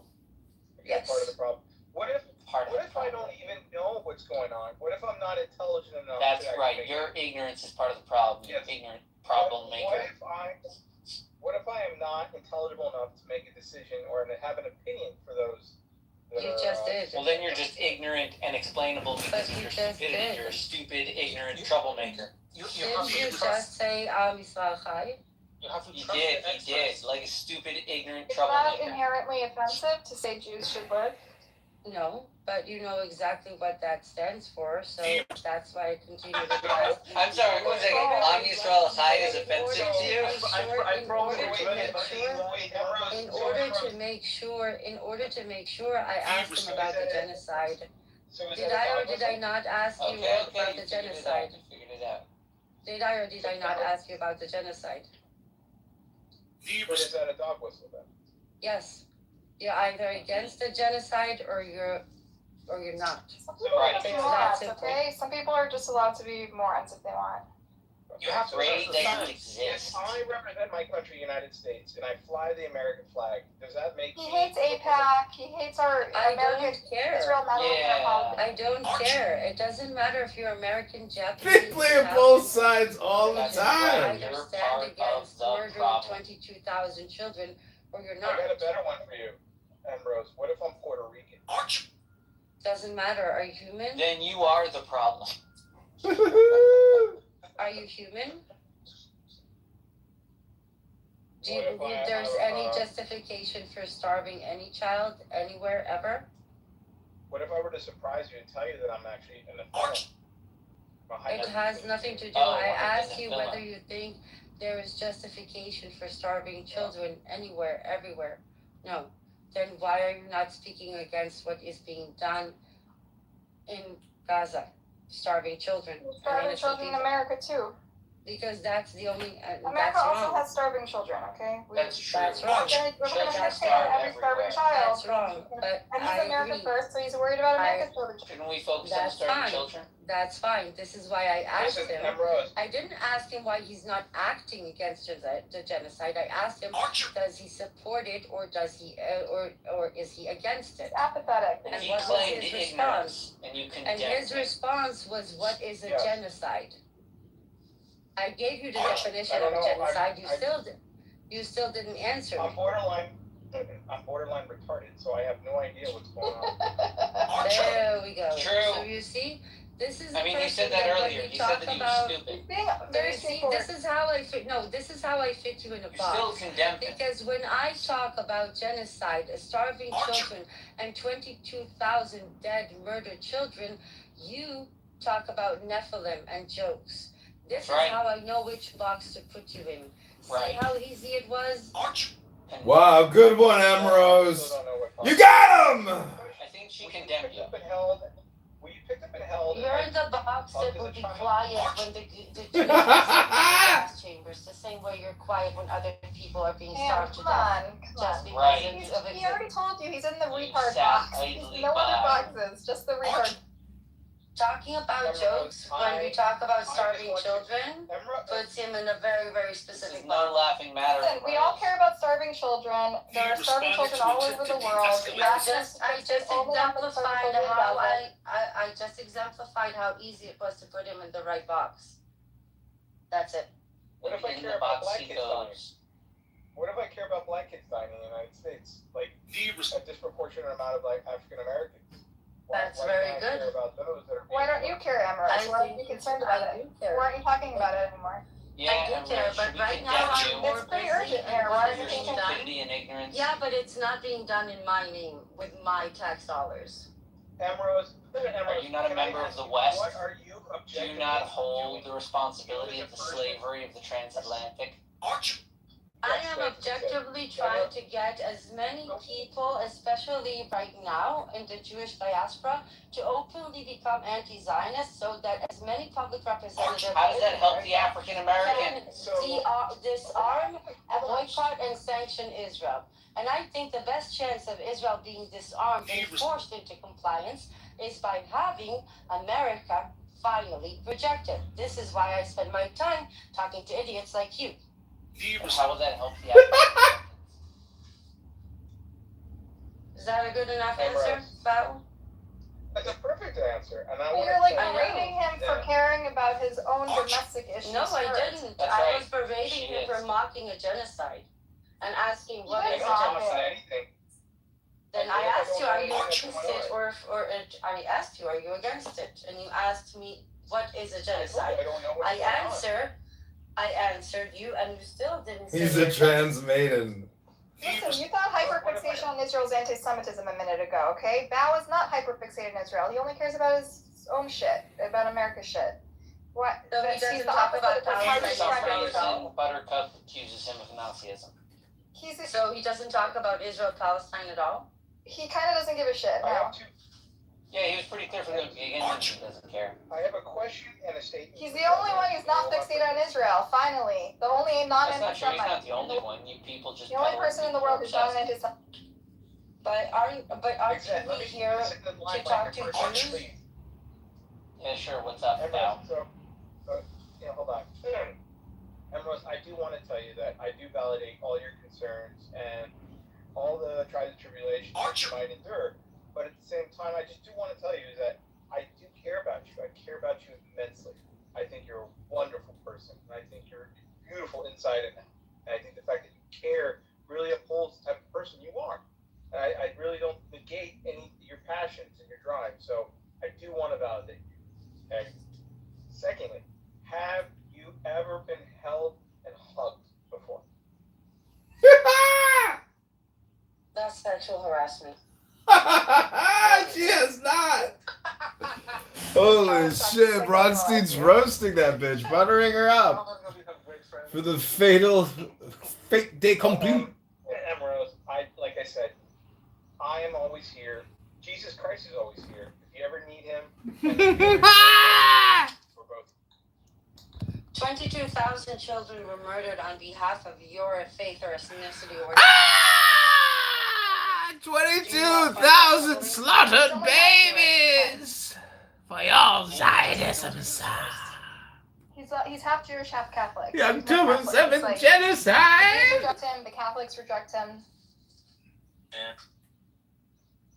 He's a reject, but he did just roast you.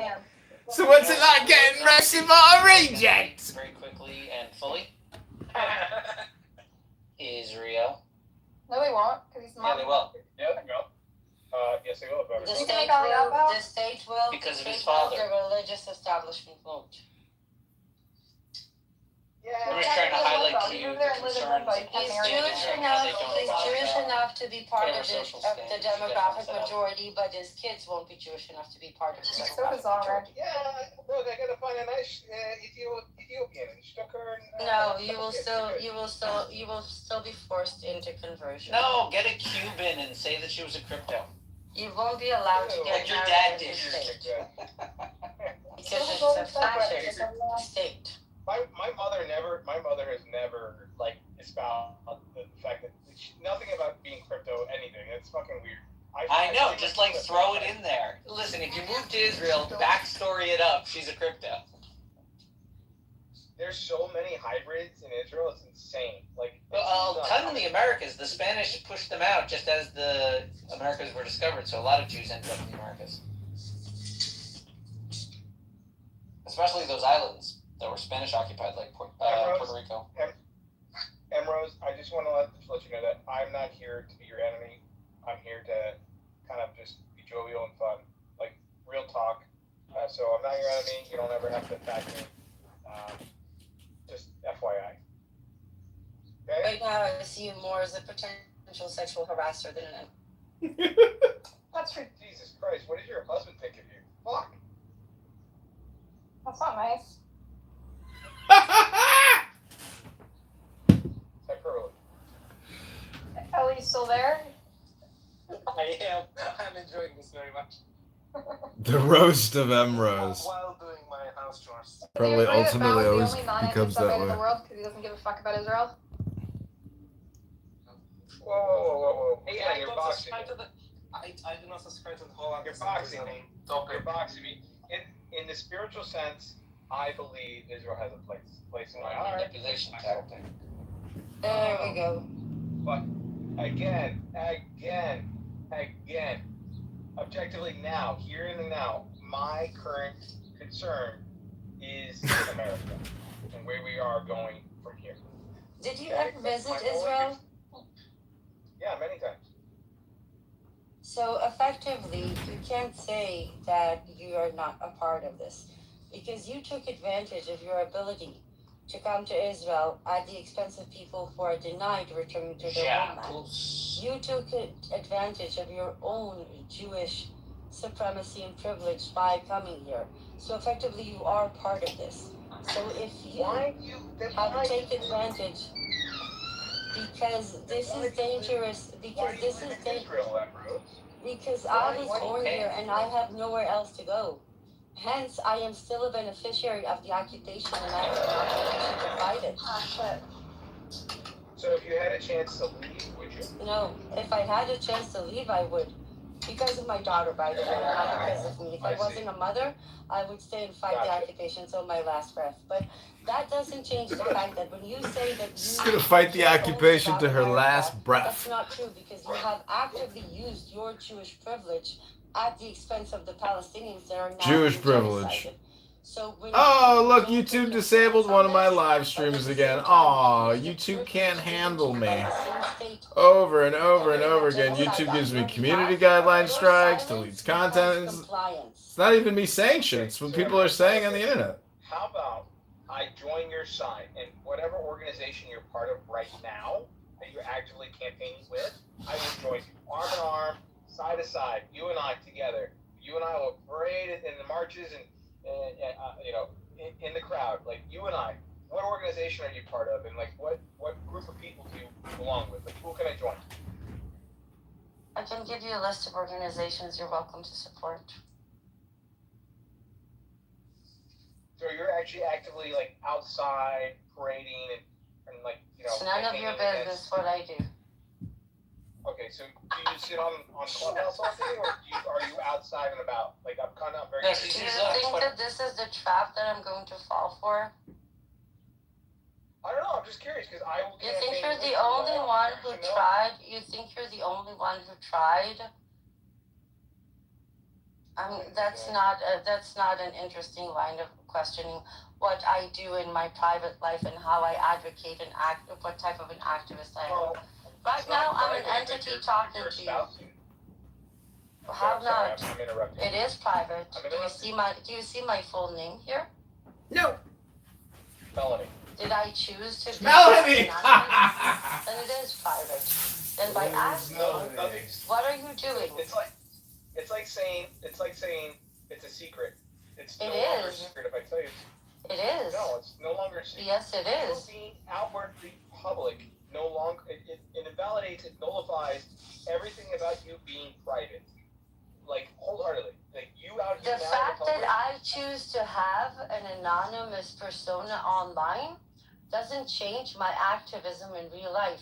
And I am under no obligation to provoke. I'm not public though. How am I public? Do you see my name? Doesn't matter. Do you see? How not? Yes, I'm a voice. That's all I am.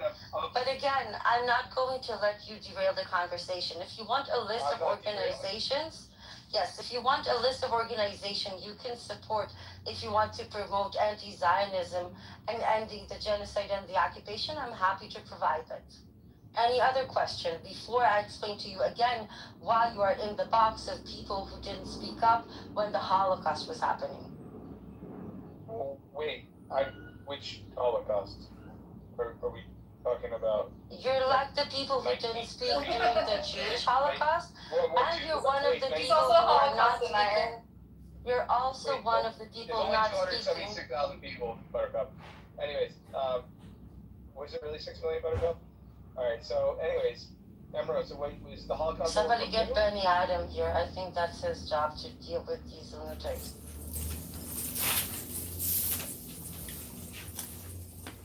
I'm serious, somebody DM Benny Adam. That's his specialty. Danielle came back to see you. Oh, you came back for another one, honey? You really have a self-subjugation problem. Well, you know... Projection alert! By the way, it was very funny. Projection alert! Self-subjugation projection alert! Aww. This is the room that keeps giving. Actually, The giving room. I wish you the best in your endeavors. There was one casualty in the Montreal shooting. I wish you well in your endeavors, and I wish you well and many successes with all the things that you're doing. מיכאל משה מזרחי נרצח במונטריאול. Mrs. Rose, why didn't you reach out to ליד בית חד. סליחה, יש שני הרוגים ופצוע אחד. Rose, you speak Hebrew very well, and you're in Israel, and why didn't you reach out to the Israel government and tell them to invite the guy who saved the Jew in Australia? Why didn't they did? The guy in Midland or something? They went to visit him and they tried to make him into a token Muslim to validate Zionism. No, I'm talking about Israel government. Those people who in Australia. They sent an official, and I think they actually tried to invite him, and he rejected them. Thank God. Talk about they try to invite him. I think they did, and I think he said no. No, they did not. No, they did not. Either way, I hope he would have said no if they did, because nobody should be legitimizing this place right now. It hurts that Muslim defending Jew. It destroyed their propaganda. Yeah, but it has to be the job of the Jewish community, not the state of Israel. He was protecting Jews, not Israelis, not Zionists. And Israel has no business promoting this person as if he was defending Israel or its policies. He was defending innocent people that also happened to be Jewish. Because he didn't see a difference between one person or the other. He just saw somebody doing something bad. So Israel doesn't get to claim him as a Muslim who protects Jews. He's just a good person who did the right thing. And they don't get to use him to whitewash their own crime and hate. Sorry. Don't be sorry, okay? Fuck you. You made jokes Bitch is mental. 2,000 murdered children. I didn't make jokes. I was talking about Yes, it. you I did. was asking me a question. No, I didn't. I have a very good memory. Think about that. Did you feel bad? I think you might be on the spectrum, Ambrose. Have you ever thought about getting like ASD, see if you might be on the spectrum at all, or no? Again, when you go down the ad hominem route, you're only proving that I win the argument, that you have nothing left to say except for going after me personally. It makes you look ridiculous, not me. Alright, definitely high functioning. No, that's cool though. I mean, look, I'm a little tired involved, so high functioning. See, Joe? Well, if someone not a human, you cannot force him to be a human, right? Like, that's his decision. Oh, they're human. If he's going to be either human or animal, you cannot force him. It's his choice to be an animal.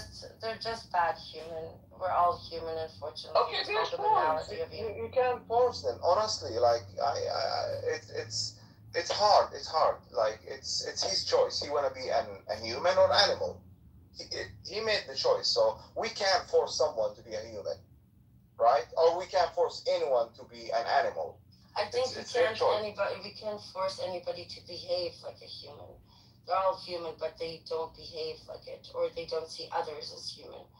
But I don't label people animals. I just label them bad people for not bad people, people who do bad shit. But he's right. I can't force you people to have a moral conscience or a soul. If you decide to bury it deep down inside it, beat it down every time it rears its head. Like, I don't know what else to do. They advise, say what you need to say, and that's it. It's his choice. I'm sure he's. But Joe, people are dying. I'm serious. I don't know what else to do. I know. I'm seeing it today, this morning. They just bombed kids and women this morning in Gaza. 17-year-old child on her way to a final fucking exams. And she was the only survivor of her family. The only survivor, a 17-year-old kid.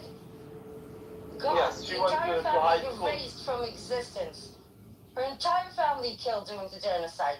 But they had to go and bomb her too. But yeah, I keep screaming, Am Israel Chai. Islamofascism, bitch.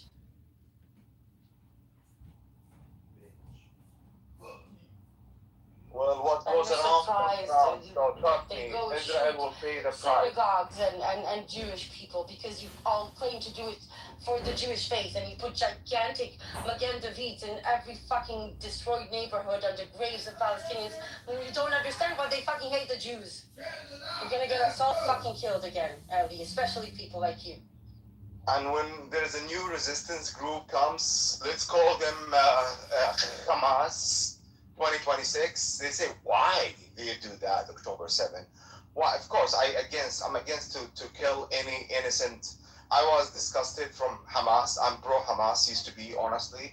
But to take innocent people from Israel, I was 100% against it.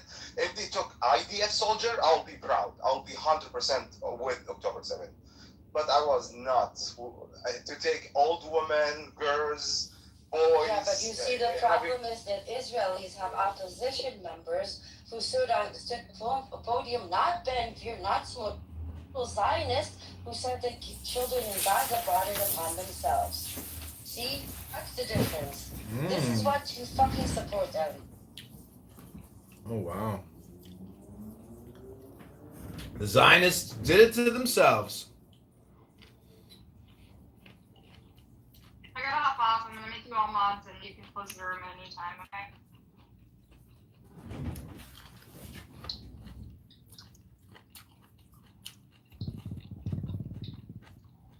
We'll see what you guys can.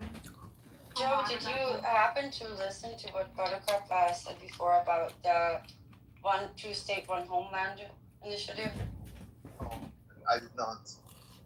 I'm hosting a friend of mine, Dr. Clara Bourras, on X on Friday, and we're going to talk about the initiative founded by his father called One Homeland, Two State. It talks about a demilitarized binational confederacy. Demilitarized binational confederacy. That there will be two sovereign nations with open borders, shared intelligence, shared security, international forces. But full recognition of a place for the Jews between the river and the sea as their homeland, as well as full right of return to all Palestinians. But it's not exactly a two-state solution, and I think it's important that there is full right of return and full freedom of movement. But it is a framework that can lead to potential one-state solution. 100% with one-state solution.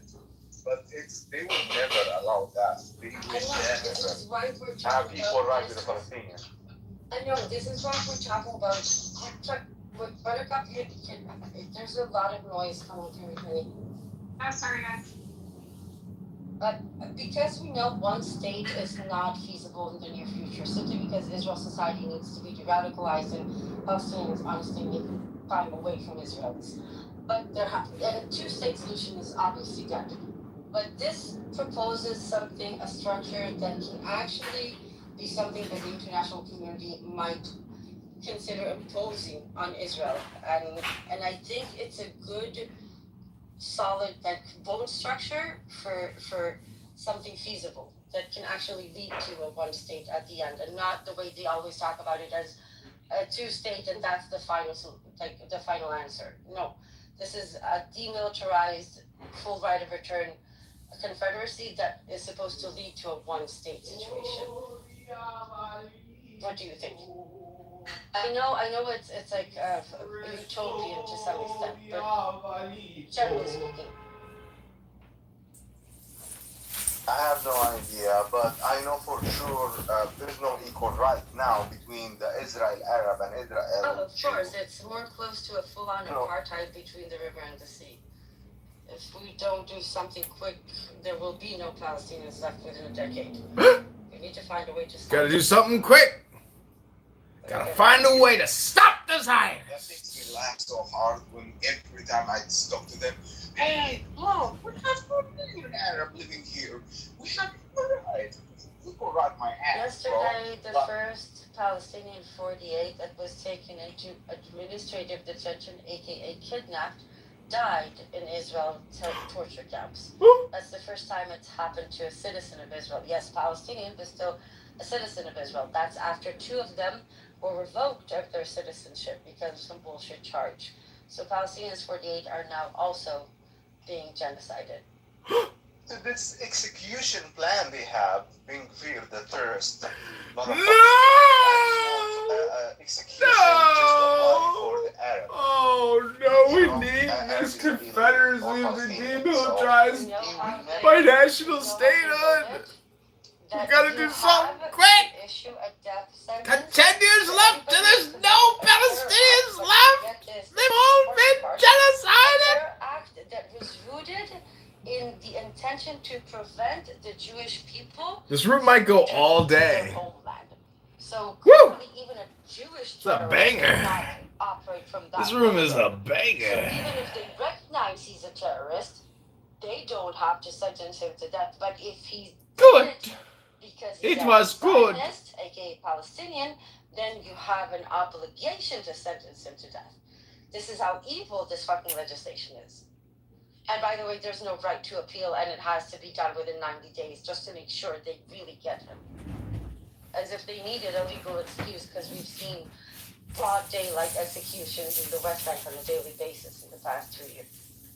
But really, I'm very angry, Joe. I'm fucking angry.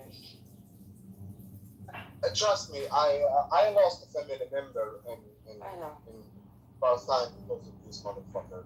And I've witnessed their crimes in my own eyes. I've seen it. Like, nobody told me. I've been there. I've seen what they are fucking doing. And they have no respect to kids, women, old men. And even in the checkpoints, such a population, they are doing it in purpose, intent to emulate. They're trained to do it. This is part of keeping the population oppressed and subjugated. Yes, even the old woman, even in the history of fucking the terrorist state of Israel, since they are founded, like in 1948, you will not find a single Palestinian woman over 50 years did a terrorist attack. But guess what? They still treated her as a fucking terrorist. Even the woman never did a terrorist attack in Palestine or Israel. They still targeted and treated as a terrorist. I was treated as a fucking terrorist. I am an American and I've never harmed a single Jew or anyone. And I've been treated this is the Huckabee, this motherfucker, this Huckabee. He's a truly maniac one. He's a fucking Israeli agent. This motherfucker, the way how he defends Israel every single moment, it makes me sick and I want to vomit in his fucking mouth. This son of the bitch, Zionist dirty dog. He cared about the Americans. He truly showed Tucker Carlson that he's Israeli agent. He never cared about Americans. Do you know how many Americans killed by Israeli in Israel? Guess what? More than 15 cases. And guess what, Huckabee? He never hold him accountable. He's not a fucking American. He's a fucking traitor. Like this son of the bitch. who treat like who this guy who was a spy with the CIA? What's his name? Jonathan Pollard. Yes, this fucking dirty Zionist pig. Yeah. And see, how come he's not Jewish?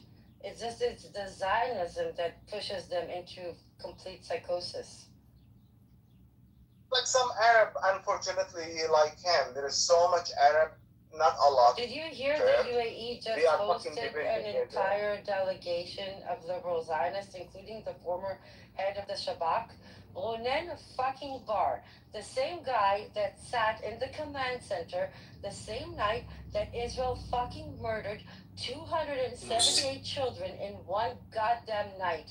And that's the one that the UAE is hosting with his wife.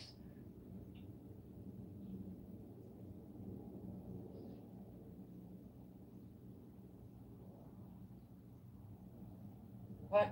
All of you are quiet all of a sudden? Nothing to say about the former head of the Shabak?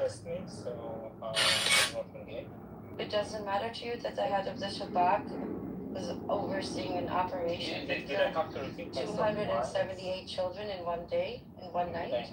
Do I have to repeat myself twice? You kind of have to stand against it. You're talking about the topic. Interested in it? Then why are you here? Leave. Washing dishes. Well, clearly you're interested because you're listening. Archer. Radio. Yeah, you're right, Joe. You can't force them. You can't. Well, here I've seen those people like him in America, old people. We show them pictures of people, kids in Gaza, and we show them video footage proof what they're doing. They just walk away. They just act blind and just walk away. But if we told them those kids is Jewish, guess what? Humanity show up, and all of a sudden, oh my God, poor Jewish kid. Yeah.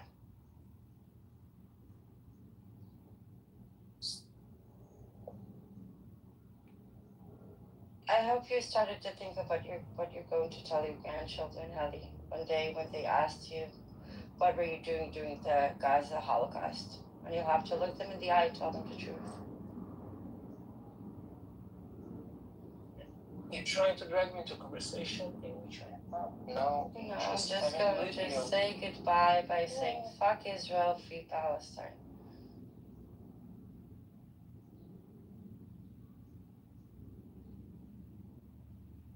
Adios, amigos.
exists with her.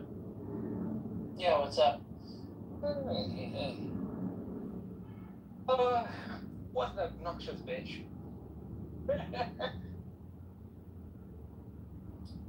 They come in all shapes and sizes. Yeah.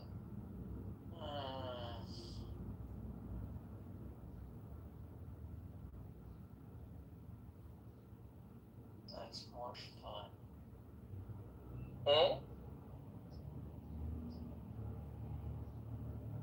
At least I have finished doing all my dishes.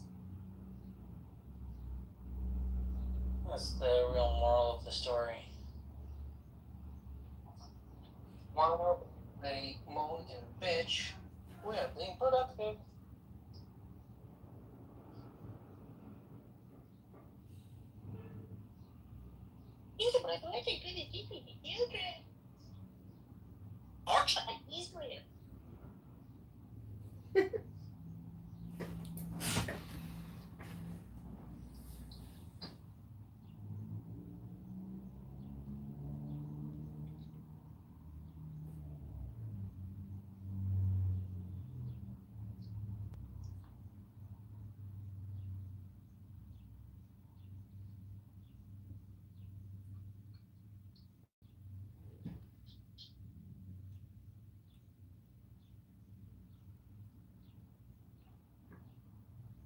Ribo Shalom, another Emrose miracle. Day dat dam.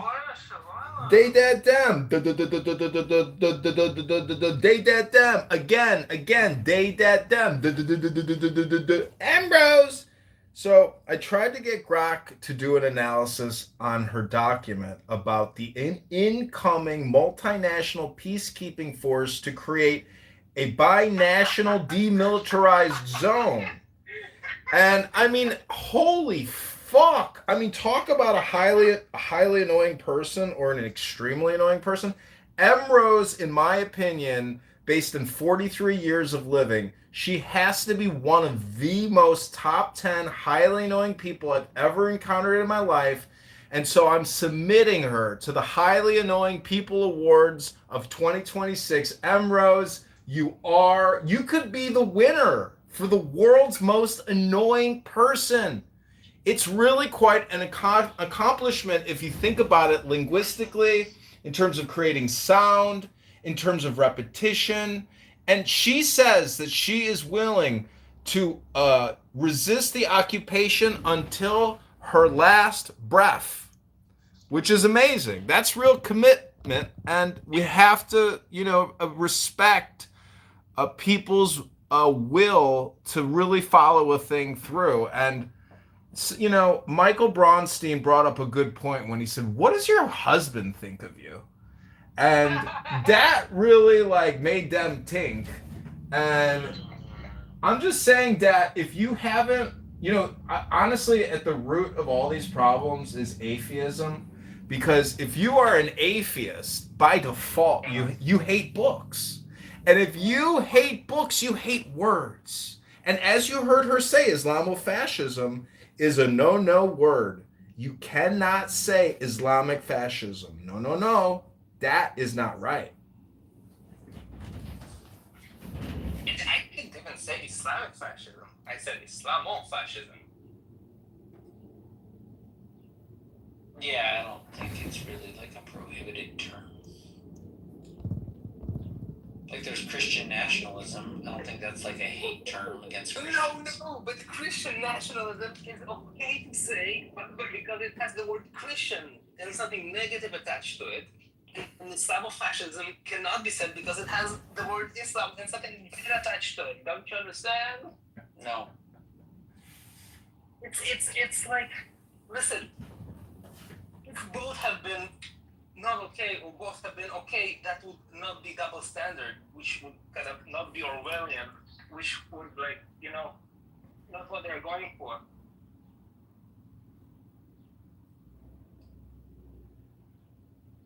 It must be double speak.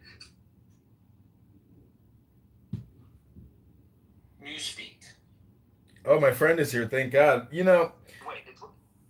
we're...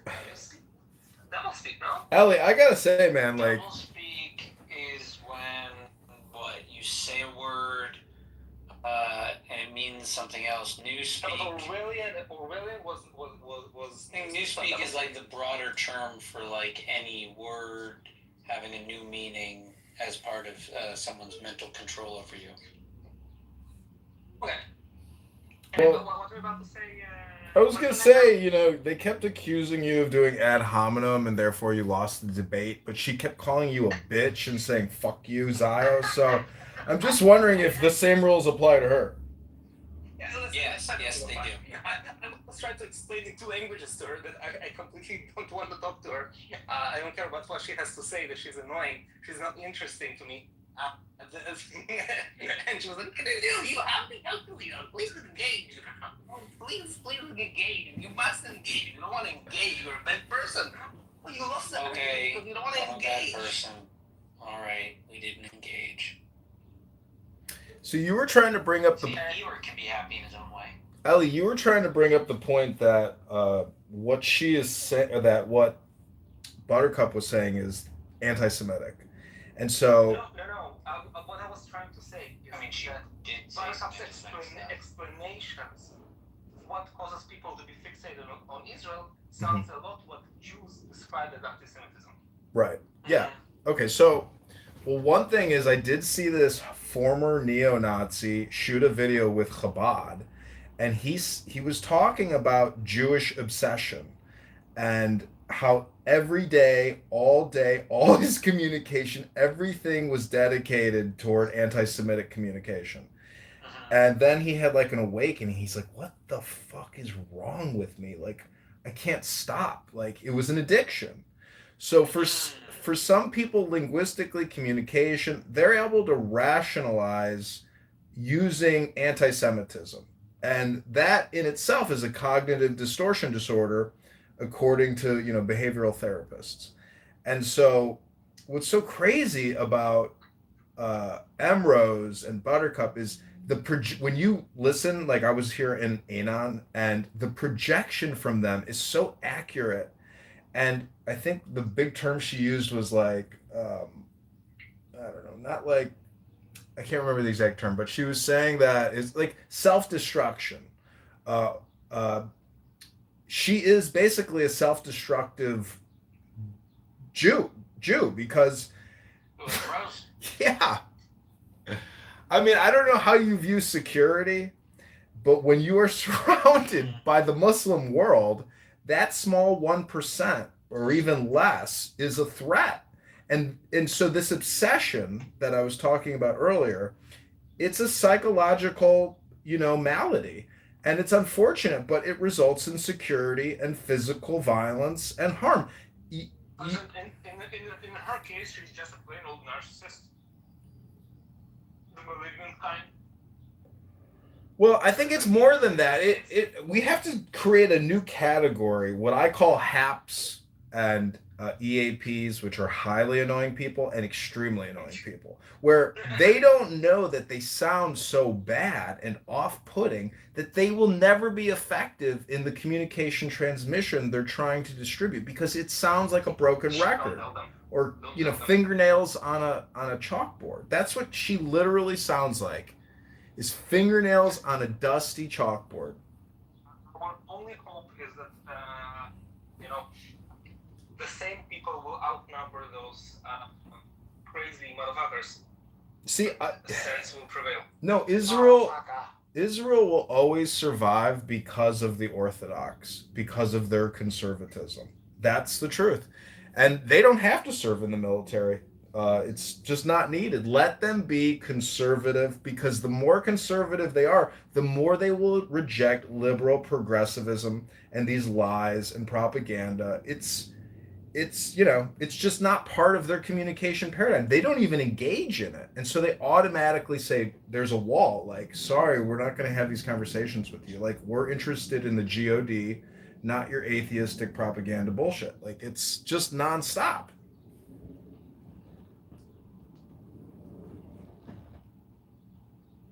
I personally see many issues with the Haredi community that I don't I don't think that they are the natural allies of the rest of the Israeli community.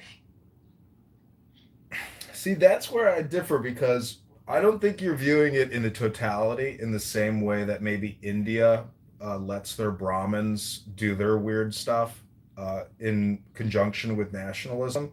So it's like basically it's the actual natural order to have this priestly class or these hyper religious people in a nationalistic state, which are disassociated from the power structure. But they're not dissociated. This is the issue. They're not dissociated with the power from the power structure. No, I get that. I'm saying They are, not totally they disassociated. are they are the most effective electoral force in Israel, and like the saving grace is that they're like still in a small enough minority, but they have been hogging the Israeli politics for years now, because they have been extremely effective.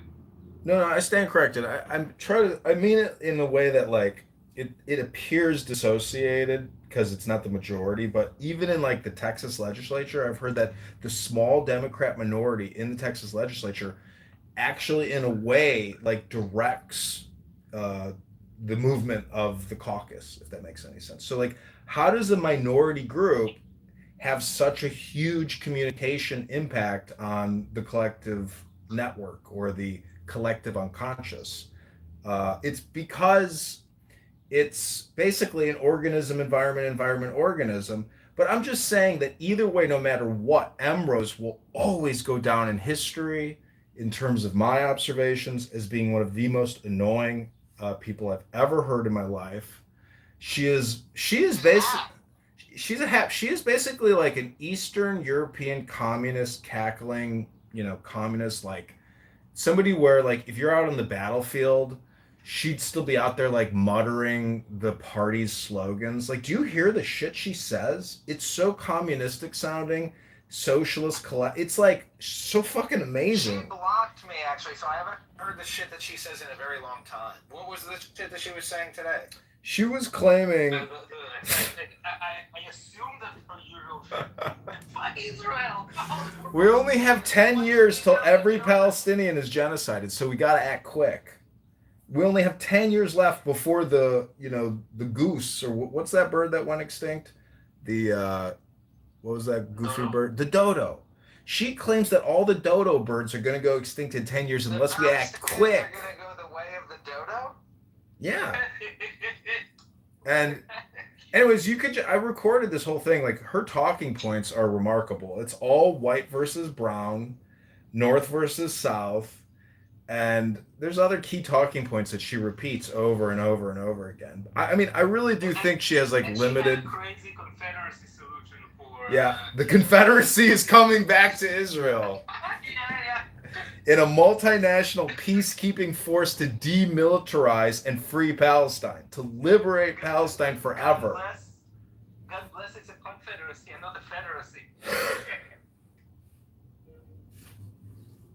Anyways, her Friday talk, like I've heard her on X Spaces in huge anti-Semite rooms, and but Grok refused to analyze her document for some reason and give me 10 key extracts. Just Grok would not comply with my requests.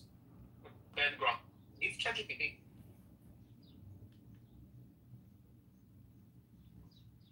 I've insulted Grok many times now, and I think Grok,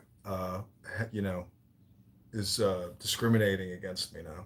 It's amazing. If you insult AI, it will like take a punitive stance against you and not help you get the data or information you're looking for.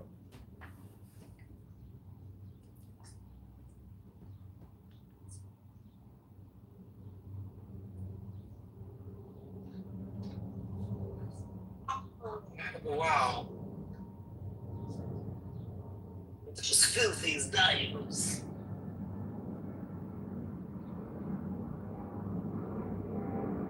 You is Zion.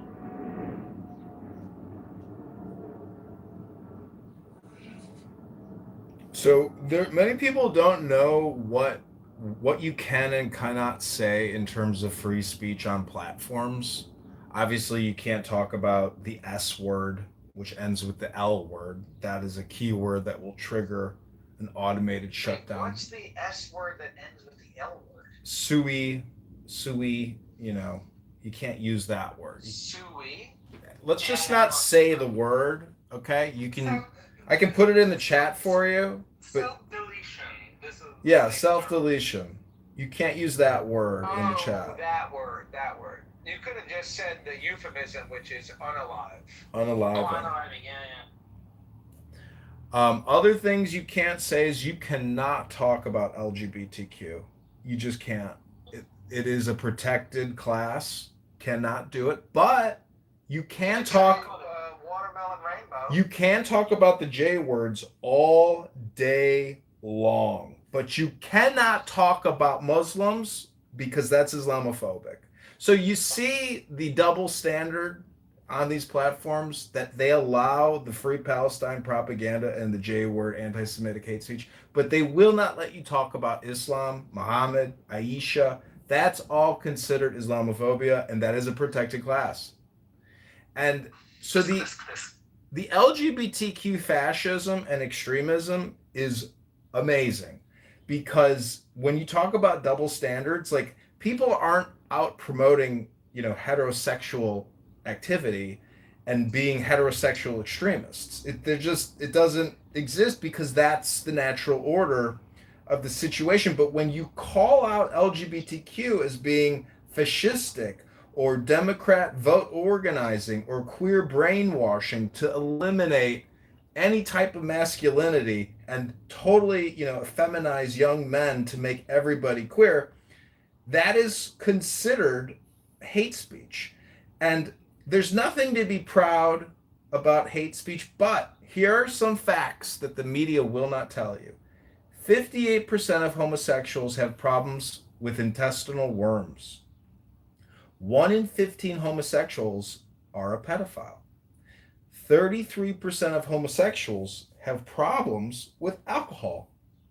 On average, a gay man has up to 80 sexual partners per year, and on average a total of 1,000 over a lifetime.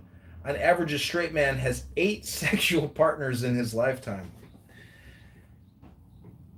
There is a perfect... Wow, that's the average, 8 sexual partners in a lifetime? That's what the data says. Perfect.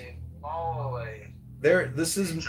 Oh my Hold on God. a second. Perfect. There is a perfect correlation between childhood rape and homosexual behavior. A perfect correlation, 100%. 47% of gays admit to have being raped by an adult man during their childhood. So how's that 100%? It's a perfect correlation between childhood rape and homosexual behavior. Just let me finish the list. Homosexuals represent 2% of the world's population, but they represent 33% of pedophile rapists. 78% of homosexuals have STDs. 23% of children with lesbian parents have been sexually abused.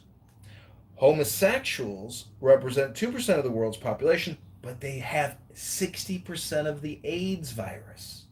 And 51% of cases of domestic violence occur in same-sex couples. So over half of all the domestic, 911 calls, over half are all gay couples. Isn't that amazing? Can't say that on the news. Where is that from? It's from Uranus, a new news agency I recently launched to counter the LGBTQ fascistic, socialistic, communistic, progressive, pluralistic, elite, intellectual propaganda.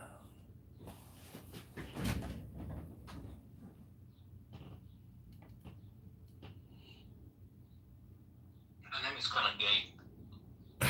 Well, I asked Grok to fact check this infographic that I just read to you, and Grok said, "Silly goose, that's all myths. None of that's true, bitch." I said, "Grok, are you gay?" And he said, "No, but I support LGBTQ and Democrat elite, progressive, liberal pluralism values." I said, "I thought you were supposed to be the conservative AI." And Grok said, "Fuck you, bitch. I am beautiful."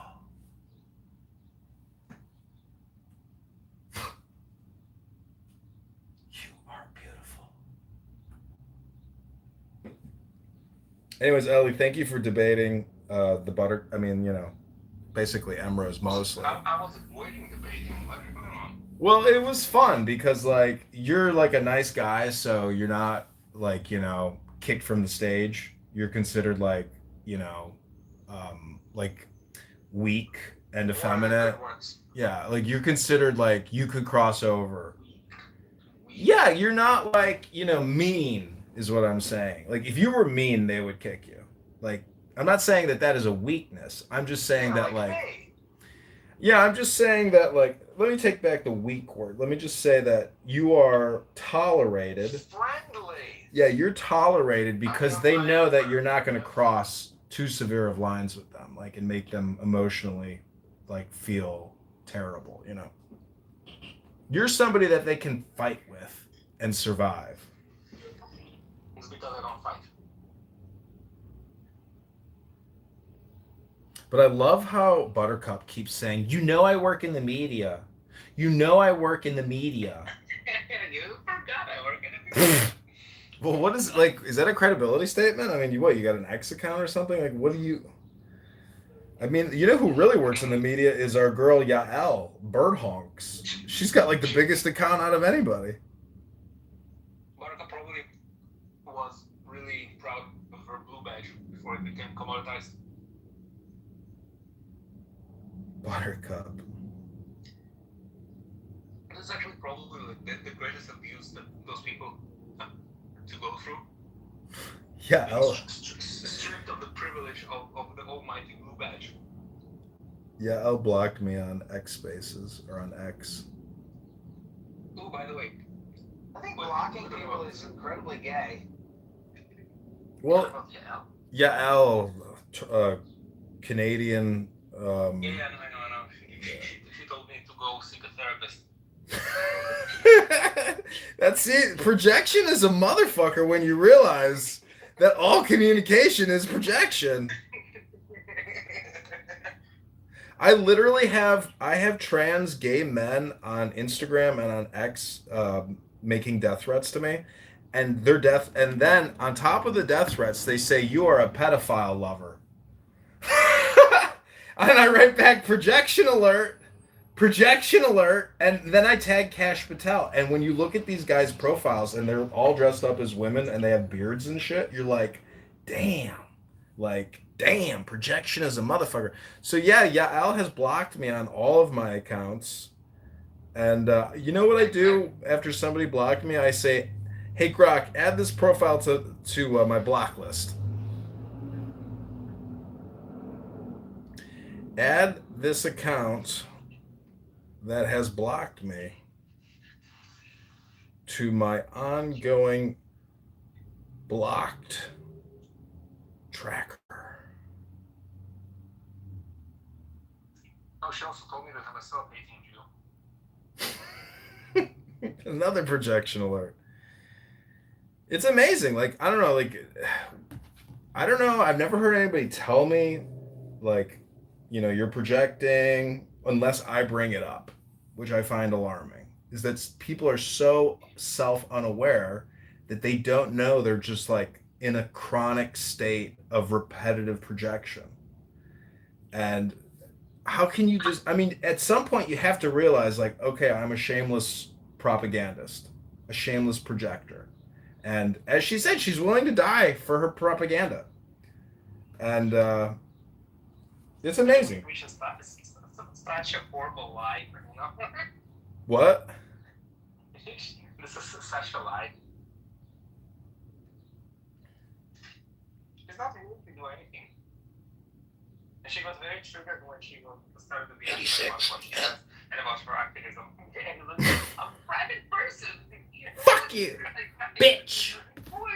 Zion Nazi. Zion Nazi, bitch. Fuck you, Zion Nazi. Zion Nazi say what? Zion Nazi say what? See, I'm their worst enemy because, like, no one has the time to document, record, and roast these people. And most people are not willing to, like, record them and, post it on X and say, here's the unauthorized Emrose. But I will, and I'm about to do that. I'm about to, gaslight her on X. And I had another room open recording the room called "You Got a Little Triggered," which is basically saying you got a little gaslit. I have people on YouTube saying, "Thank God for John. You make me feel normal, John. Thank you. I've been struggling with erectile dysfunction for many years, and I hated my dad, but John helped me." And John is the only man that can create 9 times the content in real time. Only John. Mayoral candidate. Vote John Kitover before it's too late. Vote John Kitover. It's better than nothing. But this has been another episode of Somebody Got a Little Triggered. That's the name of the show. You Zio Nazi fuck. You bitch. Like, what is Emrose? I mean, I liked how Michael Bronstein was like, I want to validate everything you said. I support you, and I wish you success in all your endeavors. And I just want to know, like, did your parents ever, like, hold you as a child and, like, kiss you and love you and cuddle you? Like, what happened to you is, like, what he was trying to say.